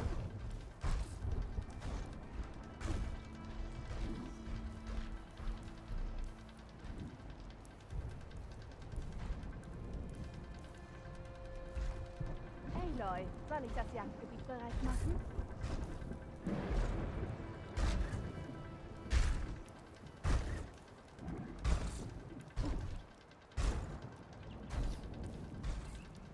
Willst du dich in meinen Prüfungen beweisen, Aloy?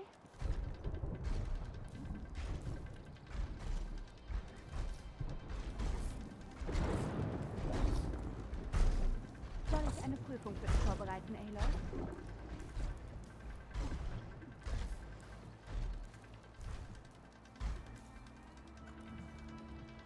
Eine neue Jagdstreiterin?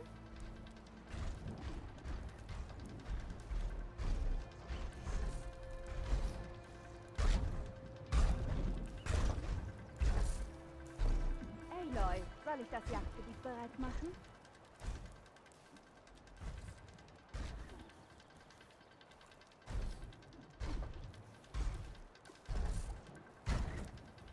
Willst du dich in meinen Prüfungen beweisen, Aloy?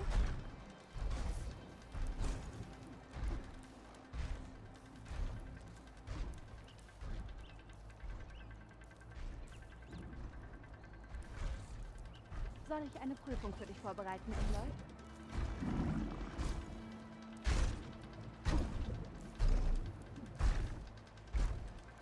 Eine neue Jagdstreiterin?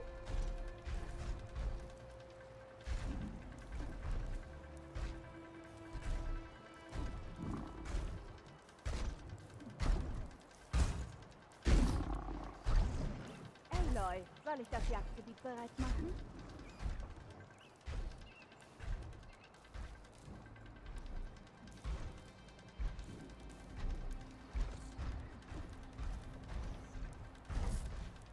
Willst du dich in meinen Prüfungen beweisen, Aloy?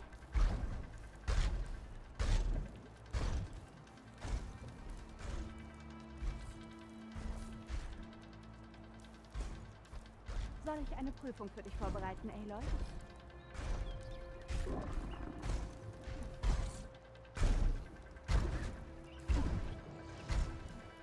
Eine neue Jagdstreiterin?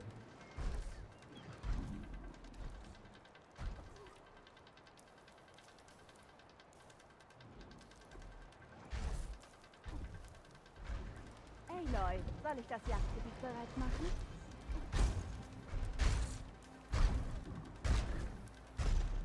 Willst du dich in meinen Prüfungen beweisen, Aloy?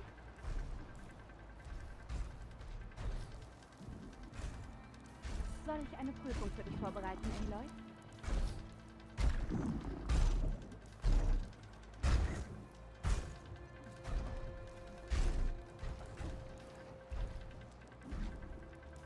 Eine neue Jagdstreiterin?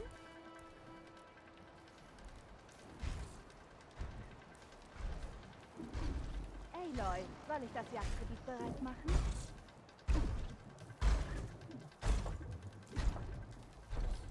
Willst du dich in meinen Prüfungen beweisen, Aloy?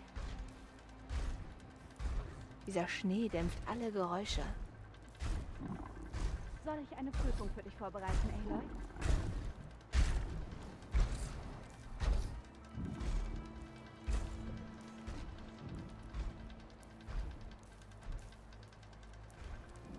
Eine neue Jagdstreiterin?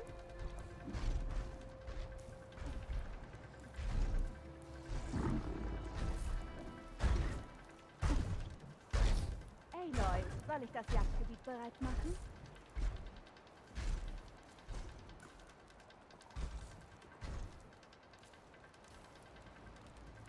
Willst du dich in meinen Prüfungen beweisen, Aloy?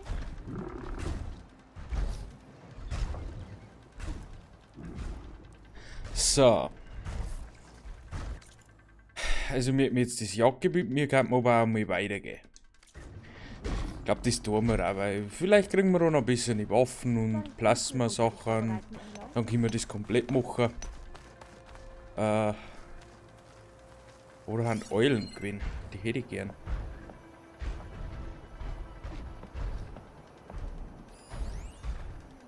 Eine Taube. Oder Eule.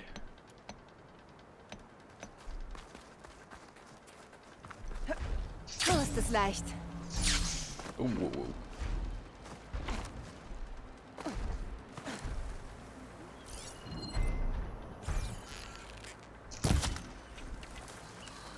Ha, schau her. Eulenfeder. Gibt's noch mehr? Also, Eulen.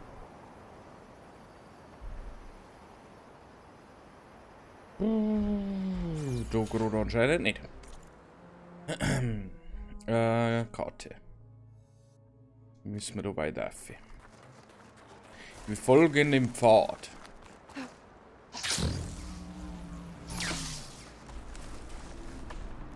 Sehr gut, jetzt nehmen wir mit. Oh, 1000 haben wir noch im Lager. Ja. Schade. Die hätte jetzt mitnehmen können, die zwei. Nein, gerade nicht.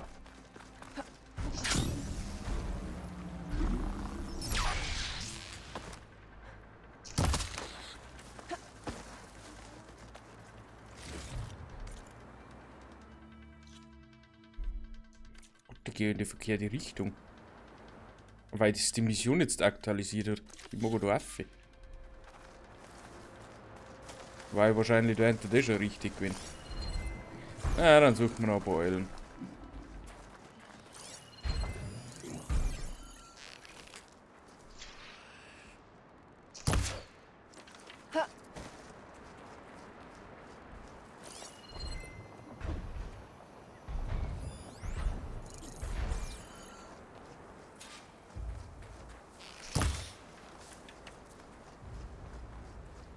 Ist es nicht glauben, wie schnell was die haben.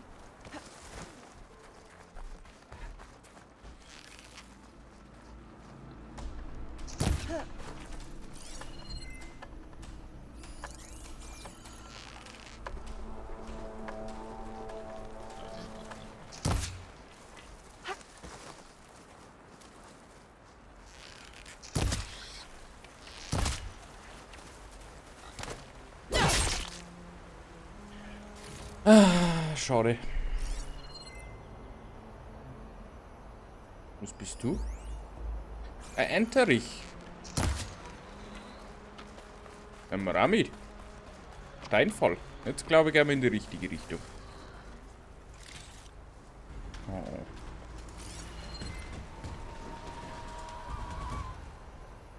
So, Kuheulen mehr.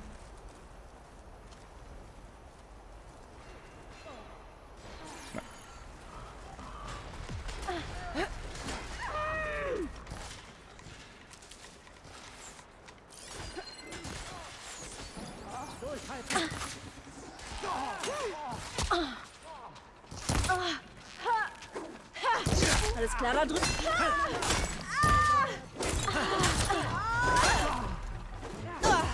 Gegen wen kämpft ihr denn überhaupt? Regala. Sie dürfen sich nicht sammeln!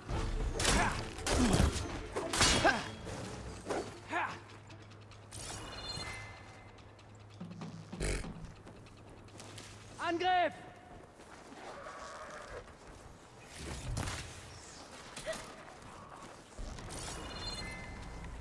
Macht so schnell ein Tank aus. Wo du gar nicht mitspielen. Und diese Eule. Die mag ich haben. Das ist wichtiger, will ich sagen nicht.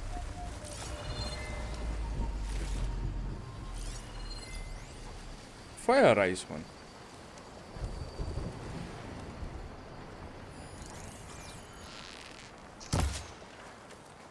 Oh, schön.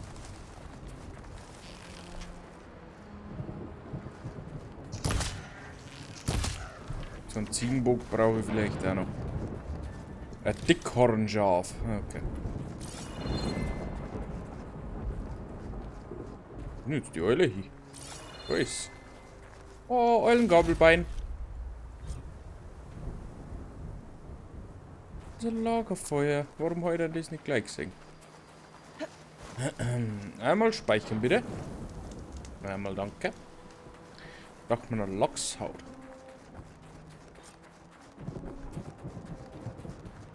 Also Eulengabelbeine und sowas braucht man noch mehr.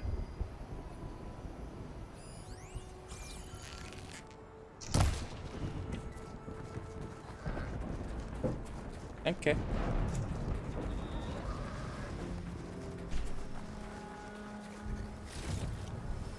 Eulenfedern? Die Maschine ist schwach gegen Frost.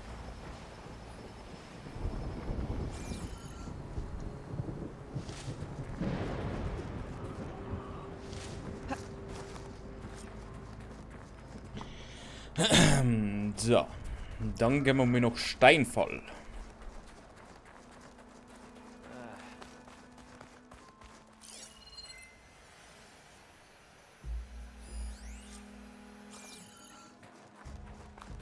Das muss Steinfall sein. Gut, Hallo sollte hier auf mich warten, aber vielleicht sehe ich mich erstmal um. Für den Clan, den Stamm. Okay, dann trete ich auch bei. Ah, die Wander... Jägerin. Was du schön ist für mich, hoffentlich was Gutes.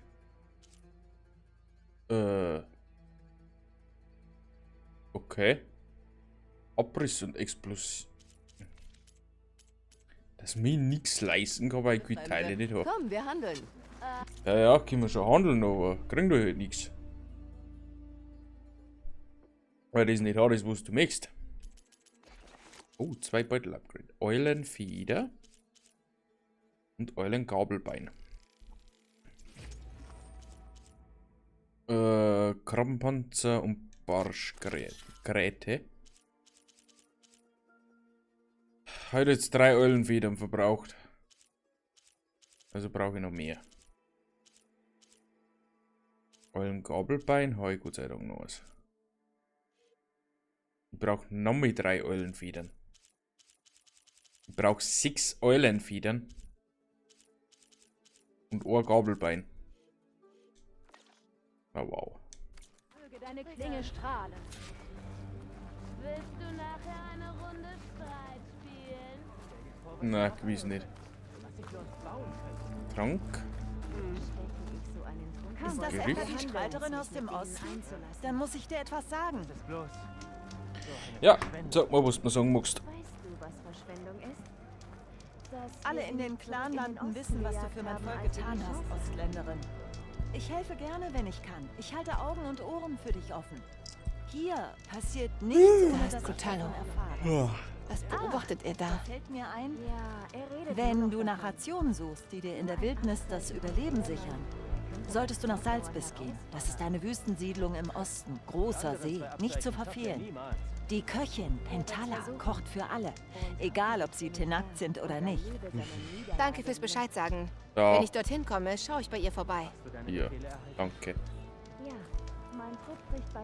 Der Geschmack des Sieges. Sie könnte Hilfe gebrauchen. Oh, ist recht. Gibt's da Outfits? Nicht, gell? So, jetzt haben wir es wirklich da geschafft. Wahnsinn. Feuerreishorn-Areal. Lagerfeuer. Sei gegrüßt und den anderen Verteidigern ihr Hain an. Einmal speichern. Oder verkaufen. Wird Zeit, dass wir diese Rebellen erledigen.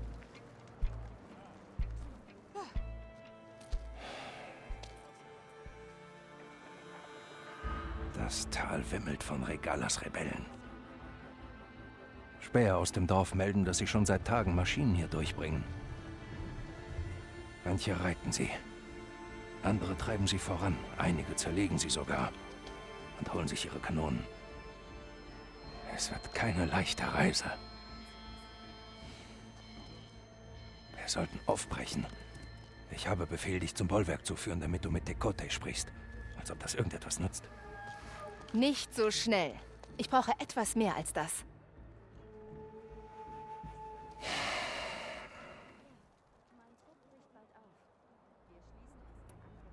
Was ist das hier? Steinfall wurde als Außenposten erbaut, als die Clans noch im Krieg lagen. Von hier wird der Eingang zum Tal bewacht und beobachtet, was dort unten geschieht. Vorerst heißt es, Regalas Truppen im Auge zu behalten. Hätten wir nur genug Soldaten und nicht nur zu beobachten.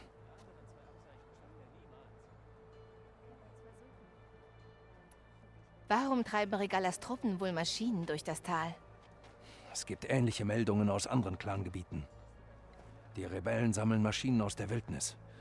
Doch ihre Kontrolle über sie scheint nicht von Dauer zu sein. Darum treiben sie in Lager. Dort geschieht irgendetwas, das ihnen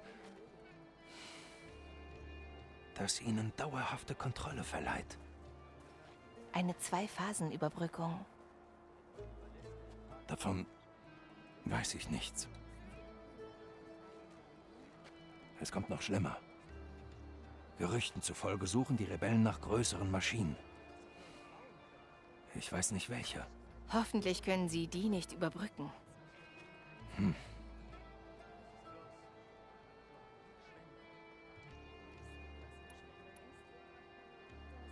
Du warst bei der Gesandtschaft. War ich. Tut mir leid, wegen der anderen Marschälle. Ihr Tod bleibt nicht ungesühnt. Das muss noch heilen. Das heilt nicht mehr. Trotzdem kann ich Schädel spalten, die es verdient haben. Gut, dass du auf meiner Seite bist.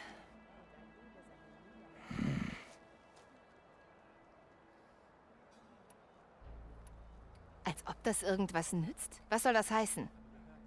Das Bollwerk steht seit der Geburt unseres Clans felsenfest. Hinter ihm wähnt sich Tekote unverwundbar. Wenn er weiter Hekaros Befehlen trotzt, werden eine Fremde und ein verstümmelter Marschall ihn nicht umstimmen. Dein Häuptling sieht das offenbar anders.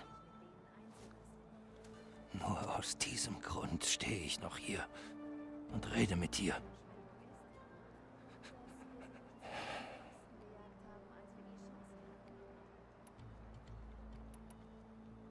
Was macht das Bollwerk so uneinnehmbar? Es besteht aus Felsblöcken, die jedem Frontalangriff standhalten.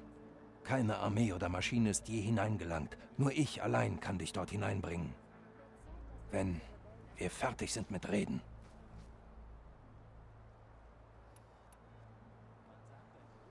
Und? Wie ist der Plan? Das Bollwerk liegt südwestlich. Auf dem Weg werden wir zweifellos auf Regalas Truppen stoßen. Wir müssen uns den Weg freikämpfen oder uns heimlich vorbeischleichen. Keins davon wird einfach. Ist es nie.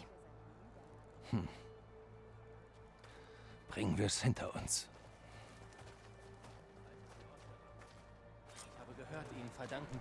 Junge, du unterschätzt Aloy.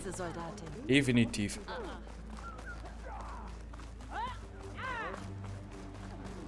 Wie willst du Tekote überreden, seine Kämpfer zu schicken? Ich gar nicht. Oh, bitte. Tenakt respektieren die Klinge und die Kraft des Kriegers, der sie führt. Was nützt jemand, dem das fehlt? Na, zum Glück sind wir beide gute Kämpfer. Hoffentlich müssen wir es nicht beweisen. Bestimmt. Das ganze Tal ist also Gebiet des Himmelsclans? Ja, der Clan hat es über Generationen verteidigt. Gegen wen? Die anderen Tenakt-Clans. Sogar die Karja, vor langem. Wenn du Geschichtsunterricht willst, sprich mit den Kaplanen. Die Kälte darf mich nicht ablenken.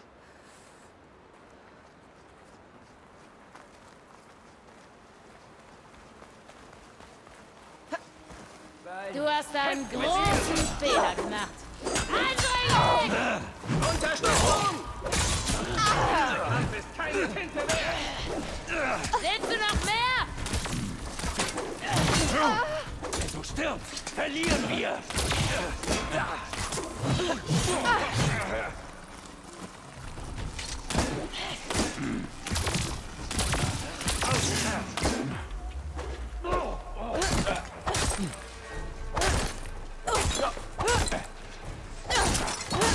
Das wird unsere Mission nicht verhindern!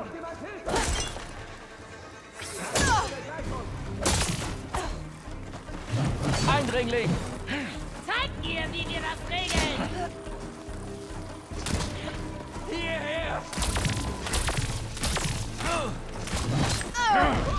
Gut, zack.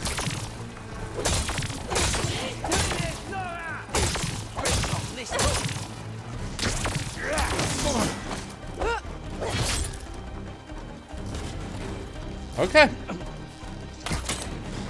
Sie sind anfällig!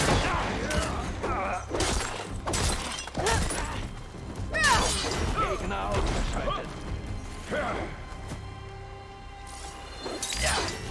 Das war alles, was ich hatte.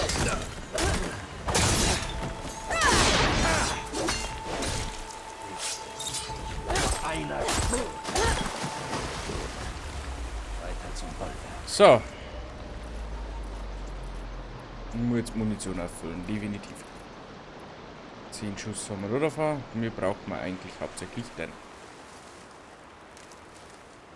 So, einmal speichern. Puh.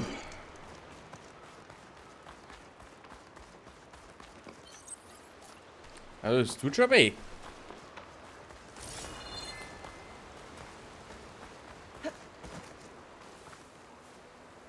Ein Färber kann das gebrauchen. Bestimmt Diese kann ich das Rebellen gebrauchen. sammelten Maschinenteile. Vielleicht für mehr Überbrückungen. Und Tekote will nichts unternehmen? Warum sollte er, wenn er das Bollwerk hat? Ich wuchs hinter der Mauer auf. Dort hat man schnell ein falsches Gefühl der Sicherheit. Mehr Rebellen bei der Lichtung. Geh voraus. Mhm.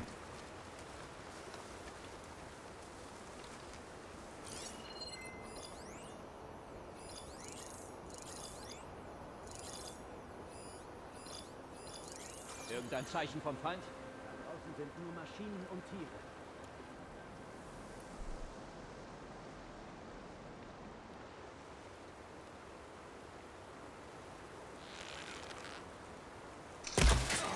Wow!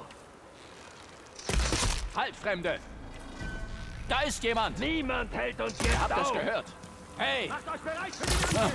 Hey! Ich habe die Ostblende!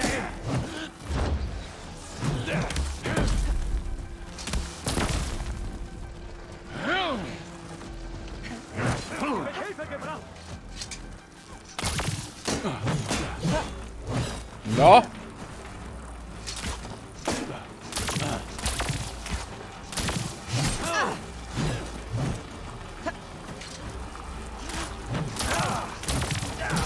Mehr davon!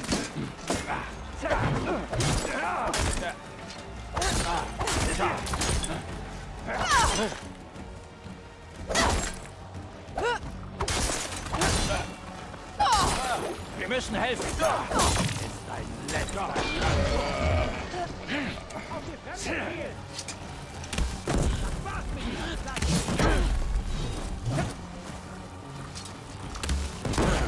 So, one hit me.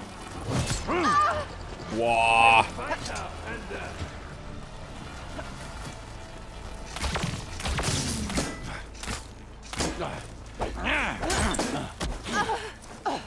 Der Schmerz lässt nach.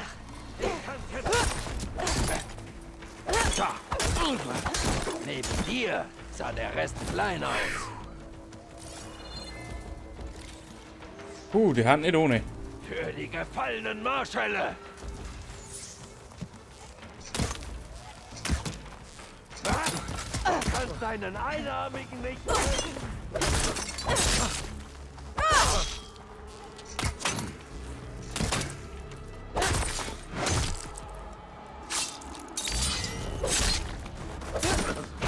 Geht doch.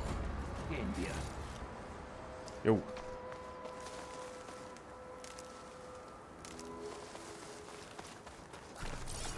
Braucht er auf einmal Heilung oder so? Was nicht, wie es bei dir ausschaut, aber Das wird mir erstmal nicht ausgehen. wie schaut es aber ein schlechter aus wie bei dir, glaube ich. Ah, Faserholz.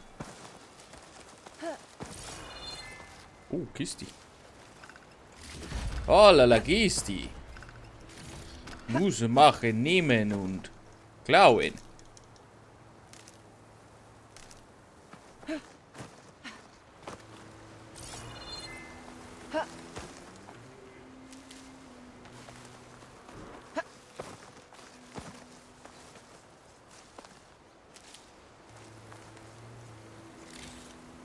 So.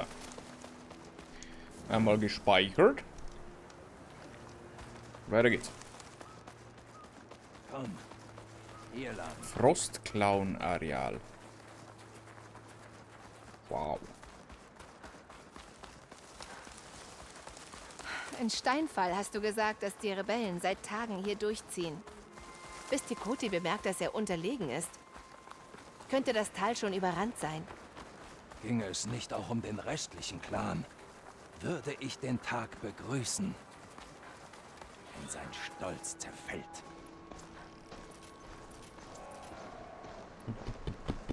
Pfeile haben wir jetzt nicht mehr weit. Da sind wir. Das Bollwerk.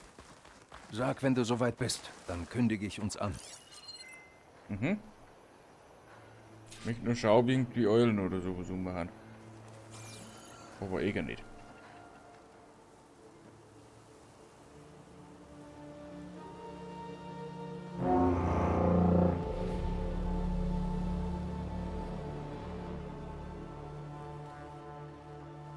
Du da! Ein Marschall ersucht um Audienz beim Clankommandanten. Ich dachte, alle Marschälle wären tot. Wir bewachen den Weg zum Berg. Wo die Flügel der 10 uns finden werden. Okay, Marschall. Ich rufe den Lift für euch.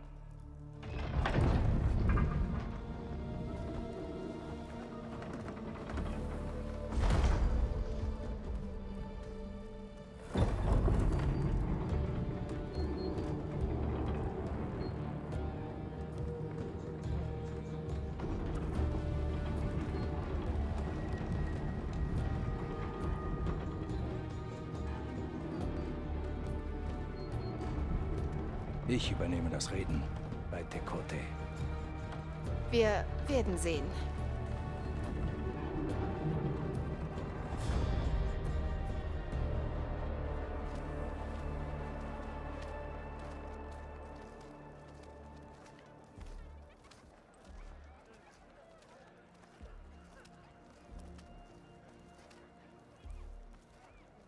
Wieder da. Das war also dein Heim. Vor langer Zeit. Komm schon. Oh, komm schon! Das kannst du doch Das Bollwerk. Du hast es gehört. Bewegung. Ich sage mal so.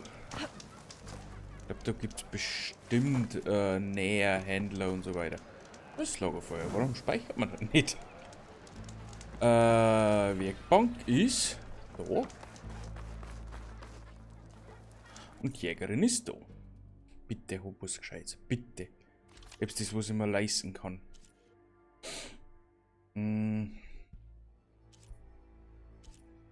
Oh.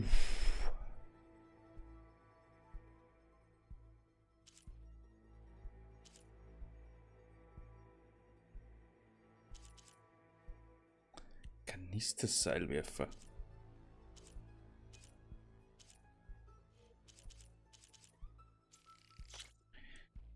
Das mag ich haben.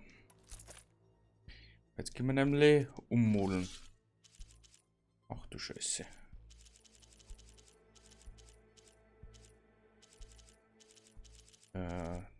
Nahdistanz Schaden, Scharfschuss reicht. Plasma und Schock 12%. Ja.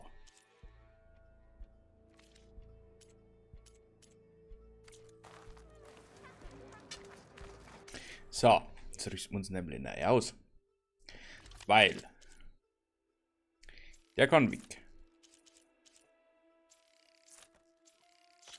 Der kann da hin. Dann haben wir eigentlich die wichsigsten. Genau. Da ist der gehärtete Pfeil dabei. Ah, endlich. Die wichtigsten Pfeile haben wir jetzt in den zwei Bögen. Genau. Einen Jägerbogen kann man dann hergeben. Genauso wie im Feuerjägerbogen und den Schlägerjägerbogen. Braucht man eigentlich nimmer. Spulen bearbeiten, Spule ablegen. Spule ablegen. Und der hat sowieso noch keine. Da kann man gleich mal eine ein. Und zwar Abriss oder Feuer. Ich glaube, da mal auf Abriss gängen. Auf Reißschaden. Oh. So, dann haben wir da noch einen Scharfschussbogen. Den haben wir noch. Und ansonsten haben wir aktuell nichts ausgerüstet. Schock ist zu selten, dass man es verwenden kann auf Dauer. Da kann man noch eine Spule drauf, da wenn es war.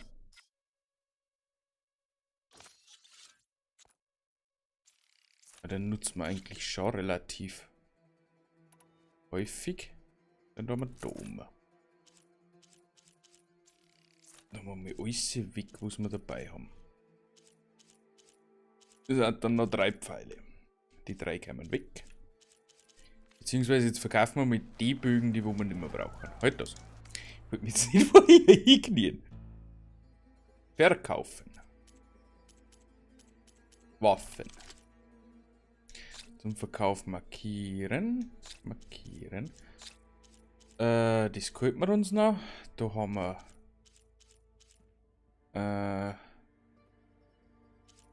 Der hat jetzt schon einen brutalen Abriss. Den könnten wir uns noch. Wo sind die ganzen Sprengschleudern? Eigentlich kann man die da verkaufen, weil wir die da haben. Schleuder. Genau. Verkaufen. Gut.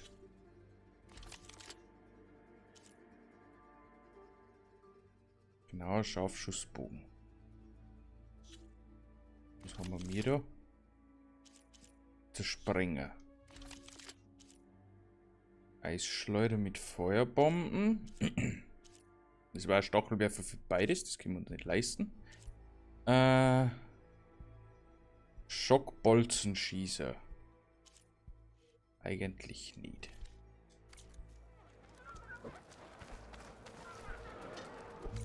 So, Inventar. Dann haben wir die 3 ausgerüstet. Dann brauchen wir den da. Der kommt da oben. Den Scharfschussbogen. Dann nehmen wir das damit. Die Schleuder. Die Bifrost für den Stachelwerfer.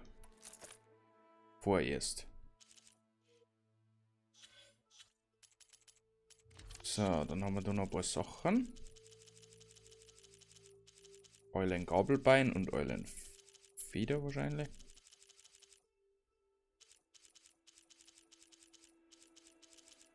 Okay, die haben wir jetzt alle ausgegeben, aber ist egal.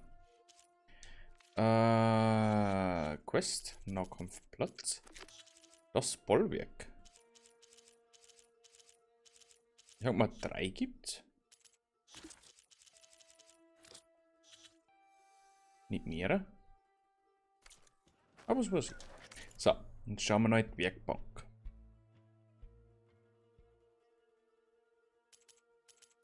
Waffen-Upgrade.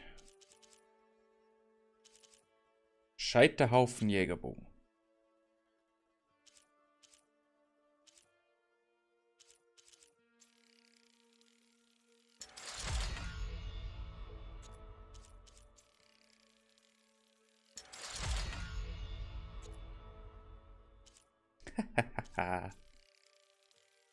Die können wir dann, glaube ich, vorher aufpimpen. Na, Rollrücken haben wir, Schweif braucht man zweimal und Brüllrücken primär nerv. Brüllrücken ist nicht das Problem und Rollrücken kriege ich bei deinem Blut. Aber ich sage mal so, wir haben jetzt schon mal nicht schlecht dabei.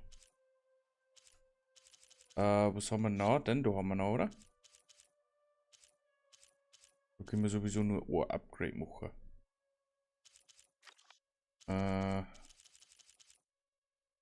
Frostjägerbogen, das geht auch nicht mehr.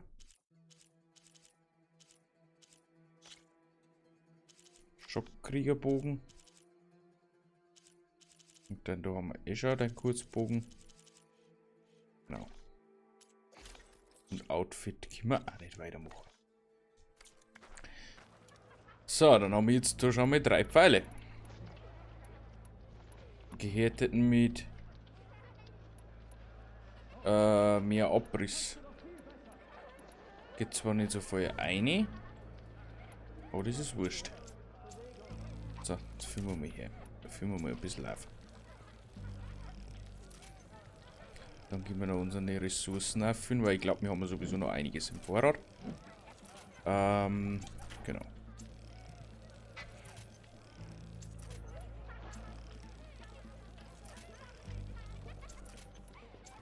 Jetzt haben wir wenigstens nichts mehr doppelt dabei. Bin noch da schon froh.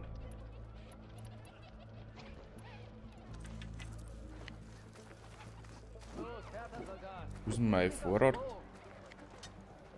Ist denn da irgendwo? Ja, da ist er.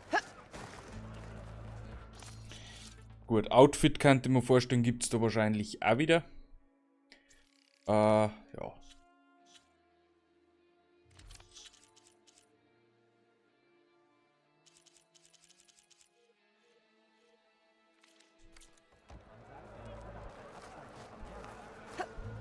So, schauen wir einfach, ob wir irgendwas tun.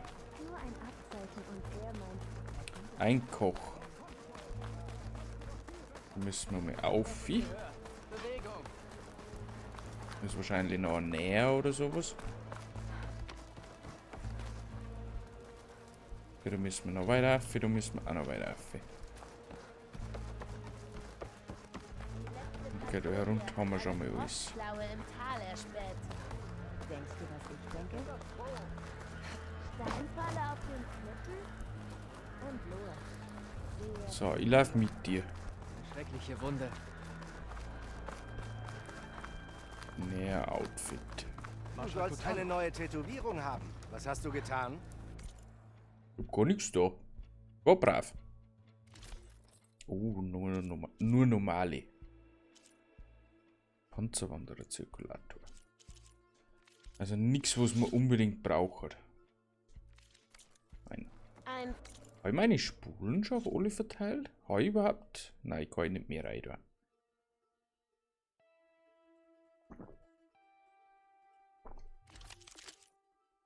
Warum habe ich da keins drin?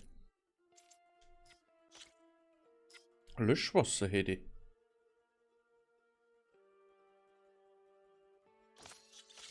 Was? Erhöht Stoß- und Sprengschaden gegen Gegner im Getränkzustand. Ja, das hilft mir nicht. Das hilft mir. Hört das? Löschwasser und Frost. Dann mein Frostbogen. Ah, da habe ich bereits sowas drin. Achso, ja, passt schon.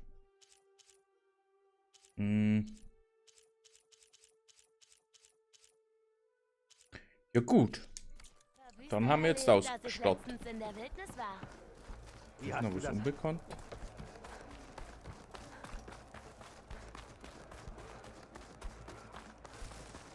Wahrscheinlich Färber oder irgendwie sowas.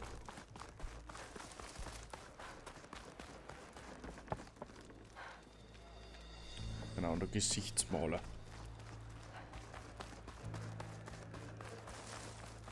So. Muss ich dann mal Spätzl.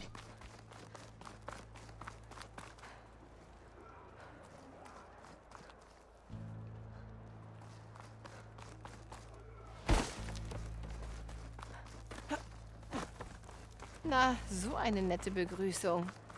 Eine Fremde und ein verstümmelter Marschall. Ein Spektakel. Erinnert mich an meine Heimat. Ich weiß... Wo haben wir denn mich überhaupt? Oh. Da drüben. Okay. Haben wir weit umeinander Ich weiß gekommen. nicht, was schlimmer war. Wenn sie mich mieden...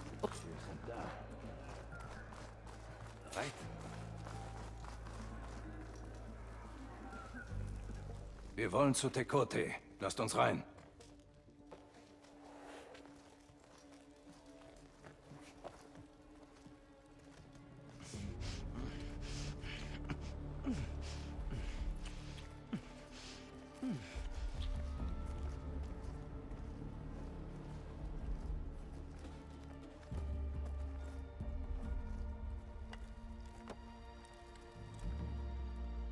Der Sohn des Himmelsclans kehrt zurück.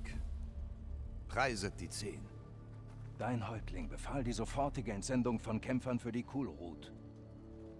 Wir wollen sicherstellen, dass deine nicht unterwegs verloren gingen. Verstehe. Regala hat dem Häuptling schwer zugesetzt, wenn er euch beide als Boten schickt. Sie besiegte Regalas Champion Grodda bei der Gesandtschaft. Sie kämpfte ehrenvoll. Ich war so klug, meine Soldaten von dort fernzuhalten. Und auch jetzt bin ich so klug, meine Kämpfer hier zu behalten. Wenn sie kämpfen, dann hier, zum Schutz der Mauer und des Clans. Diese Mauer wird dich nicht schützen. Nicht vor den Maschinen, die Regala kontrolliert. Sie stehen schon vor deinen Toren. Was weißt du denn von den Schlachten, denen das Bollwerk getrotzt hat? Dem vergossenen Blut. Ich weiß, dass es kein Schild für einen Feigling sein sollte.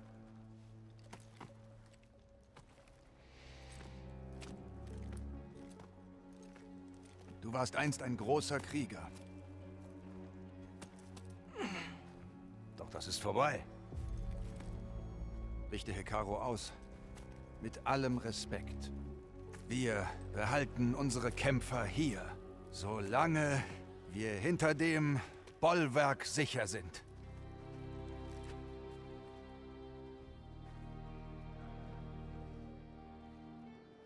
Ich hab's gesagt. Worte sind bei ihm nutzlos. Wir müssen ihn wohl töten. Nicht einfach bei den ganzen Männern. Hörst du überhaupt zu?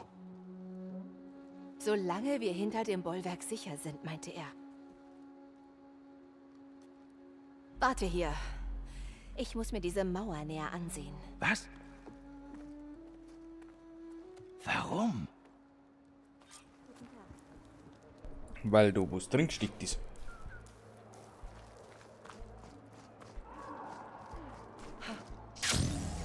Sie ist vielleicht nicht so stark, wie Tekote glauben mag. Na. Ich muss runter zum Fuß der Mauer und sie mir ansehen. Der Schnee schmilzt auf meiner Kleidung. Toll. Du siehst gut aus. Toll. War's das schon, Fremde? Oh, wart's nur ab. Ich muss etwas weiter von der Mauer weg, damit ich sie richtig scannen kann.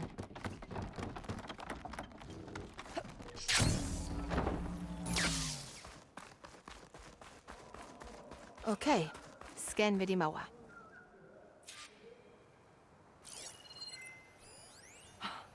Dachte ich's mir doch. Etwas aus Metall steckt darin. Die Felsen stören meinen Scan. Ich muss näher ran. Mhm, Aber wenn man es denkt. Ich könnte vielleicht da links die Mauer hinaufklettern.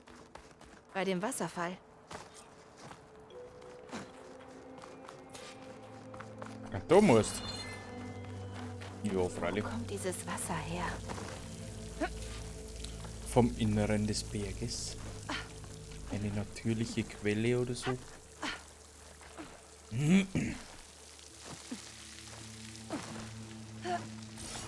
fließt Wasser in die Mauer. Vielleicht in einem Brunnen. Ich müsste die Steine rausstemmen können. Ja, hau mal.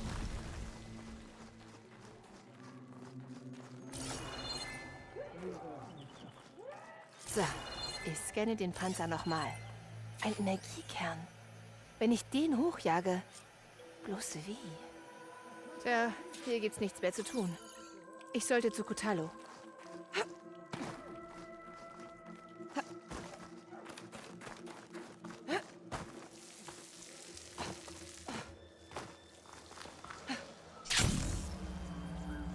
Wo ist denn der? Hey, da herunter. Da bist du ja. Die Wachen sagen, du kriechst an der Mauer rum wie eine Ratte. Was im Namen der 10 hast du vor? Tekote sagte, er entsendet keine Kämpfer, solange sie hinter dem Bollwerk sicher sind. Richtig? Hab's nicht vergessen. Also, reißen wir es ein.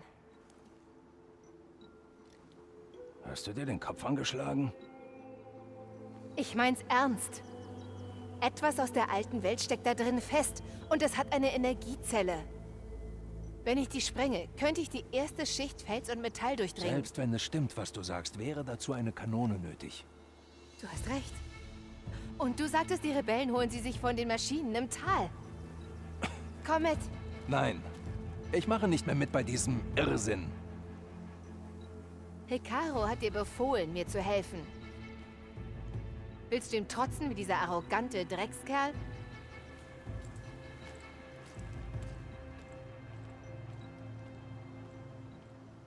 Das war ein gemeiner Vergleich. Ah, wirklich? Die Rebellen lagern vielleicht nordöstlich von hier. Und was dann? Wir beide gegen alle von denen? Ja, freilich. So ungefähr, ja. Das ist irgendwo das Gebiet. Egal. Tja, dir fehlt es an Vernunft. Ich hätte gern so Frostklauen. Also, vorhin mit Tekote. Zwischen euch scheint es ja böses Blut zu geben. Frostklaue. Oh, Bärli. Eine extrem wilde Beschaffungsmaschine, die sich deutlich schneller bewegen kann, als ihre Größe vermuten lässt. Ihr großer Kühlsaftspeicher ermöglicht tödliche Frostangriffe, schwach gegen Feuer und Schock. Hauptupgrade. Frostklauen, Beutelgewebe. Muss intakt bleiben. Mittelschwer. Da wir Bären jagen.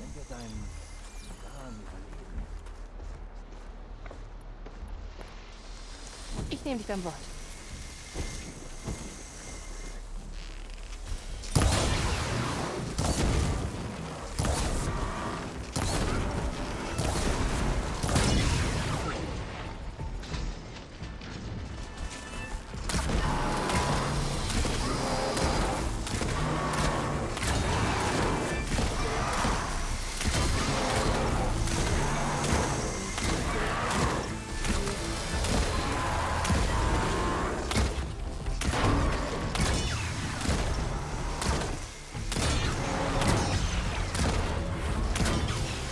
Kann oder muss sie dir nicht werden?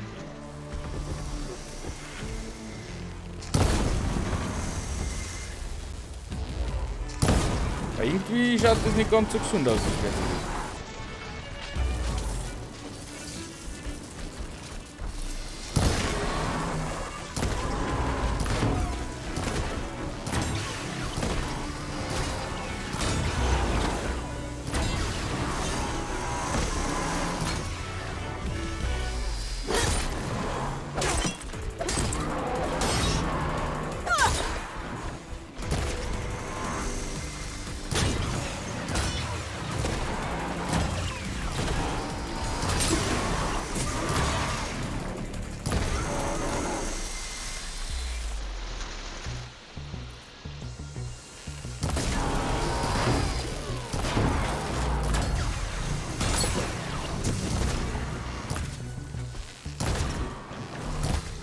Also ich bin irgendwie froh, dass er nicht angreift.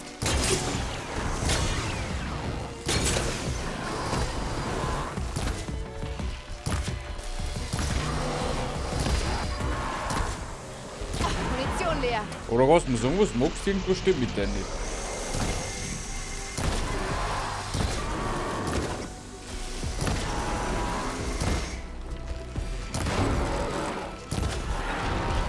Weil dass der das so gechillt hinnimmt, kann man sich was nicht vorstellen.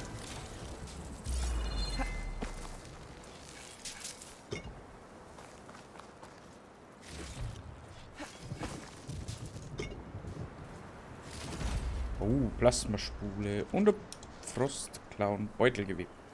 Plus Primärnerv. Also bisher jetzt nicht laufen können. Da liegt auch noch so ins Teil. Explosiver Schlamm.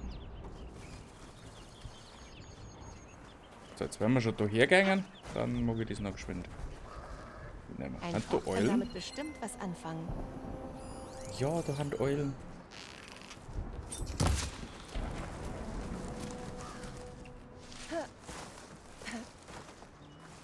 Eulengabelbein, perfekt. Dann noch mehr Eulen. Und war eine.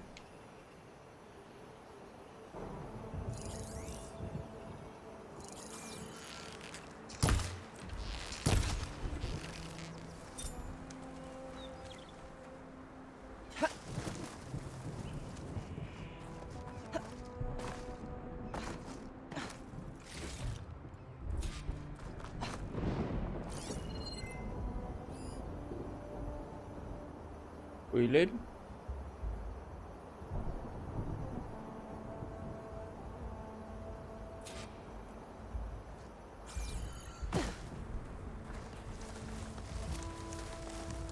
Brauche heute noch 6 Eulen.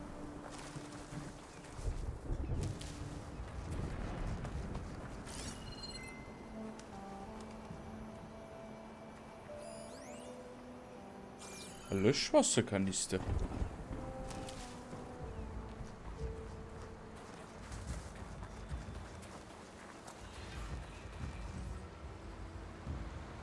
Überwachungsdrohne Steilgebirge.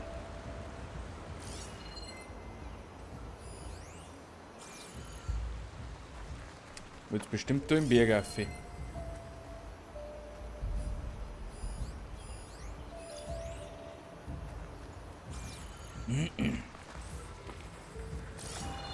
Na, dann kraxelt man wieder mit schon Affe. Es dürfte ja schnell erledigt sein.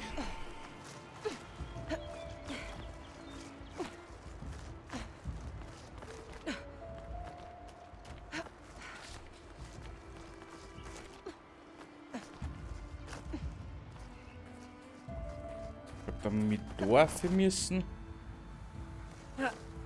Oder? Du musst mich immer von dort drauf. Ist da oben noch was? Vorratslager.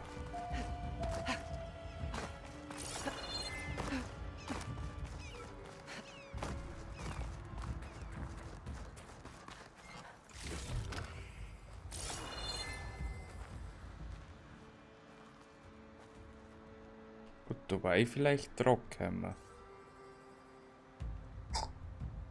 Mit meinem Schild.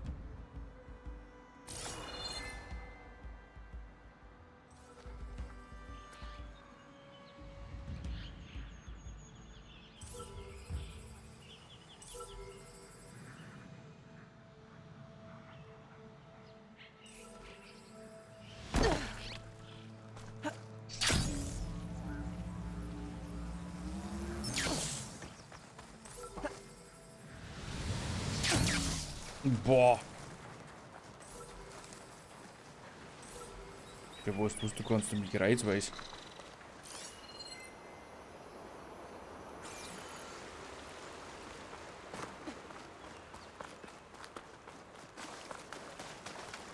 Fahr ich jetzt lang umeinander durch.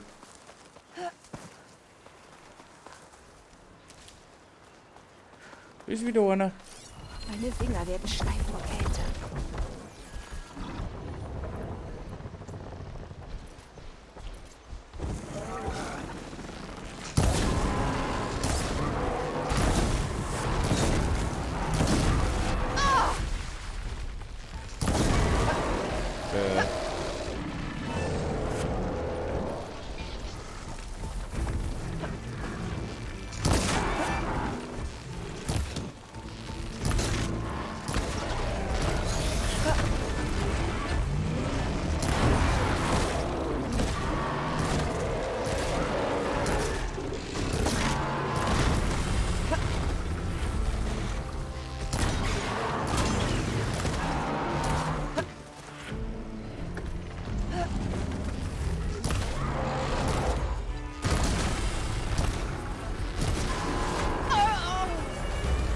Das jetzt ist eine Frostklaue.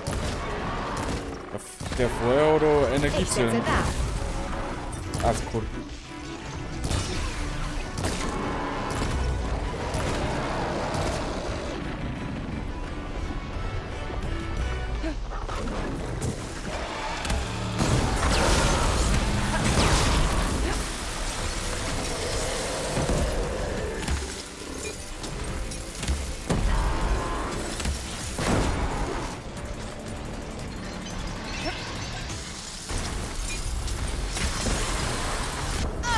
Au, au, au, au.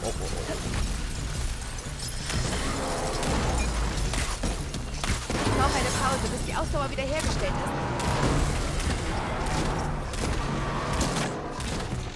Und das irgendwo... Au, der Schwachsteine.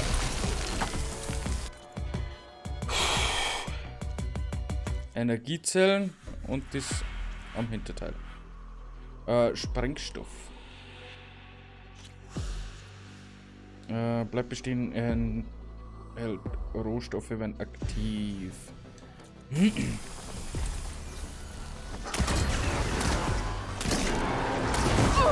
Scheiße! Mit dem Beutelgewebe.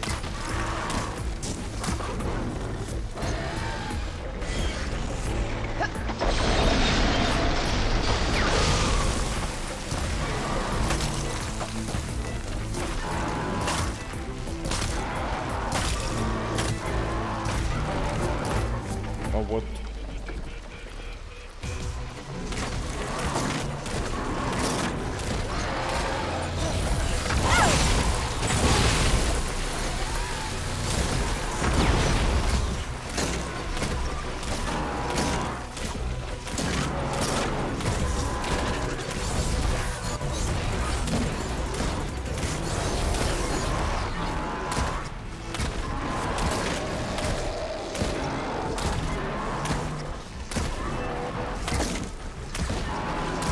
Na, sag einmal, ich komm. Ich gehe zum Feuern.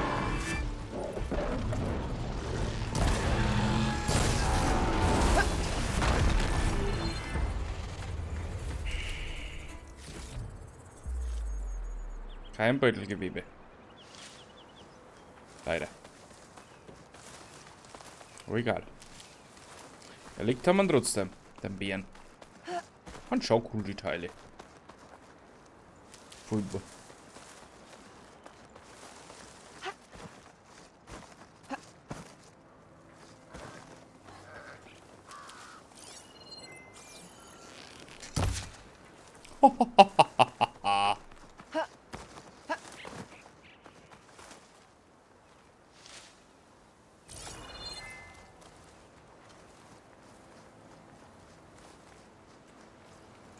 Eine Krähe haben wir geschossen. Überwachungsdrohne.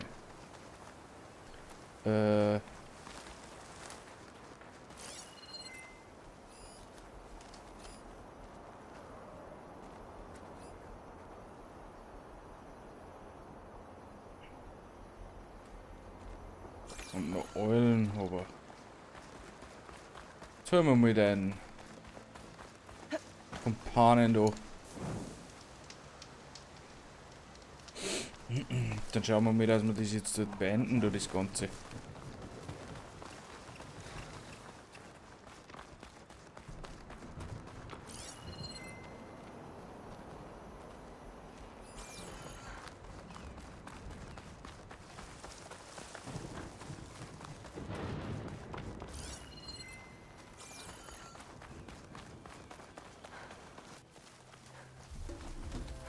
Tja, jetzt haben die Rebellen wohl jede Menge Feuerkraft.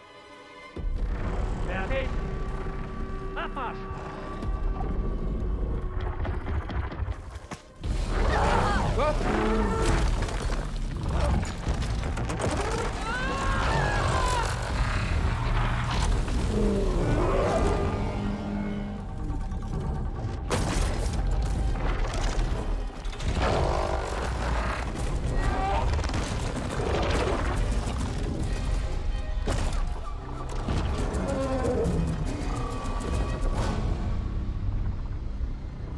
Du wolltest eine Kanone. Das Ding hat welche. Aber es wird nicht leicht zu erlegen sein. Vor allem nicht so. Ich erledige den Großen. Übernimm du die anderen. Ich folge dir.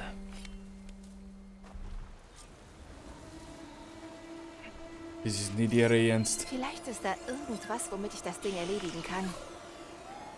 Mein Fu Ein Babyzahn, Kampfspeer. Schwach gegen Frost, das ist schon mal gut. Babyzahn, Stoßzahn. Die mag ich haben. Definitiv. Die sind Waffen.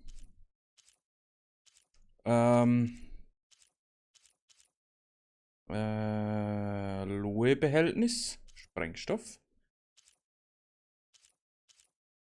Ist aber keine Frostschwäche.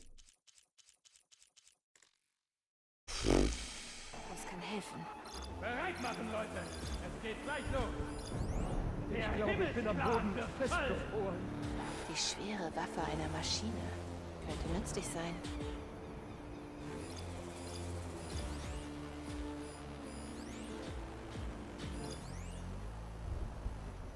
Boah.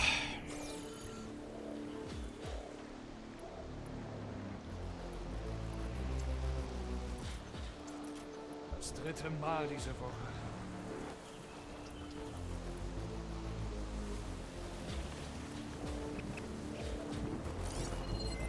Mit Frostmunition geht das hier ganz schnell. Stoßzähne.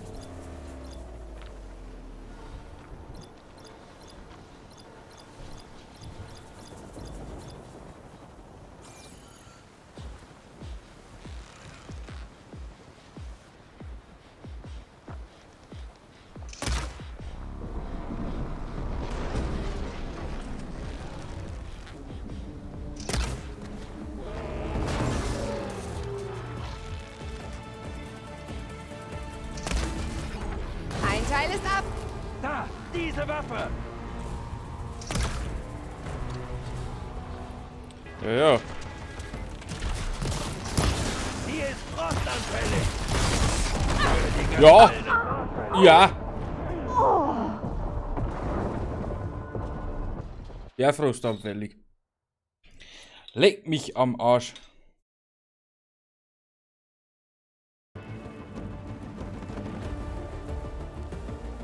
Vielleicht ist da irgendwas, womit ich das Ding Ja. erledigen kann.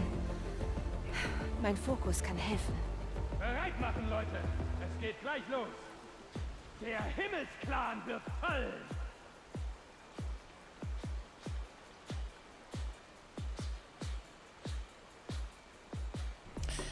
Okay.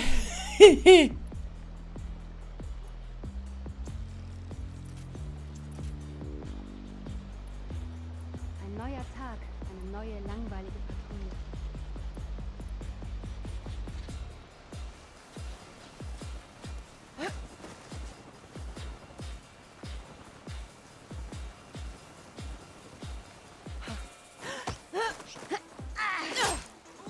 Hast du verdient.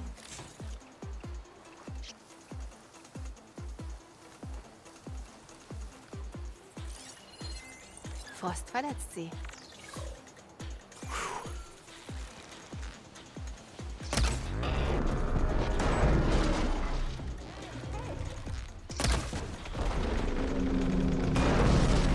Kämpft mit Ehre!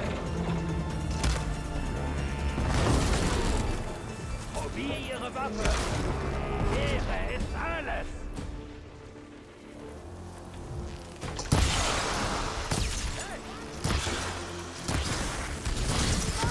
Boah. Fremde, lebst du noch?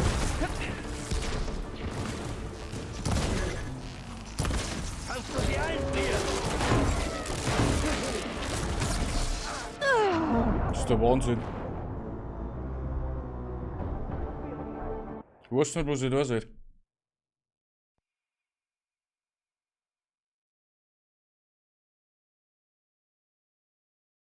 Ich hab keine Ahnung.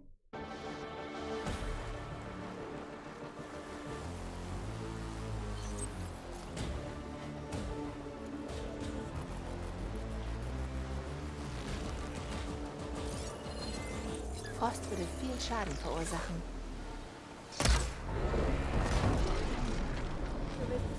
Abzeichen?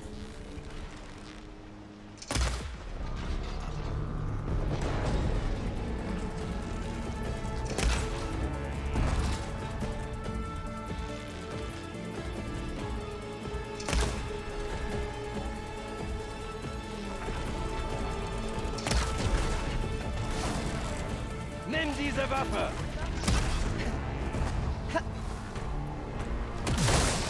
Hier, greif mich an! Ich hab keine Chance. Ich weiß nicht, was ich da soll. Treffen und Hiebine. Ich weiß es nicht. Ich hab keine Ahnung.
Hab ich kein Ding nicht ausgerüstet.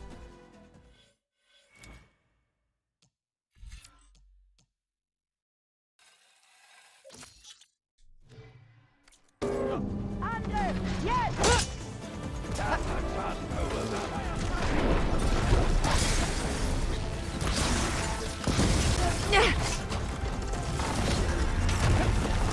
Offene Kriegsfeld ist scheiße.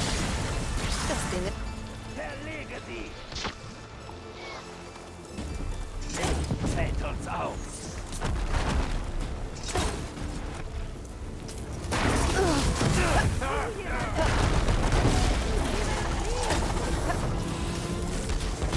Mich gewinnst du nicht! Du weißt, was du tust!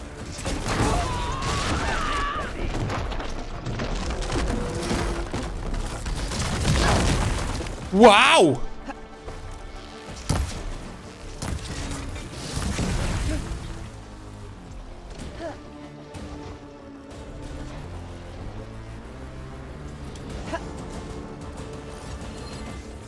Sie ist frostanfällig!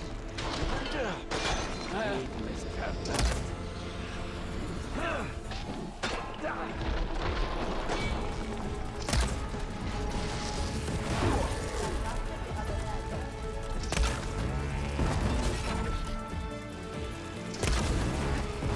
Für Regala!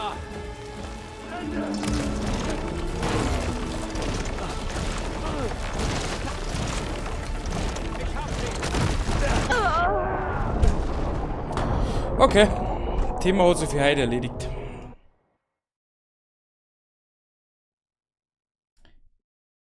Mag nicht mehr.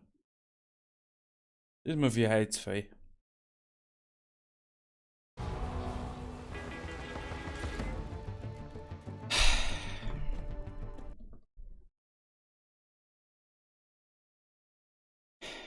Nein. Das wird halt nichts mehr. Mal schauen, ob wir da vielleicht irgendwie eine Lösung finden. Jetzt geht Spotify wieder nicht. Frag nicht einmal Musik, aber halt haut irgendwie gar nichts hin. Das ist so schrecklich irgendwo. Das hilft ja nicht. Da meint die Musik dabei alt. Ja, dann noch mit Schau, beenden. Spotify starten.